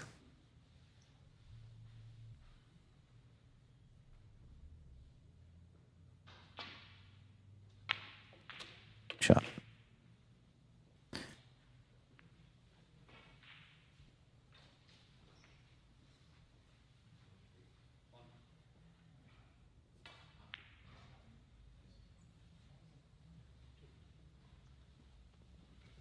Oh, that's right.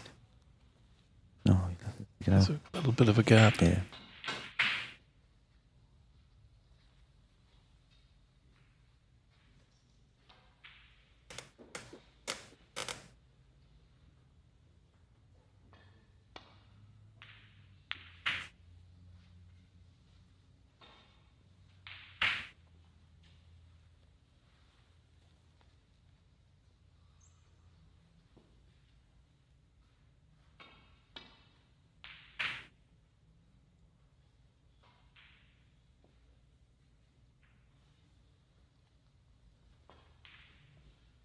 One more.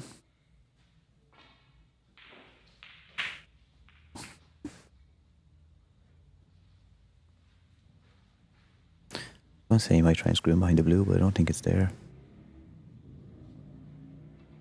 Like up centre tail behind the brown. Green is the black spot. Oh, what do I know?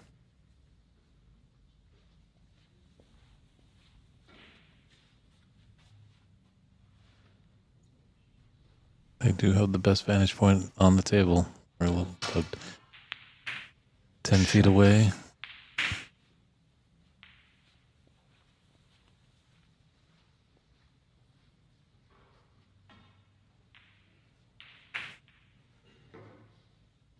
Would be quite a steal if Arif is able to take this one. He's got a lot of work to do. Yeah, I believe even if he gets a snooker blues in the cushion, it's 2 visits minimum. Unless he can play a brilliant knockout shot off the brown if he gets the snooker past the green.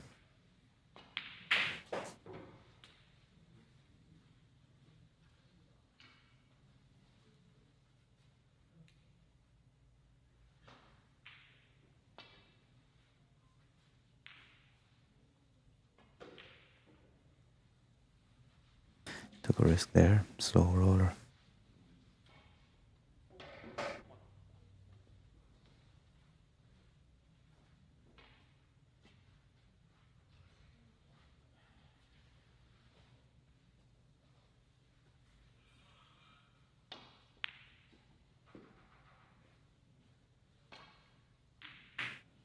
So if there's anything in your game, is there something that you struggle with, Brendan?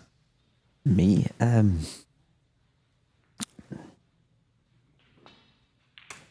everything. Yeah, I don't know. Oh, it's just day to day. Like I'm happy to be still relevant. I suppose that's the way I'd look at it. I go to the tournaments and I'm still in the mix to win events. That's kind of all I can ask for, you know. I'm still relevant in the tournaments that I play. It's really all I want. Something in my game I struggle with, myself, my own mind probably. I'm my own biggest critic. I get frustrated a lot. I'm trying to work on that, I suppose. You mightn't see it, but I get frustrated, but not with other players' lucky shots or anything like that, but just with my own maybe, lack of a positional shot or a safety shot. I always feel like I can do better, and I suppose that's the way I've played all my life. I've been hard on myself while I'm playing in the game. I don't think it really affects me. I think I can shrug it off, but I do get quite annoyed sometimes playing, even though you might be able to see it from the commentary booth. You might spot it this evening. Hopefully not. But not done a really particular shot or a particular area of the game. I don't think so. I'm as good as I'm going to be at those things. I'm, not going to hit the heights of top 32 in the world or anything like that. But I think I'm decent in most areas of the game. Try to keep relevant in the amateur scene in the tournaments I play, and hopefully I can pick up the odd win here and there. So just maintaining that kind of positive attitude. Yeah, just like I've done. I've won most things in the Irish kind of game, and I think I've done okay internationally. But like, you're never, I had a good friend of mine saying to me lately, what's the perfect amount of wins? And I won more. So that's kind of, I suppose I thought that was great. Like, that's something I'm like, why not keep trying to win, keep playing, keep enjoying it. I like the battle. I love being involved in a good game. It doesn't matter, where it is, what time it is, whatever, as long as it's a good game. If it's a practice game in the club or if it's here in a big tournament, brilliant. The more kind of pressure, the better. Try and test yourself, see if you are still decent. Maybe some people say maybe I was never decent, but like, just still in my own mind, see if I can still play and compete and test myself against really good opposition, really good players. That's what anybody in I suppose high level sport, even if it's high level amateur sport, wants to do. I don't think if you're not thinking like that, then why are you here? Mm-hmm, yes.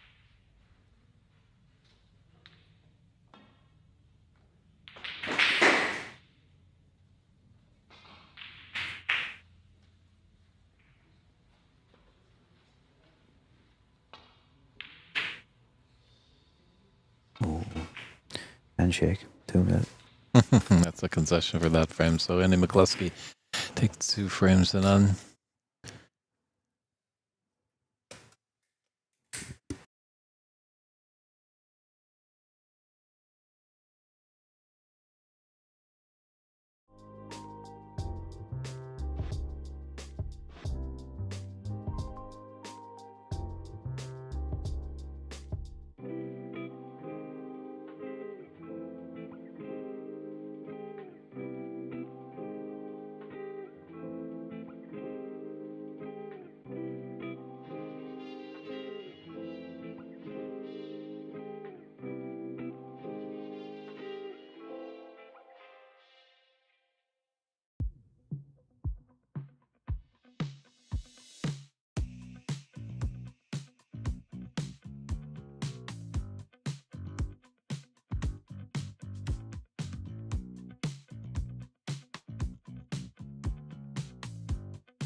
And we're back here, frame 3 of this knockout match. Winner of this moves on to the Sweet 16. Unfortunately, the loser is going to go home. But big thanks to Brendan O'Donoghue for stepping into the booth, providing some great insight, and an invitation to Ireland. It's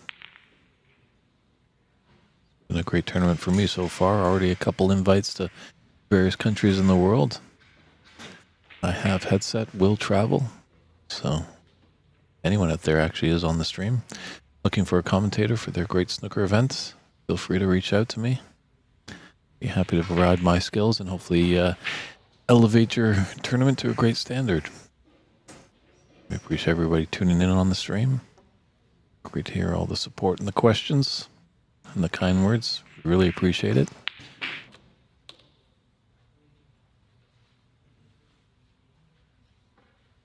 And just a programming note, at the conclusion of this match, obviously we'll have a post-match interview, but then we're going to take a little break.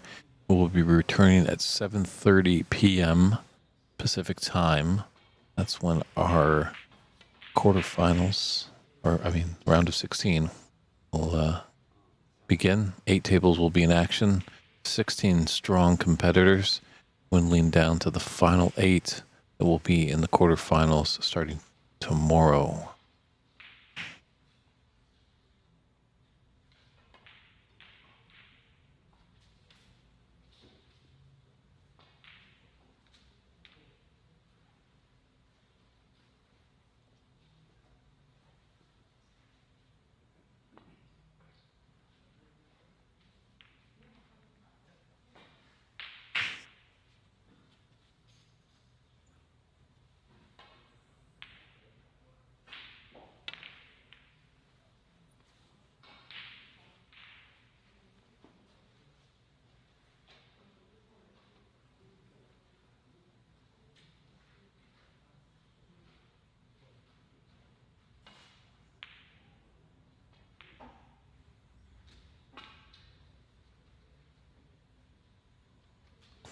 Might be a little bit costly here.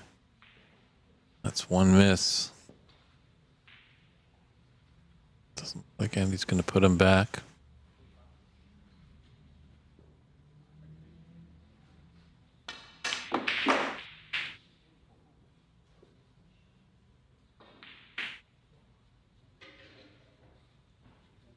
Not sure how much Andy plays at this club. I'm pretty sure he's probably been playing a lot over the last month or so and gearing up for this tournament.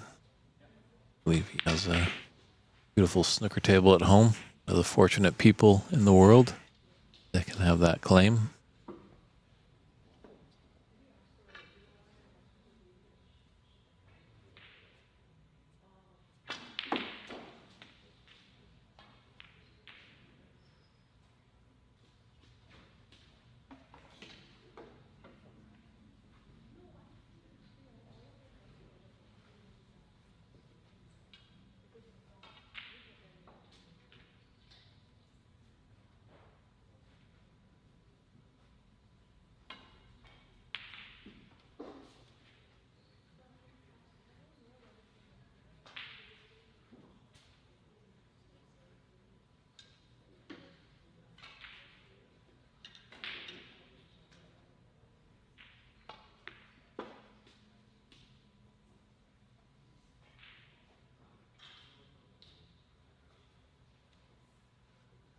All right, everybody, I'm pleased to announce we have a special guest coming into the booth. Man of many talents, many tongue waggles, too. Haven't seen it that much in this tournament. Bob Hemnani. How you doing, Bob? Doing good, doing good. Thank you for having me. And so how did you fare? I know you were in kind of the second place or the second chance tournament, correct? Yeah, I won the last match 3-0. I got a bit lucky, but doing okay. Not very good this tournament. Need some practice. I didn't prepare well, actually, to be honest. So you get what you deserve. True, because you come to this tournament by the way of New Jersey, correct? Yeah, I do. And is there a big snooker scene in New Jersey? There is, but not too many places to play. I think there are only 2 places which have tables, and they have 1 table. So there's always a line out the door to come and play. Yeah, so it's tough to get the table to play. And literally, when you walk in at 11, there are like 5-6 people standing in the morning to come shoot. Wow. So, Is there anybody talking about building a room out there or opening something? yeah, last 10 years, everybody's talking about it, but nobody's taking that step. Looks like I'll have to do it. All right, back to the game. Well, I hear you have a nice pastry chef that you know of that maybe could provide treats if you opened up a billiard room. Yeah, maybe. The Billiards Bakery. The Billiards Bakery, it's very nice. The Snooker Sweet Cakes.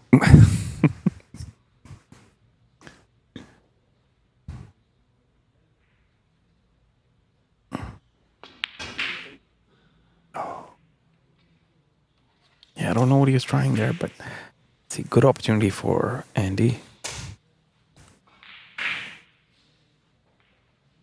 Maybe he can get on the black. Have you played either of these guys? Have you played Andy or Arif? I've played Andy, yeah. I played him at Embassy maybe a year ago. Yeah, I managed to beat him, but I've not played Arif before. Arif, right? Correct. Yeah, I've not played him before. He's a very good player, though. Comes from Chicago, I think. He has a star table at home, so plenty of practicing. He was nice enough to give me a ride this morning to the venue. Yeah, when we come to these snooker tournaments, friendships are formed rather quickly, and it seems like they're friends for life. Yeah, I hope so. With me. I think we always have a good laugh when we see each other in the room. I know.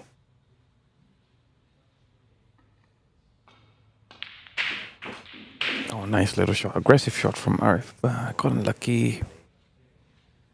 Cue balls don't come out into play.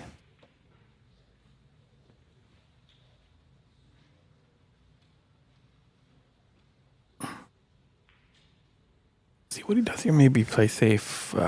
Can also, yeah. I think he'll have to go into the pack here. I don't think he has any other option.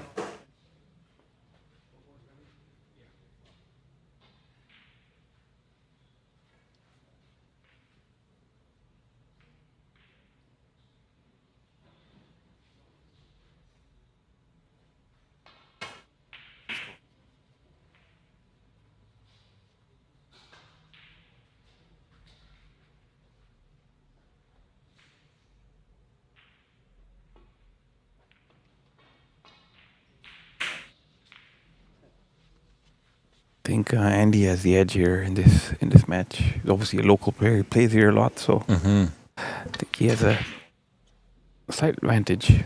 He knows the tables really well. They roll off. One tough part is he is tournament director, so is his mind 100% in the match? You know, might just have a nagging thing of... You know, I don't think it's in the match. He just walked over to me and told me about my schedule tomorrow, so he's not really focusing, I think. At first, I think he wasn't going to play. And he finally entered the tournament. I'm glad he did, though. Yeah, he was happy to just put his cue aside for the benefit of the tournament. But as a result, at the deadline, when players could sign up, he only had 35 players. So he felt to get that sweet number of 36. Yeah, I think a lot of people sadly opted out. I think he had 46 at first. Yes. And then they opted out. Glad I made it, though. Very nice event. Good to see everybody.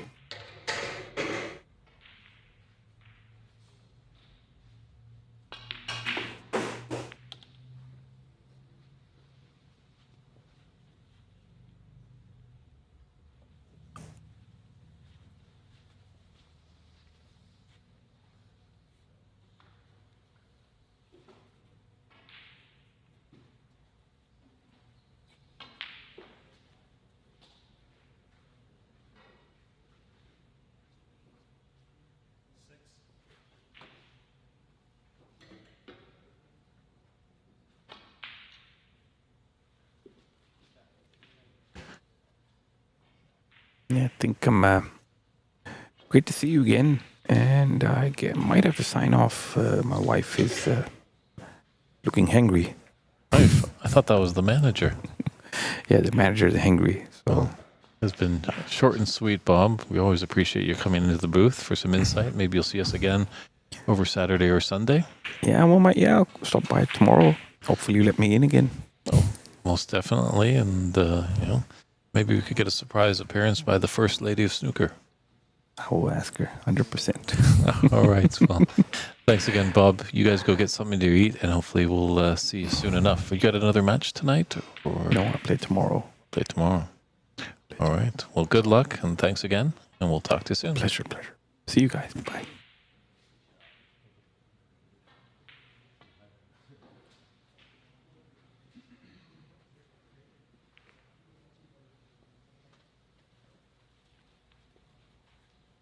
Always good fun having a new voice in the booth, but sometimes those hunger pains jump in and people need to get a bite to eat.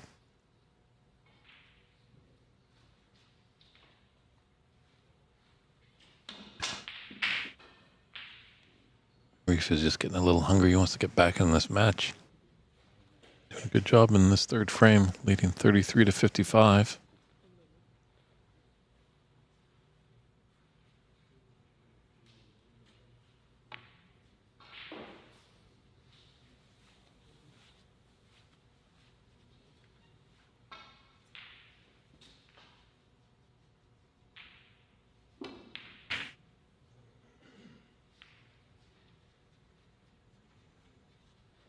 Almost some fluke there, flicking off the brown.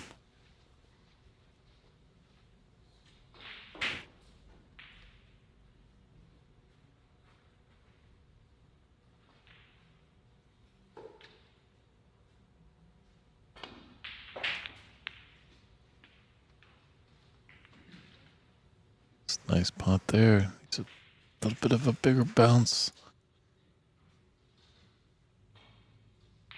To be just a little bit higher. That's just a veer blind.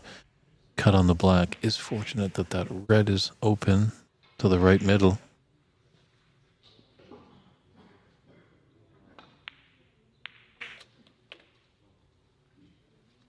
Oh, can't into that green. Stopped all the momentum of it.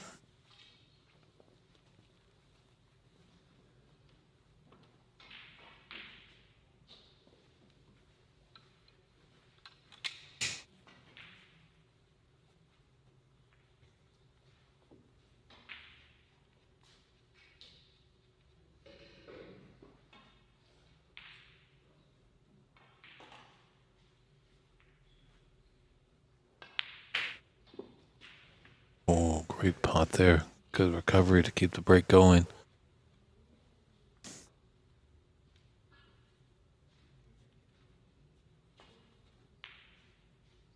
Angle on the green to come back down table. Those little three reds, that kind of triangle with the bottom left one on our screen. We could cut past to the top right. It's definitely close if he came off that yellow down table.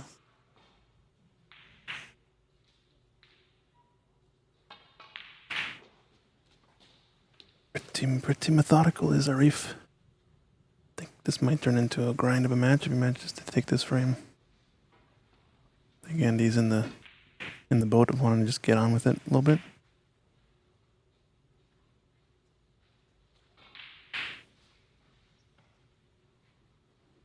It's a true testament to Andy's ability. Being a tournament director, having all that swirling around in your head and still being able to compete at a high level. Yeah, it's tough. Said it numerous times, he does have a great support system.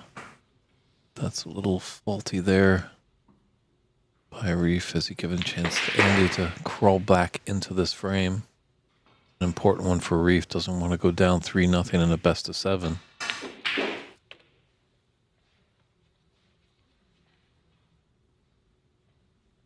Just looking at that pink, it looks like it does pass to the top left corner.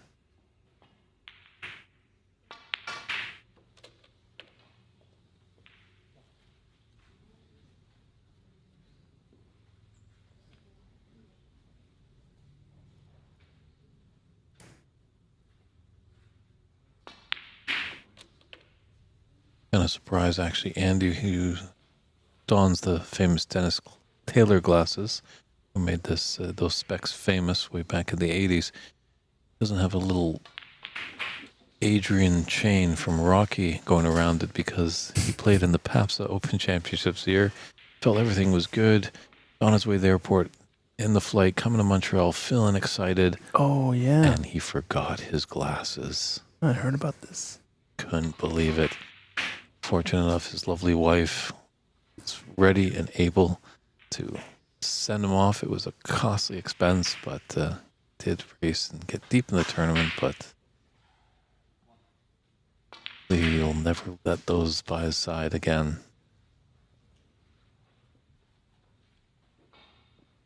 Yeah, quite the moment he said, "What the heck am I doing here? If I can't even see, then there's no point."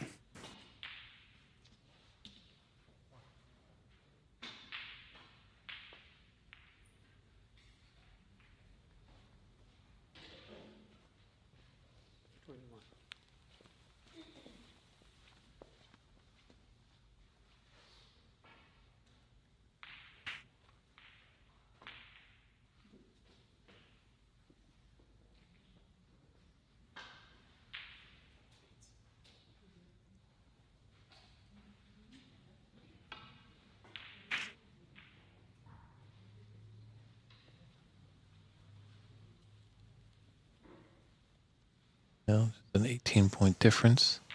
43 on the table. This third frame is still up for the grabs for anyone.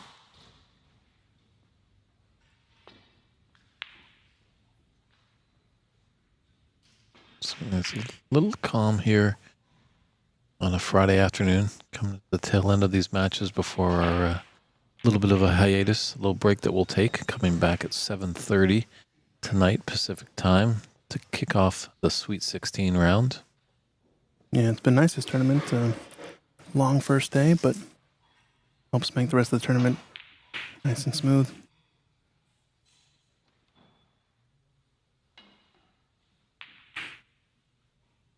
Gonna have one more round later today, like you said, and then tomorrow we've got quarterfinal and semis. Is that right?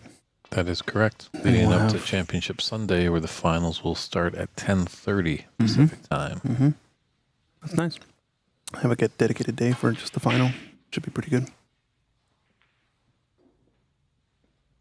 Yeah, and great sportsmanship throughout the tournament.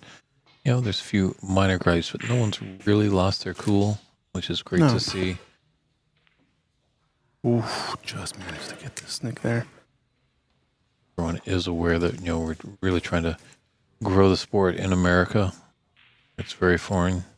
You talk to a lot of the players that came from Ireland, and they never would have thought in a million years that they'd be playing in a snooker tournament in the United States.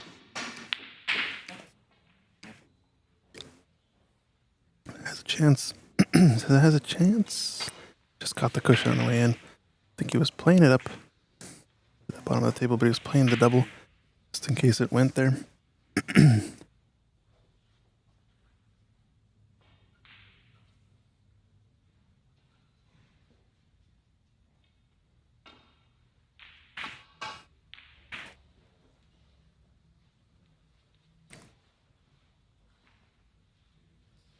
Not a bad safety, especially if it gets up to its green.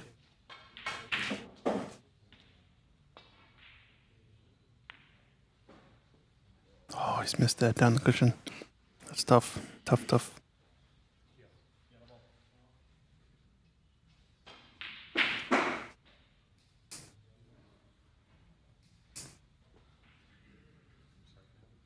Yeah, leading 2 frames to none. Not the end of the world, obviously. If he was trailing by that 2-frame margin, I don't think he would be taking on that red.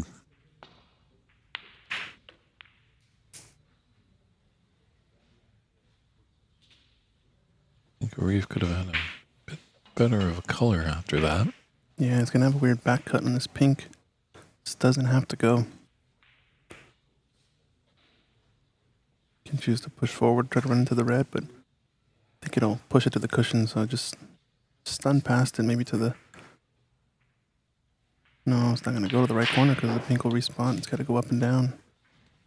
It's not a bad shot, actually, based on where he was.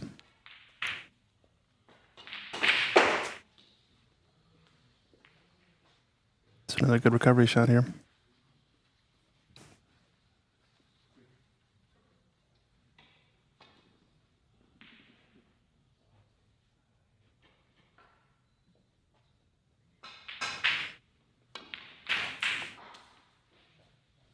Yeah. Watch out, Brown. The frame he definitely wanted to get. Didn't want to trail 3-0, so at least Reeve's able to take this frame. Puts us first on the board. He'll definitely feel like he's in the match. As we say, snooker can be a game of momentum.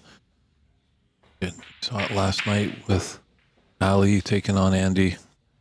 He had won the first two. Kind of a carbon copy of this match.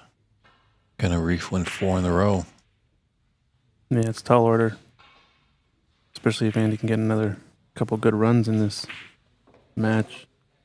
Feel like he's got a one table visit, I think, left in him. Feels like it's about to break open almost. Maybe plays a little bit too quick on some shots.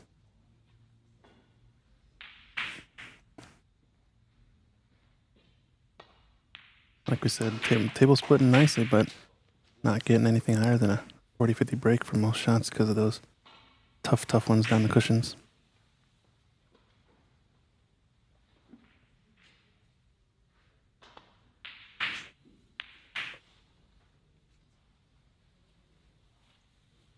Well, So one snooker, but it's going to lay up.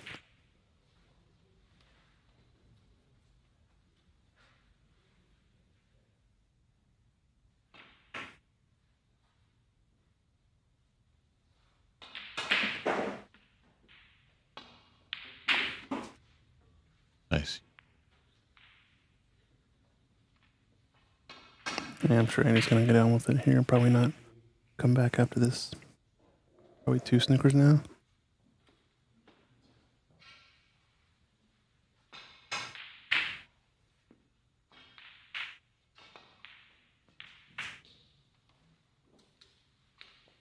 Yeah, there's the concession there. So Arif Mahmoud takes that third frame by a score line of 58 or 53, 58 to 26. My apologies, getting a little tongue-tied here. There's been a lot of dialogue going out through the weekend. So, any predictions, Christian? I know it's just 2-1. Yeah, I mean, I think Andy's still the favorite to win this, but it's a matter of can he stay with it, stay awake out there. Basically, he's on not a lot of sleep. So, he's taking a quick break. We'll do a little ad break and be right back. See you soon, everyone.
Back again, frame 4 action. It's the last match before our break here today.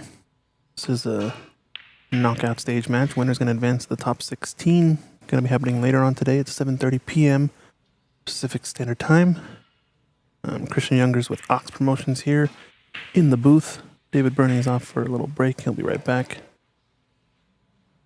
Got a lot of good stuff. Still got some folks in the chat hanging out, saying hello.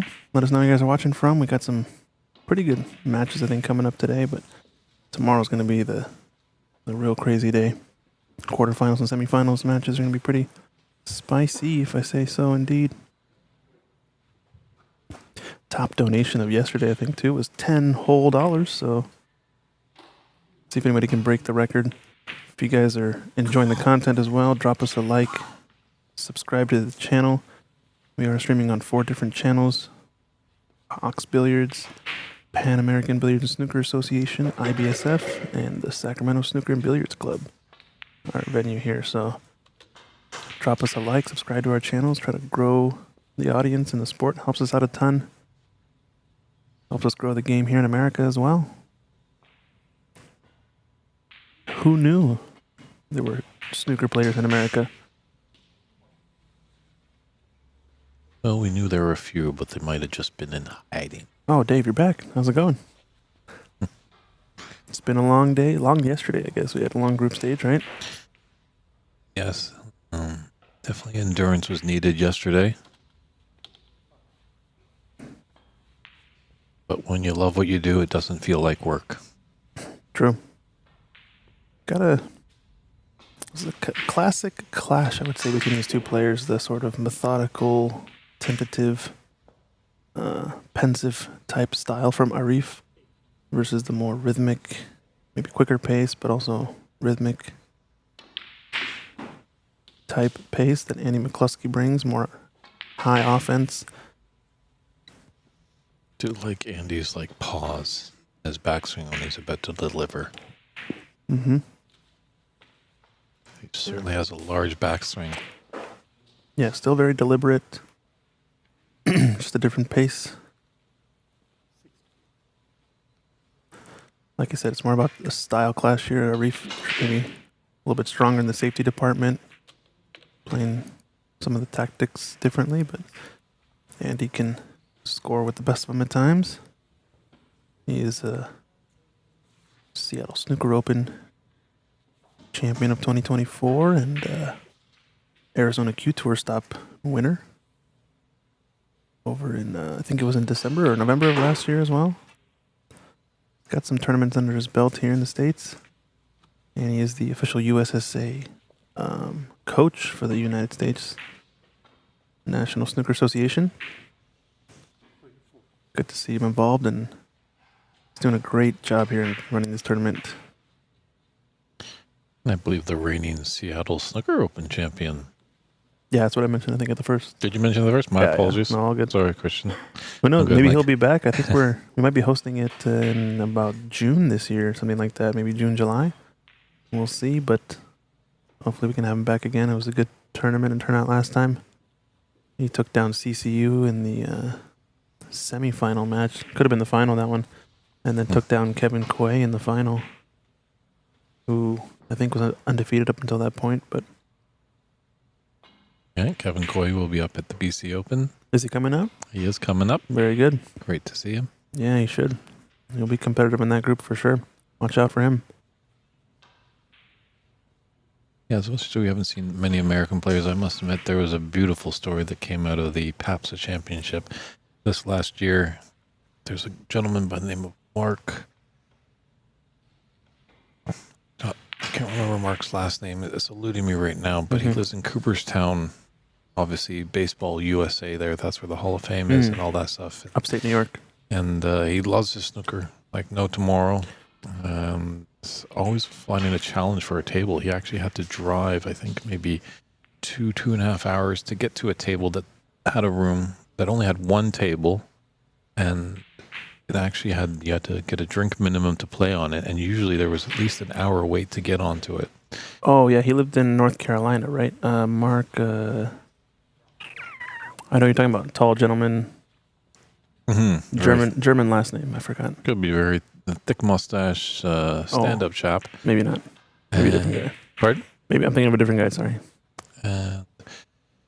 So he was playing along in the PABSA Open, and our good friend Alfred Tinger was playing well there, and Al actually works out of New York, but has a nice stay away home in the Cooperstown area. Oh, just overcut that red.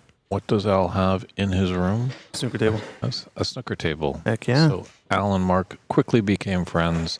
A friendship blossomed, and I'm pretty sure they're probably having a few practice sessions today right now. Very cool. So Reef's got a thin one into this middle pocket.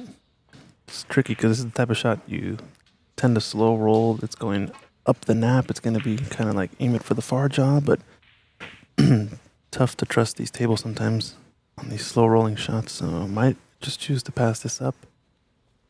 Only problem is a red up table doesn't make for an easy safety.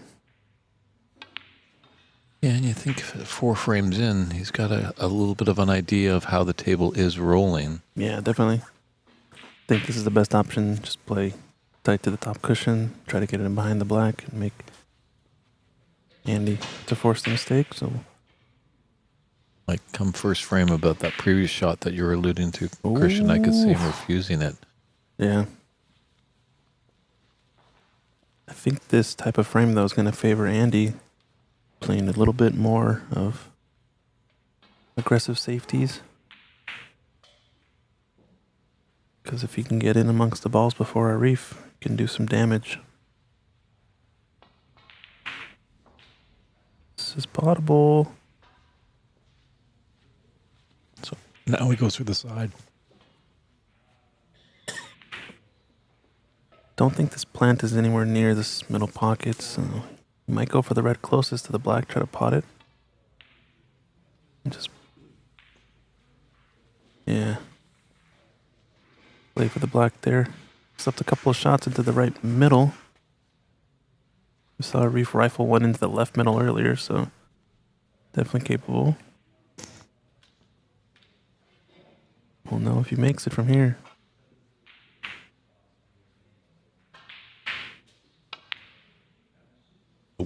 Just a bit too thick on that contact. There's that red that's still kind of there in the middle of the table that's thin into the left middle, but both players clearly going to pass it up, I think. Play the double, maybe the treble. Maybe the treble. It's on. It might be a jump start. He needs to put on a good break. He's already got 27-point lead. Tough black here would build his confidence, but he's just mishit that. Just didn't gauge the side quite right.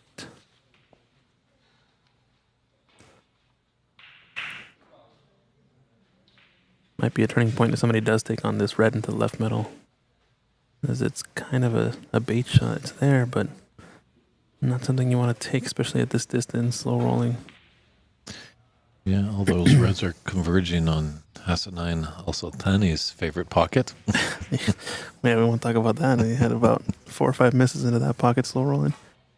On top of that, he had about 4 or 5 miscues as well in that match. So there's the attempt.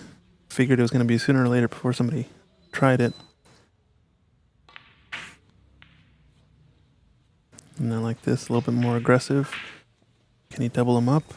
Nope, not quite. Pot is on. I think Andy just wants to get on with it a bit. I don't blame him. I think it's going to favor his style of play to get Arif maybe moving a little bit more quickly than he's comfortable with.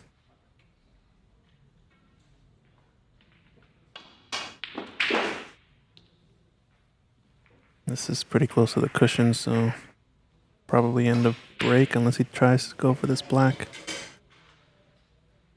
It's tricky being so tight to the cushion. Looking at it. It's a big shot here.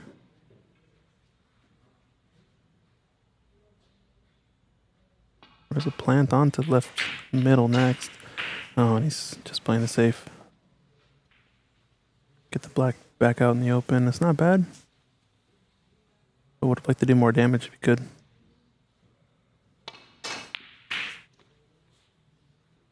No, left another red again. I think he was trying to catch that even thinner so that he can get the white moving down back towards the lower left quadrant on the table.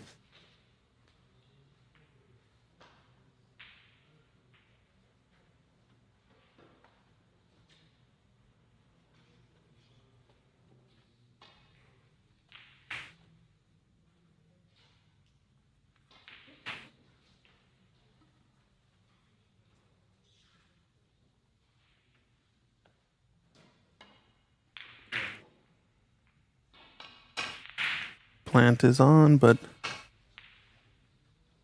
caught the first red too thick to the pocket, and now... Is he giving Andy a plant? Yeah, plant in response. It's a tough one. Especially down the cushion, you kind of want to roll it softer, but this angle, I think you can actually do a small screw shot and get onto the blue and at the same pocket.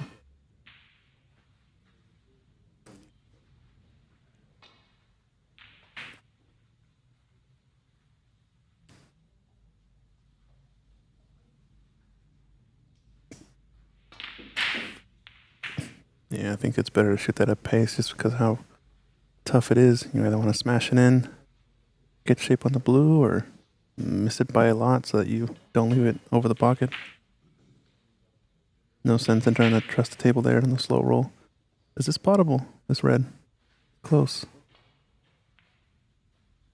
Oh. Just used the full pocket there. Wow, nice shot. Almost. It was just too thin. Green does pass between the blue and the brown, so got a starter. There's, I think, a couple of reds. The one closest to the yellow, I'm not sure if it's touching. It's playing the brown here, it looks like. Should also pass. Overcut it by quite some margin. And he's left a wide open red here. This is Andy's chance to get a big lead.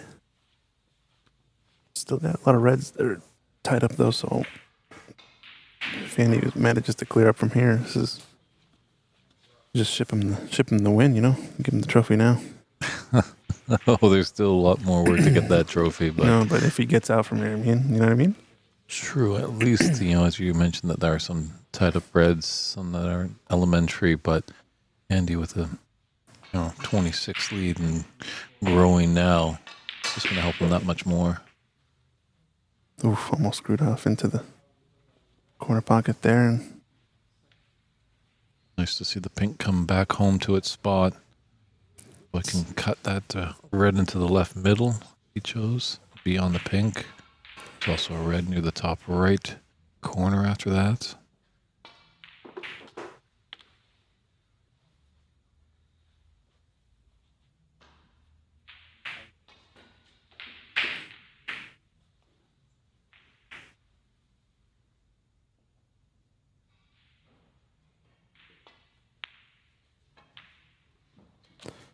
yeah, a couple of good shots there from Andy.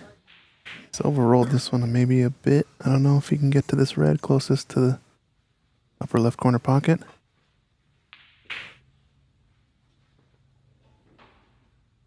Gonna take this thinner cut.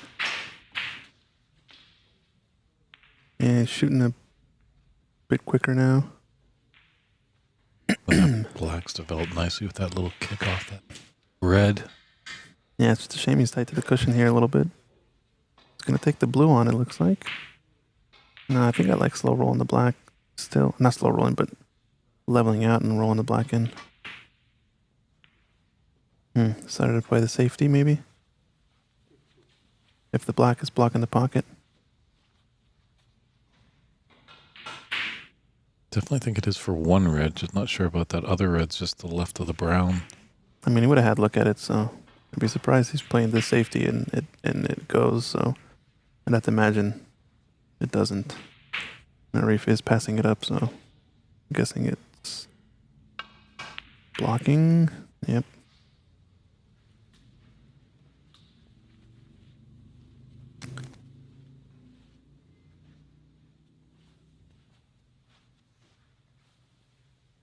Two more reds and colors for Andy. Get us to snookers required, but it's kind of a mess up in the upper part of the table, so it'd be a little while before we get there. Who do we got in the chat? Anybody watching? See, we got a few viewers over on the Ox page. Let us know where you're tuning in from. What part of the country or what part of the world, I guess. Yes, this is snooker in America. I know. It's not that common, but we're doing our best here. Sacramento, California. I'd say 5 years it probably would be not that much common, but it's definitely becoming a lot more common. Now you've got a little bit of academies, some popping up in Arizona, Nashville. Oh, Wolf is from PDX. I thought you were local. I guess being post-up crew doesn't necessarily mean you're from Sacramento. Probably just an avid viewer of Mr. Collins Newey. This is fun back cut here. Oh, it's got a chance. It's left an easy plant now, too. Wolf is saying he's making a trip to Seattle in 2 weeks for his birthday, and Jeff, I'm definitely going to be checking out Ox for the first time. Nice.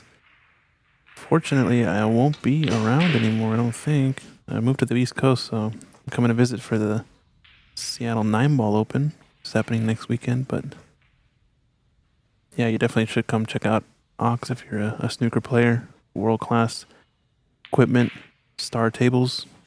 I think they still have kind of a bit more worn-in set now of superfine straw and superfine cloth, but still play pretty sweet.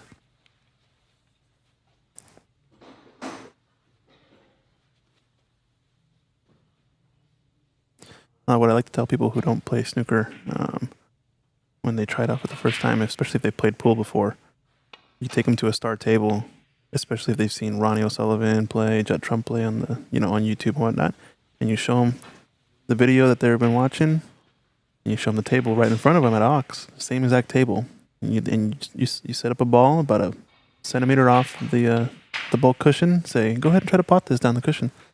No problem. Like halfway, a quarter of the way to the pocket, and you just see them struggle with trying to pot the ball down the cushion. Then you're like, now you know what those guys are doing on this table, right? And it helps put things in perspective. Oh my goodness, look at this. Leave. Angle look there. Wow. Angled him, right? That's what we call it? Angled. Oh, nice escape though. Unfortunate that he's going to leave, I think, all three reds on now. They all technically go to a pocket. It's just a matter of getting a little window or gap to get on. True. Andy would like to get that black back down table on its spot, just because with the reds up there, there's low value colors there. Yeah, Makes one it of them tough for a reef to really get back into the frame. One of them for sure will be red-black, I think.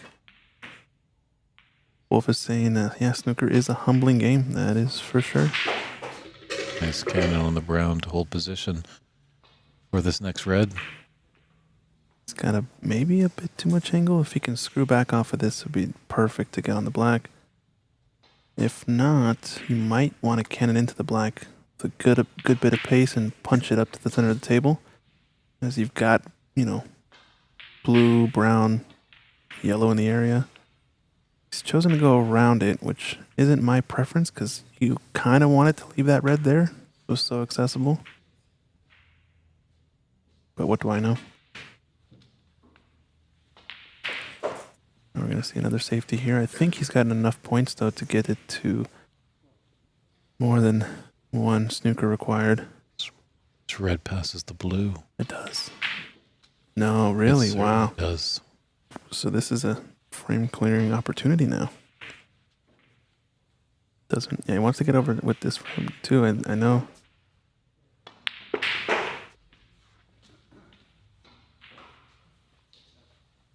I know our reef will come back to the table with more than one snooker at times.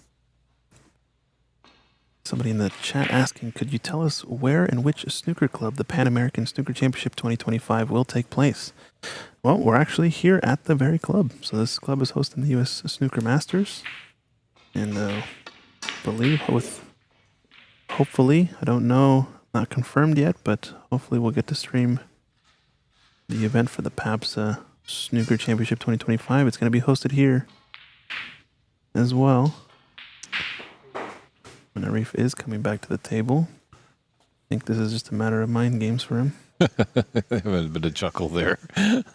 Andy thought he actually was going to take on, but cooler heads provide. So Andy taking a commanding lead in this best of 7 match with 3 frames to 1 to the good. There's that advertisements for Pan America Snooker Championship here at the Seattle Snooker and Billiards Room in Sacramento, yeah, California. And definitely check out Cloud Snooker because I believe registration is open for that. Go to cloudsnooker.com. Yeah. Cloudsnooker.com, and that is open to any citizen that lives and has status in the Americas, going from all the way alert in Northwest Territories, Canada, all the way down to the tip of Argentina and South America. You can get into this fantastic tournament.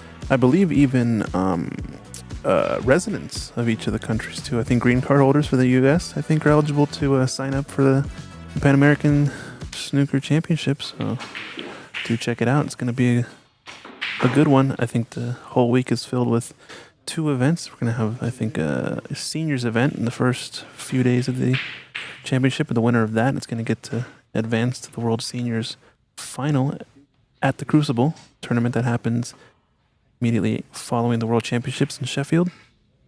And then we've got then the Open Championship happening after the seniors, and that winner is going to get an actual pro tour card to play on the World Snooker Tour. I think last year's winner, Canadian, right? Correct. Sahil Nair will be headed over there in the autumn of this year to start his campaign with that 2-year card. Yeah, year before that winner was Ahmed Ali El Said from the United States over in the New York area. And No, it actually was a Brazilian, won it in Rio. oh, Brazil. Oh, sorry. He was the year before that. Yes, Ahmad Right. Ali won it in Toronto at the Corner Bank in 2022. Yep, it's going to be a good one. We'll see who gets it this year. A good starter from Arif. Just dead straight on this black on the spot. A little bit of a loose break, I guess, from Andy leaving a middle pocket shot. Yeah, the American players will find it tough. Americas, shall we say, players. They're from, because we have some Brazilians that have headed over. It's going to be a tough battle, but good learning experience. Yeah, I just think we need more volume of players playing in the tour to represent the Americas. We obviously were behind that part of the world when it comes to the game of snooker, especially with the growth of pool or origins of pool and how that started in the U.S. But Well, hopefully these countries, I'm not sure how it's been over here in America with Ahmad Ali over there, if there's been much exposure on the sports networks over here. Hopefully maybe he can gain a little bit of traction just to potentially inspire some youngster, because that's what really it's going to take. I think when Cliff Thorburn knocked open the door over in England, he definitely inspired a lot more Canadians to follow suit, and it did happen. So there was a strong volume of Canadian players way back in the late 70s, early 80s, and into the 90s. Arif has mishit this ball. He wanted to get more action out of the white to avoid leaving that red into the right middle. Now, Andy with another chance at the table. It's got a steep angle here, but it's a natural way to split the pack open, so a big shot here. Oh, yeah, he's gone for it. Still, wouldn't mind it. He's not left the easiest table, actually. Just looking at the angles, I don't think anything is routine. Actually, no, yeah. The red upper right of the pink spot, I believe, does go into the right middle pocket. Take a look at that 4-ball plant. How'd you like that one, Four-ball. Christian? This red also pots into the right middle, so you can play up for the black here or for a bulk color. Might be tough to hold. Might go one cushion for the black. Oh, yeah. Caught it into the thick part of the pocket, and he's nice and straight on this black. Is it going to be choice of reds here after this black? Just don't get lazy on these type of shots, you know. You want to play for maybe a set of colors? He's opting to take the green. I think Andy knows that if he can get back to the table with this layout, he's a favorite, but he's going to need some help and a mistake from Arif, and this might be that mistake. Not choosing to pot the black there means he doesn't have a color to play for down in this lower part of the table. So taking on this red into the right middle is not really going to provide a lot of value. So instead, taking a tougher one to the left corner.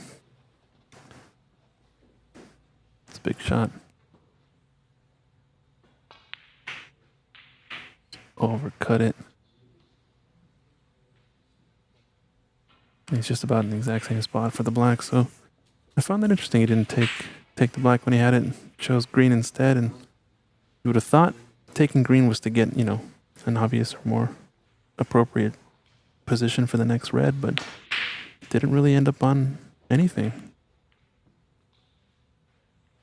Oh, and he might get away with this. Yeah, he definitely has. It's going to be a very thin blind cut for that red into the top right. Yeah, the lower right corner pocket. Yeah. Can be confusing the viewers, Dave. Top right corner, but it's the bottom of our screen. Well, the nap rolls from the bulk end to the top end. Yeah, but you got to educate the viewers too. They don't necessarily know that. But you're right.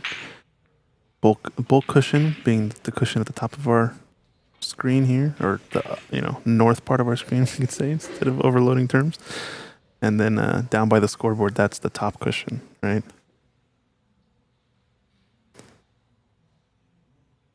Can be confusing, especially for other billiard viewers who maybe don't know the technical terms, but we're here to help. True, and that's why we have this great chat thing. Imagine if we didn't have the chat, we'd just be talking away and thinking everyone knows all the great terminology and be putting viewers in stitches, not knowing what's going on. But as we say, there's a few silly shots in snookers, but there's no silly questions on the chat. So definitely, if you have anything that you're curious of wanting to know, Christian and I will do our best to answer it as best we know.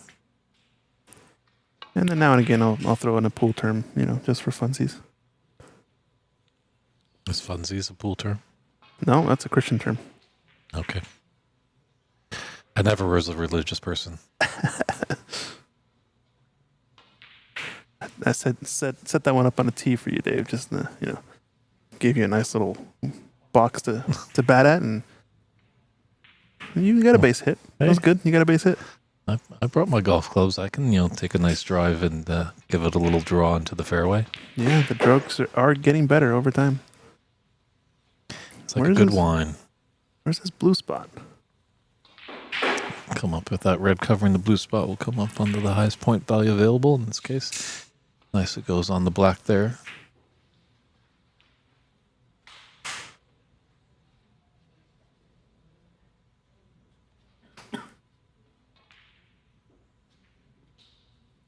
Now he's taking this to open up the blue spot, and if he does that and pots the black, he'll have this weird situation where the black and blue have swapped places. And that could lead to a little bit extra points, So far, it's been all Arif in this frame. Started the split, I think, came from that aggressive black pot that Andy took on and just missed by a smidge.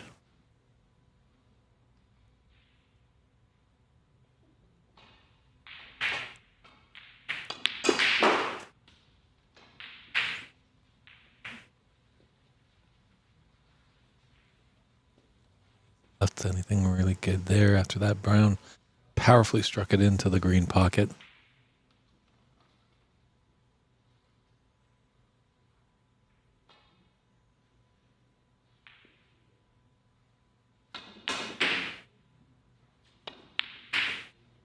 Ooh. Is this the chance Andy needs? I would say yes, it is. But as he doubled up these two reds, if one of them goes, it's a nice easy starter, but if not, yeah, he's taking a look around, so not going to be a... Yeah, they're both blocking each other. An angle to get behind the green here.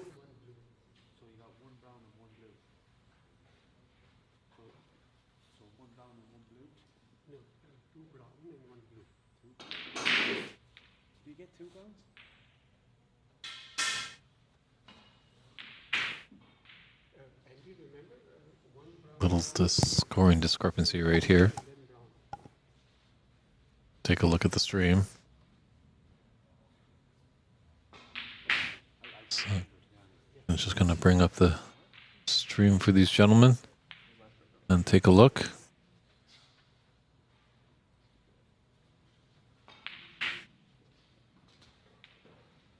It's the 2025 U.S. Snooker Masters here in Sacramento, California. The Sacramento Snooker and Billiards Room. It's the inaugural tournament here. Winner will take away $10,000 US and the trophy and be in the record books as the first champion ever of what's feeling like a fantastic tournament.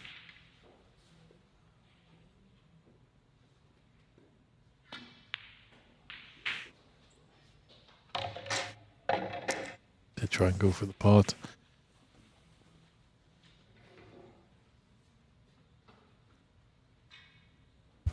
Yep, just clearing it up, but 2 browns, 1 blue. Good to go. And we move on.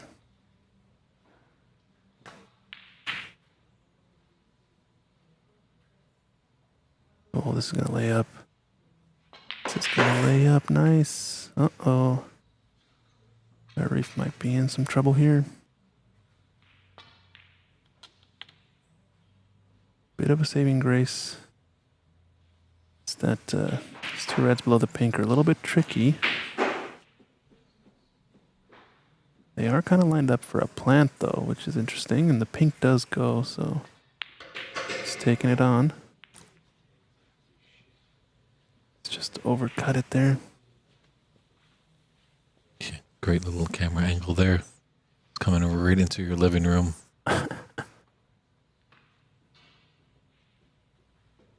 And blue does pass pink to left corner, so he's playing with a high ball, going to play for both color or black to right middle, maybe.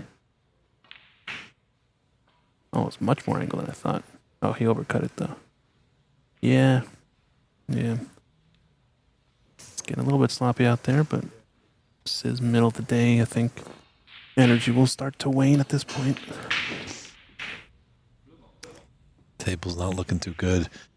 Got 4 reds against the cushion.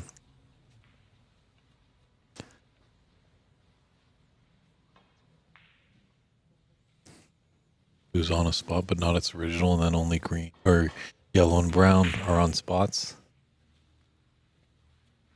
So this does give an advantage to Arif, who has a 34-point advantage in this 5th frame. It's looking at the plant.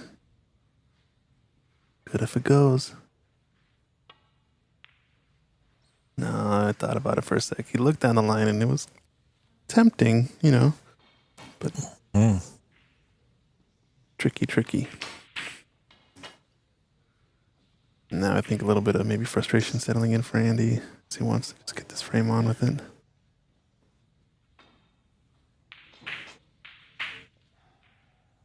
Handful of matches out in the room are still going on. They're going to conclude and we're going to get a nice break here in the middle of the day. Start up this evening, 7:30 PST. So do check that out for the top 16 matchups. It's going to be good. I don't think Arif wants to have a long break, because if it's a short break, that's meaning this man has pushed us into a decider.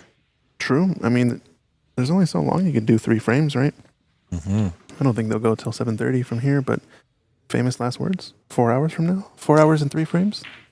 I don't think so. I think Fergal O'Brien on the pro circuit, I can't remember who he was playing, they had a frame that lasted over 2 hours. Yeah, but I don't think Andy's going to let that happen. He'd rather split the pack and see you later. True, maybe he could get a 2-minute nap in there in that little break to reset his energy. Nah, more than 2 minutes. We'll give him 5.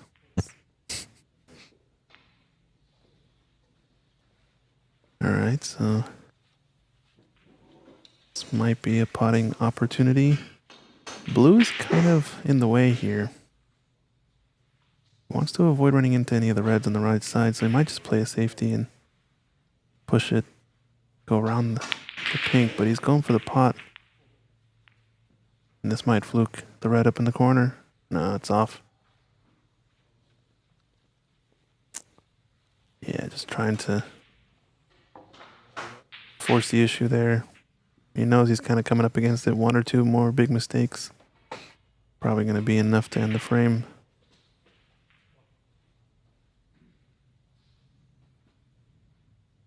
Might just be thinking, let's get this frame done and dusted and move on to the next one. Deficit of 35 with more to come. Reds are really nicely split up now, though, and the pink is on. Pink respotted. Still can score heavily if somebody gets in nicely on one of these reds. We'll see. I think Arif might actually think about playing safe here. Only problem is that red that's closest to the upper right corner pocket. Makes it real difficult to play safe. All right, so blue.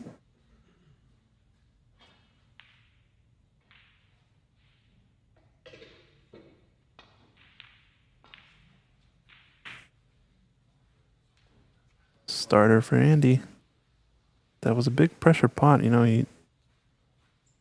it's always kind of a trade-off when you have everything out there, but you're on a tough color.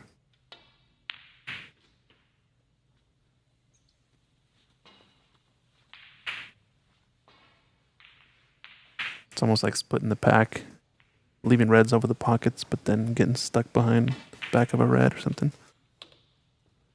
Definitely thought about it a little bit. It still dropped.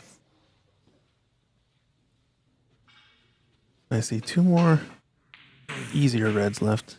Maybe the one to the right of this one is also on, but he's missed a big shot there. Yeah, you can feel the victory. It's just so close to the winning line, but always the toughest frame to win to push you into victory.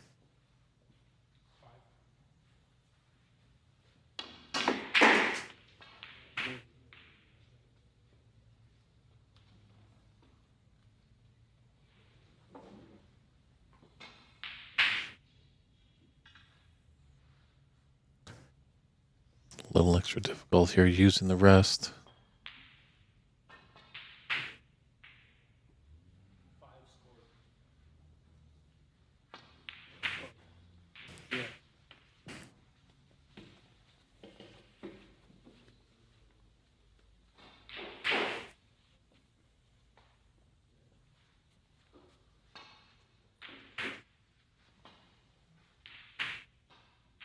Bridging over this black, but shouldn't cause him too much issue. Maybe it did. Maybe it did. Yeah, you never know with those sometimes. Sometimes you think like a player is completely oblivious to it. They've obviously known a little bit about it. Sometimes it just sneaks into their psyche just a little bit more. So... And he keeps getting chances. Can't give him that many chances because sometime he is going to capitalize on them. And more than anything, I think he's going to get a little more comfortable. Right now, you can tell he's kind of frustrated, but if he can get the things rolling in his favor again, it could be dangerous for Arif. It's got another mid-range pink. Knocked out that red out of the open area. Yeah, didn't even see that.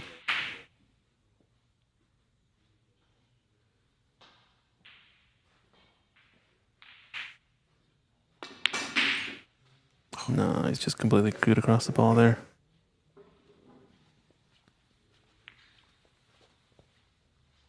Oh, did he get a Loosened it result? on the one. It goes. I think they go through. They both go, yeah. Oh, he almost had a result there. Trailing by 27 points, 43 on, still anyone's frame here. Arif's in the driver's seat, though, with these easy reds. Oh, if he rolls it in, maybe it's not so easy. Easy red left middle pockets? Maybe not. There is no easy red left middle pocket on this table. Oh, there certainly is not. How many, percentage-wise, I feel like how many misses have we seen? It's probably double digits. Good quarter of it. Oh, wow. That was close. Yes. Sorry.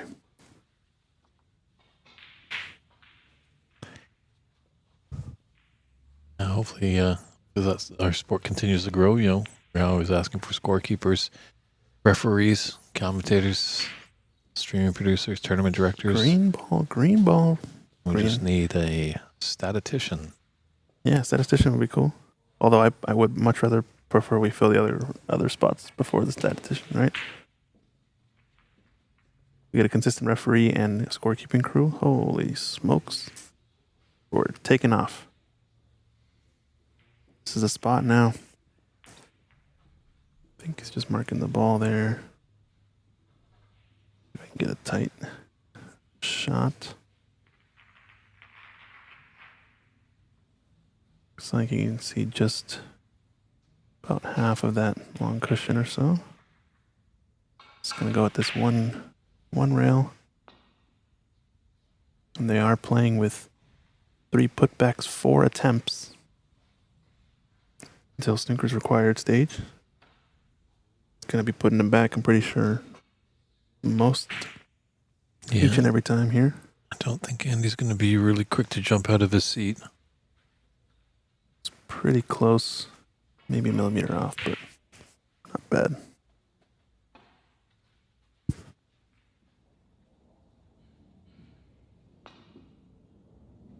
If he hits this hard enough and it comes up for a free ball, this could be dangerous for Arif.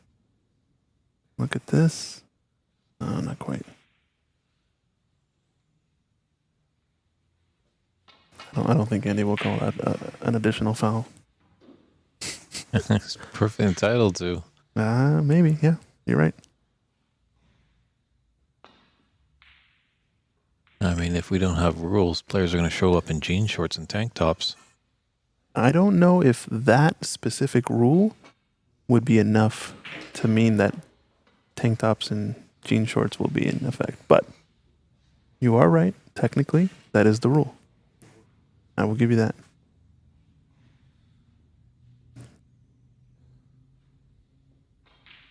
This last match, we saw something that was in question. Oh, yeah.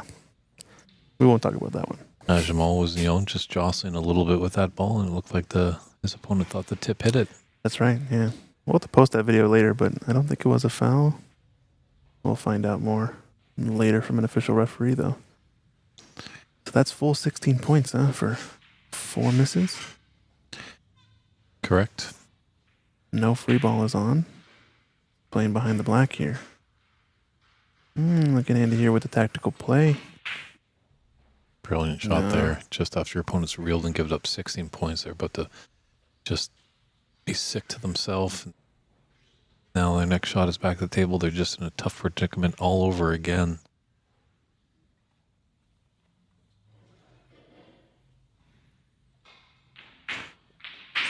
Kudos, Arif. He knows what's going on here. Just takes a little bit of his chalk on his finger and marks where the spot is. Yeah, I like seeing a couple of lines. For example, that line, the pink and the white are dead, lined up to the corner pocket.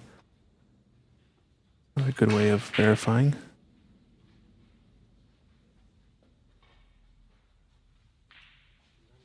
Well, they'll know where the white goes. But the brown obviously wasn't marked. Now, what's the call here, Christian?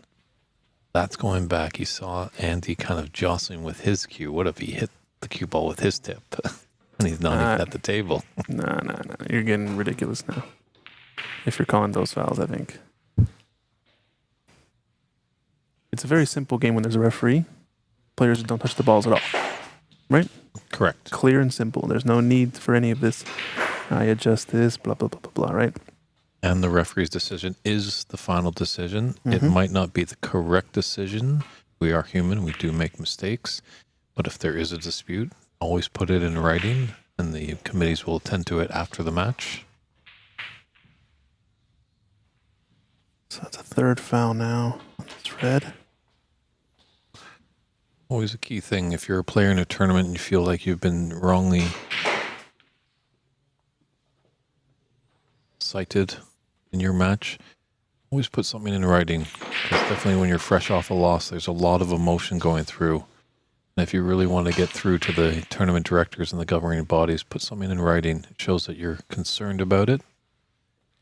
Oh, if this goes in off, this is oof. Could have been worse. So four fouls there. It's gonna be 16 points from 34 to 50. Just to put him behind this wall of bulk colors. Might be coming up. It's a nice line to miss the pink and come into cushions.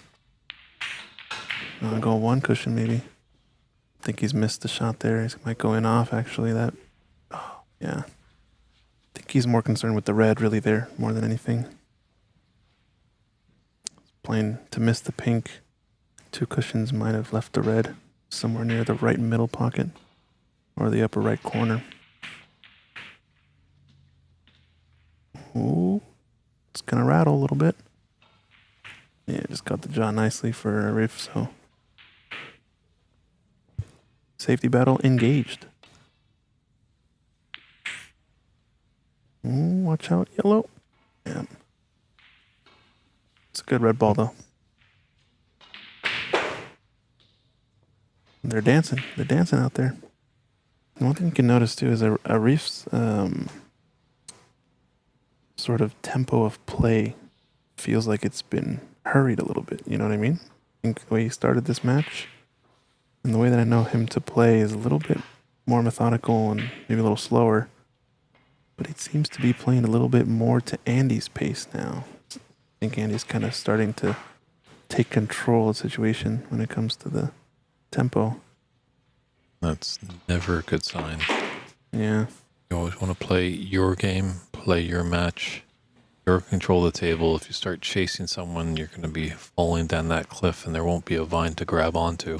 Save yourself. You want to be the one setting the pace. Pink is on. Good pot. Well, the game is called Snooker, and Andy definitely laid a few dangerous ones, succumb a lot of penalty points. Here's another one. This one's quite natural. Brown is a big blocker. Yeah.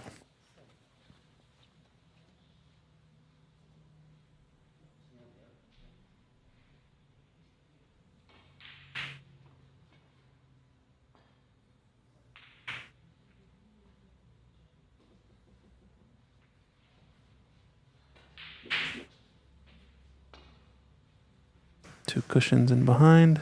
It's going to come short. This has a chance for a free ball based on where the pink lies. It's close. Oh, it's going to be close, but not quite. Too close to the cushion that Andy will jump back in. I think Arif is a favorite to hit this on the second try. Agreed. Usually these players, sometimes that first shot is just a tester. Feel out the angles. Oh, he's gone wide and he's going to hit the pink? No. Watch out, Get behind green. the green. I think it's a smart choice to keep putting him back in just because it's going to be real tough for Arif to not leave a shot on. Reese reeling. I'm not surprised you just take maybe just a walk around the table. Oh, good hit there. Yeah. Well, the problem with walking around the table after you've attempted 2 of them, now he's got the fluker in response. But what the problem with that is you've already kind of picked out a line, spot on the cushion. You're already lined up with your feet and everything, and it can sometimes throw you off if you have to get back up and down. Obviously, the best players, though, got to be able to do it. All right, I'm going to go get it out. I think just to walk around as much as you do find the point, it just kind of settles the nerves a little bit. But everyone's different. Comes to the game with a different approach. Both are happy.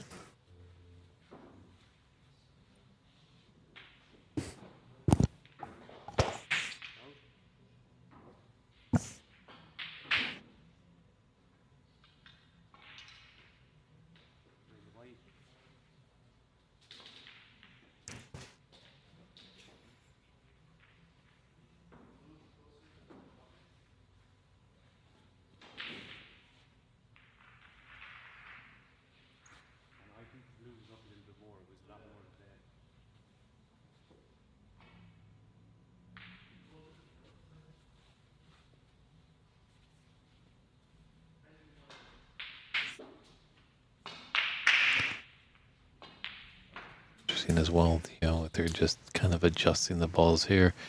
Usually a referee would be doing this, and usually a referee would have white gloves, so no body oils get onto the ball. So just small little technicalities.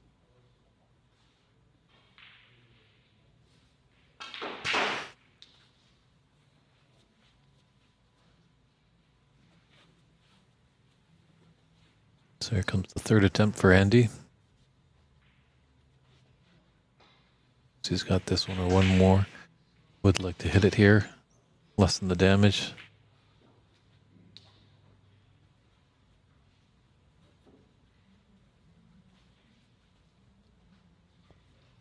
The reef it's gonna look like he's gonna just play on from there.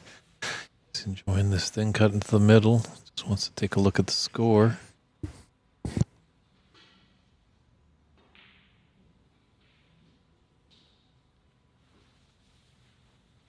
Yeah, he's just gonna put him back. Doesn't like it.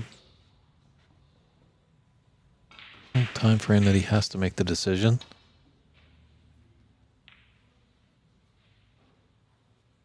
Four times the charm.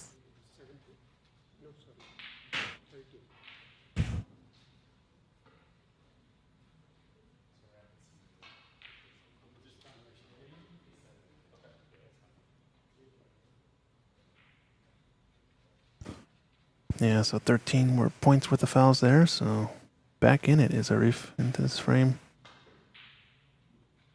Was important for Andy there to make contact with the yellow.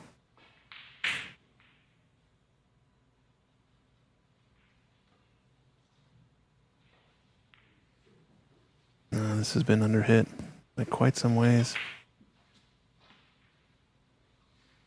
Don't like that snooker that much just because your cue ball has the only ball that has to be perfect. But if you overhit it, you're going to sell out a big shot into the middle pocket. Call it kind of like a naked safety. If you can try to get safeties where you're not just pushing the object ball safe, but then you have a chance to get in behind something. Those are kind of the higher percentage snookers you want to go for.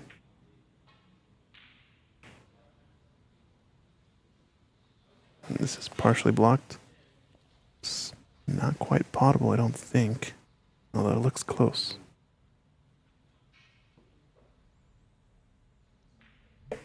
Tough cue balls. That's rather tight to the top cushion.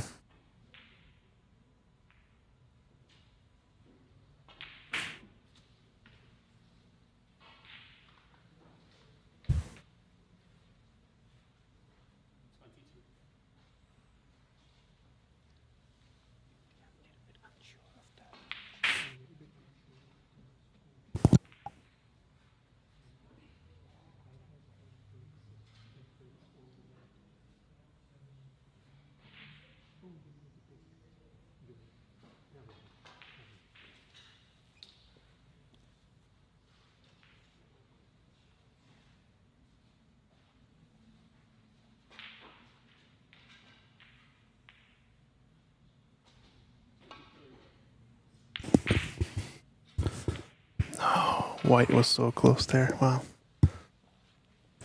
Yeah, left thin cut into the right middle. I was just seeing he's queuing right down my line of sight. Oh, and it's gone in off. This is disaster for Andy. How has he done that? Now the balls are all out in the open too. Yeah, wrong side, but shot's not automatic, but No, these, as much as they look very easy on the TV table, are a bit difficult. Watch that Q-tip, Arif. no, we're not calling that. I don't think it was a foul either way. But I think you might be sending another snooker here.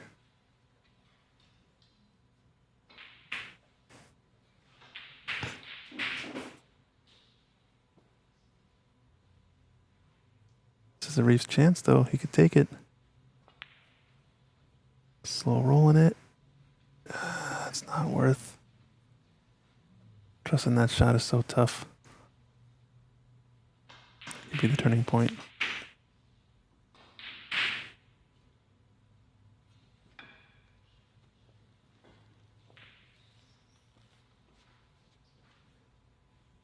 still 4 points in it. It's starting to get spicy in this frame. It's gone back and forth. One big swing towards Arif in the beginning. Big swing towards Andy in the middle to get a few big snookers with max points. And then another big swing, leaving Arif back in this frame. But this is a mistake indeed. Yeah, it's certainly just a trick here. Oh, Andy. No, one practice stroke and chucked it. When you know that's your frame ball, basically, or close to it. I think you gotta put a little bit more poise into it, but it's just fatigue. Looks like you might be straight on this yellow. That might be the only saving grace. No angle to come up for the green. Tough to tell from this vantage point that we have in the commentary booth. And it's got a very repeatable and predictable pre-shot routine, Andy. You know, he just gets down, he does his 1, 2, 3 big practice strokes, and then he swings at it. And that one, he kind of just got down one feather and swung, and it was a bit too rushed for me, I think.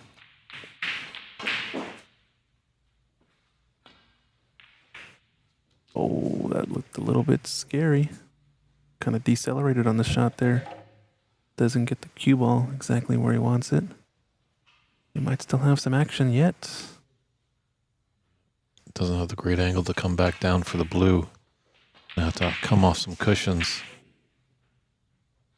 Yeah, you can lay up and leave a long distance if he just wants one cushion, but you want to be shooting that blue for the match. Yeah, Does need pink as well. he's taking your shot, and I think he's made a mess of it a little bit. Gotten away with it slightly. It's potable, though. I think Andy's going to pass it up. Unless he plays outside spin, 2 cushions. No.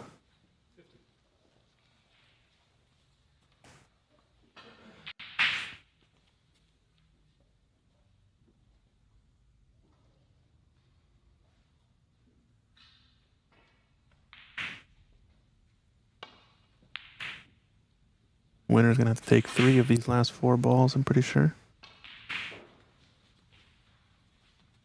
Has he got the snooker here? I think he does.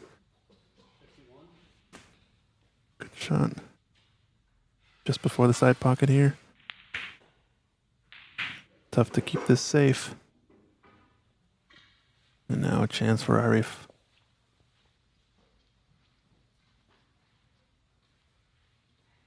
Like you said, needs the pink, right, to win? To the pink. This is frame ball, putting us into a 6th frame. No. Is he going to hook him too? He's got the snooker too. What a fluke indeed.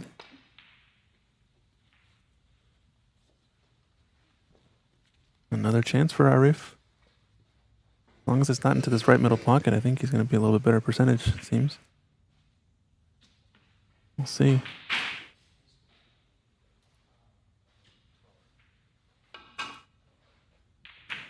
Swerved on the way there, a little too much. He's quickening his pace too, Arif. I think it's getting to him, a little bit of the pressure maybe. 1, 2, and then shoot. So it takes at least 2 big swings, but like I said, on that one miss, and he had it for almost frame ball. It was just 1 and go. You just separate these balls, you play in behind the pink. That'll be the aggressive safety.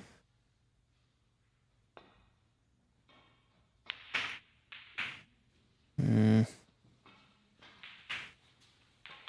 going to get tight to the cushion, so not a bad result. Could have been really one-sided though. And he's just going for it now. Says, I'm going to take this frame if you don't. Just missed another one.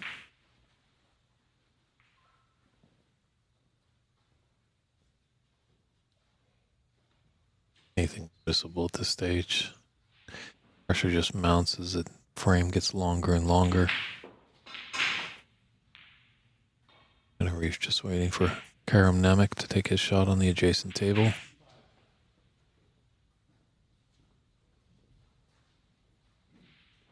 Big shot. Natural shape for the blue.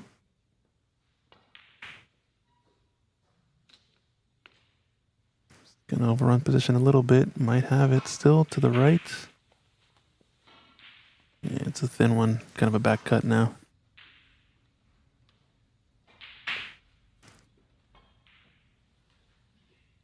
And he needs the black now, so that's going to be a pivotal ball. The fact that it's safe.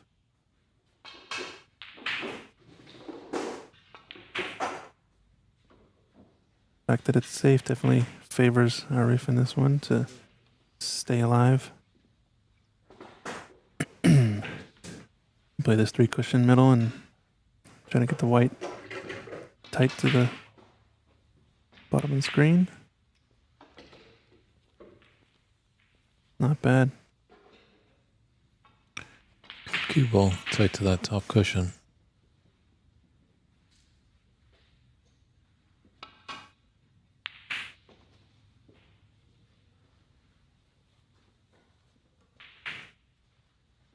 Think this is the pot Andy goes for.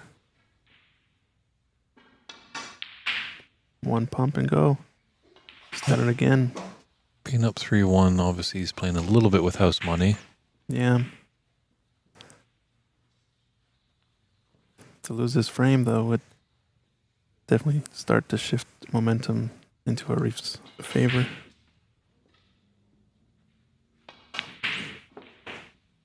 It's a good pot.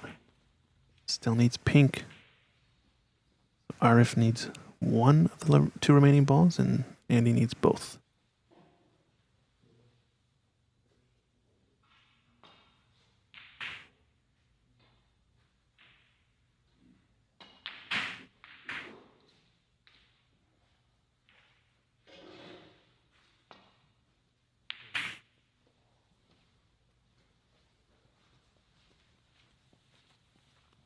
Good pace on that pink. Yeah, really nice.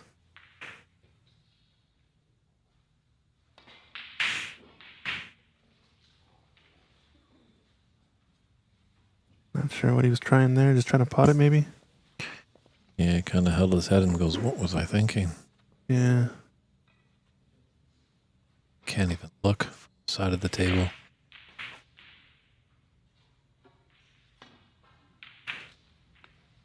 I wasn't going to miss that one. So Arif takes that 5th frame to push us into a 6th frame. Just needs one more to push us into a decider. And we'll just see what Andy can do to rebound when frame 6 starts up right after this.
We're back here with frame 6. A big one. Maybe the second biggest in this match. Can we complete the comeback and put us into a decider where all bets are off? Or can it kind of stop the bleeding a little bit? Punch his card into the Sweet 16.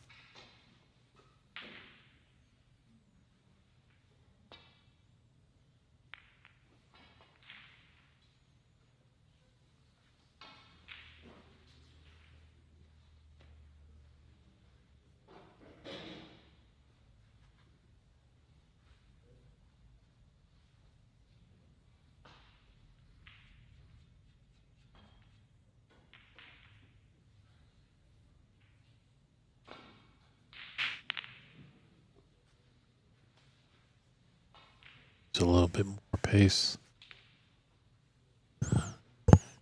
Just got short of the bulk line there. Just give him a chance, Andy.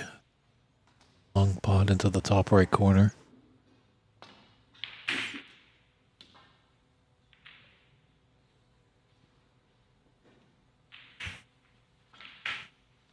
That red's kind of blocked his path to the blue, so just clipping off the green. Put that cue ball tight to the bulk cushion. Kind of just left one red on, maybe just containing safety for this red to the right of the blue.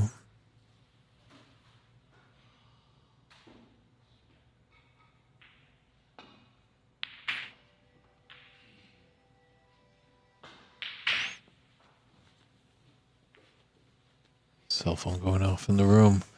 It's a little bit busy in here, but participants are encouraged to put those cell phones on vibrate when they enter the building.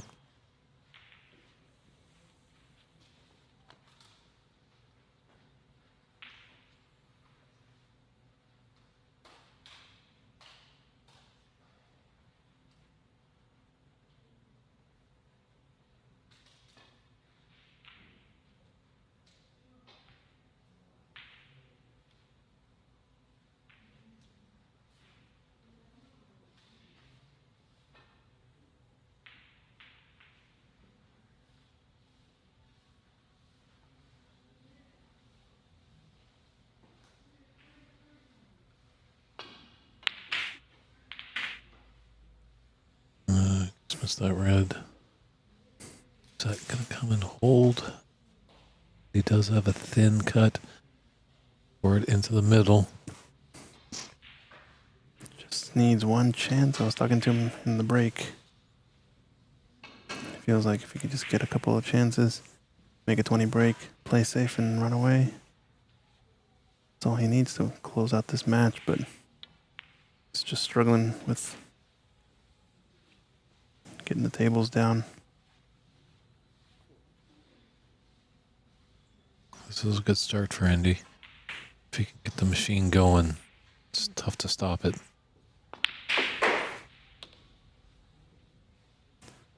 Pretty good pot there. Getting nice and high on the blue. Not too aggressive of an angle, but go for the breakout if he chooses. Yep, he's gone for it. How's your luck?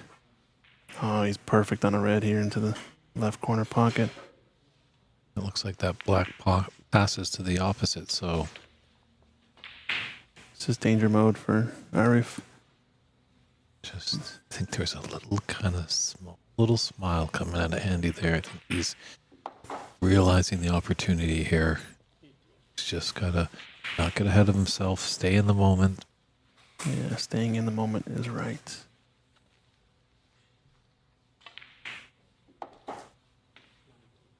Another good shot. I think he's got the red closest to the pink to the left of it. Going to the left corner pocket next if he chooses. You can also stun past that red down to the right of the pink. Shoot that one into the lower left. He's got options. He's going to take the second one I mentioned.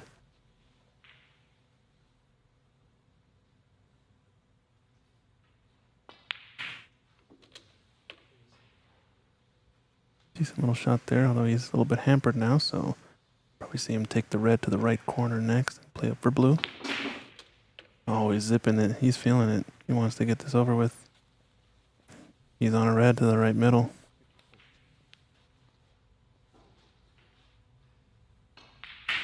Just checking to see if any of these reds go to the right corner. So that might be the preference. Don't think I like this into the left middle. It's a little too risky. At least this one closest to the pink. One that goes to right middle actually can actually stun it. Shoot the gap between the red and the pink. Perfect. Ooh, he's okay. Just okay. Nice little back cut, but it's going to be a natural cannon. Should be on a red somewhere.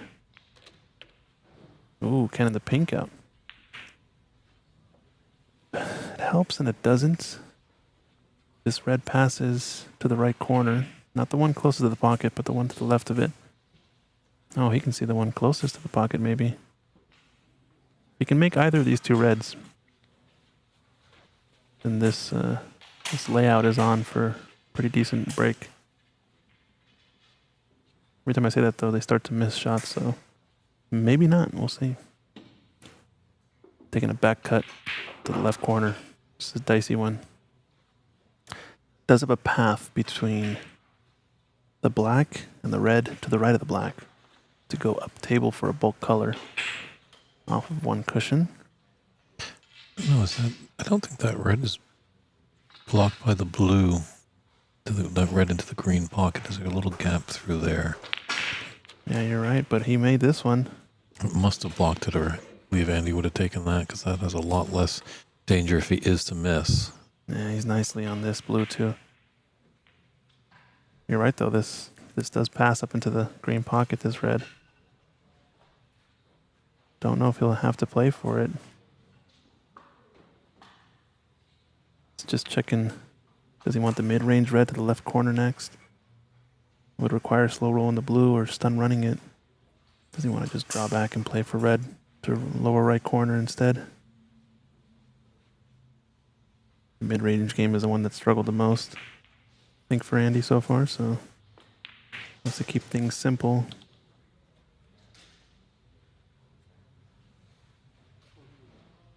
Yeah. Must be on the one. Oh, I must go this red that he's closest to in between the gap. Between the two reds to the corner. Oh, shot. What a shot. And he clipped it on the way in. Wow. Plum on the pink. Chance for a good run here.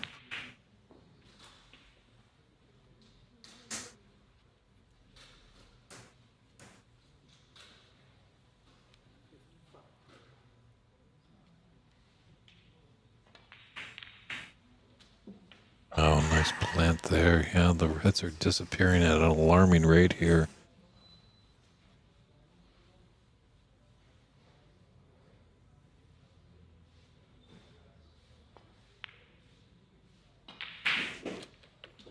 Ooh. Don't know if he's on to right middle. Oh, he's just there. 62 break now. We're going to see our first triple digit break. I don't know. This is a tough spot. He needs another good black here.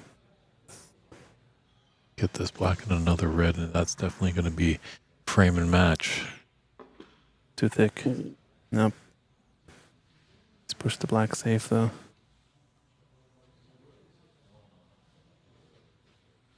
No, Arif's got quite the mountain to climb. I think Andy has made the dent he was needing all match long. I always felt like he was in for a decent-sized break. Yeah, Arif needing two snookers and also reds with black. Also potential for a free ball when that final red is on the table, so an extra 8 points can happen. Oh, misses the ball. Kind of looks a long stare over there. I'm pretty sure this goes in. Yeah. Might be it soon. Oh, there's a There it handshake is. anyway there. Wow. Very quick 6 frame there. Andy just found some kind of form there at the right time. So the tournament director will be moving on to the Sweet 16 coming at you tonight, 7:30 Pacific Standard Time. We'll be going back on the air. We're going to step aside for a quick interview with our tournament director and winner of this match that you just saw happen. So stand by for that. And then we'll just take a couple-hour break as it is about almost 4:30 here on the West Coast, and we'll come back at about 7:30. So stay tuned for a post-match interview and our little wrap-up before we come back this evening. Sounds good. See you soon.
And welcome back to the 2025 inaugural U.S. Snooker Masters here at Sacramento, California. Fresh off his victory, Andy McCloskey. How you doing, Andy? I'm all right. I'm only all right. Well, let's talk match first. How about that? Yeah, that was a struggle. It really was. Like, I don't know. Look, I'm sure everyone's saying the tables are playing very difficult at the minute, and it's just a test of patience and whatnot. But my patience seemed to dip in and out there. You know what I mean? So it was, but he's a solid player too. Like, he does make you work for everything. He's a great safety game and stuff like that. So look, it is what it is. Like, it's. Didn't look too difficult with that 65 in that final frame. I know, I didn't even give that black a chance. They were up, but they were all there. It's amazing for a few frames. It's like there's goalkeepers in the pockets, and then all of a sudden they start opening up. You know, so it's a weird game. So then you have to quickly take off that player hat. Now, how's it going as tournament director? Yeah, great. I really enjoyed it. Like, it's been chaos more in my own mind than anything else. But like, I've really enjoyed the challenge of it. Like, I hope all the guys here that they're enjoying the format and stuff like that. And I like to think that there's people getting plenty of matches. You know, a good bang for their buck. And like the real tournament starts tonight. Now it's going to be like all the top dogs are on show, and I think there's going to be good quality snooker on show for everyone from here on. And I think people have to realize, as much as there's ups and downs with all tournaments and stuff like that, they've got to turn around and pay some respect to some of these people that are working hard behind the scenes to create these events, or they just wouldn't happen. Yeah, for sure. Like, and it definitely took a village for me to get this tournament together. Like, you have a number of people that are helping out. Like, yourselves, the guys at the club, you know, the Irish guys, my dad has done a lot for his tournament as well. And you know, there is a lot of people behind the scenes, not just me, that have put this together. And you know, I suppose it's just sometimes it's hard to kind of like let something go, you know. But like I think at one stage, like there's a couple of rolls in the tables at the minute. I think for about 10 minutes on Wednesday night I was going to bring in a car jack and start shimming under the tables, but that's just that was the madness of Wednesday. But look, it's a test. It definitely is a test. Do you know what I mean? Like, not every pot can be missed on the tables at the minute. Yeah, well, I've looked around and, you know, there's been no big blow-ups or anything like that. So it looks like, obviously, that, you know, only can be one winner at the end of this tournament. But everyone is enjoying themselves. They're glad to see this in Sacramento. A lot of people are surprised. You know, they can't believe. Definitely some of your fellow Irishmen have been saying, I never would have thought I would be playing snooker in Sacramento, especially, or in America. Yeah, and I think for three top players, like 3 ex-pros, they've given so much to me now the last couple of days. They've really put their best foot forward, I should say. And like, you know, I hear behind you Brendan O'Donnell's just sweeping the tables again, like, and making sure the place is ready for the next session. And I'm actually from the same town as Brendan, and I'm playing him in the next match. And I don't know, the way things are going for me at the minute, I think the term lamb to slaughter is looking more likely, you know. Fair enough. Well, there is no I in snooker, but is there an I in Ireland? There is. Well, good luck, best of the way. You're doing a Thank you, fantastic sir. job as No, I tournament appreciate director it. and player. So it's David Burney here at the Sacramento Snooker and Billiards Room in Sacramento, California. It's the 2025 inaugural Snooker Masters Championship. We're going to step aside for a few hours and come back and see us with some live snooker action on the stream at about 7:45 p.m. You're saying? Yeah, about 7:45. We're gonna get the last 16 games going. And I think it is. You know, there's a couple of. I think there's only one more match in the room at the minute. Yes. So like, look, I think it's all downhill. I hope it is, but look, there'll be some good snooker tonight. So we're excited for it, you know. I think we've hit the halfway point. We've climbed the mountain. Now it's kind of to sit back and enjoy the rest of the tournament. No, So for sure. Thank you, sir. thanks again, Andy, and we'll see all of you in a few hours. Take care, everyone.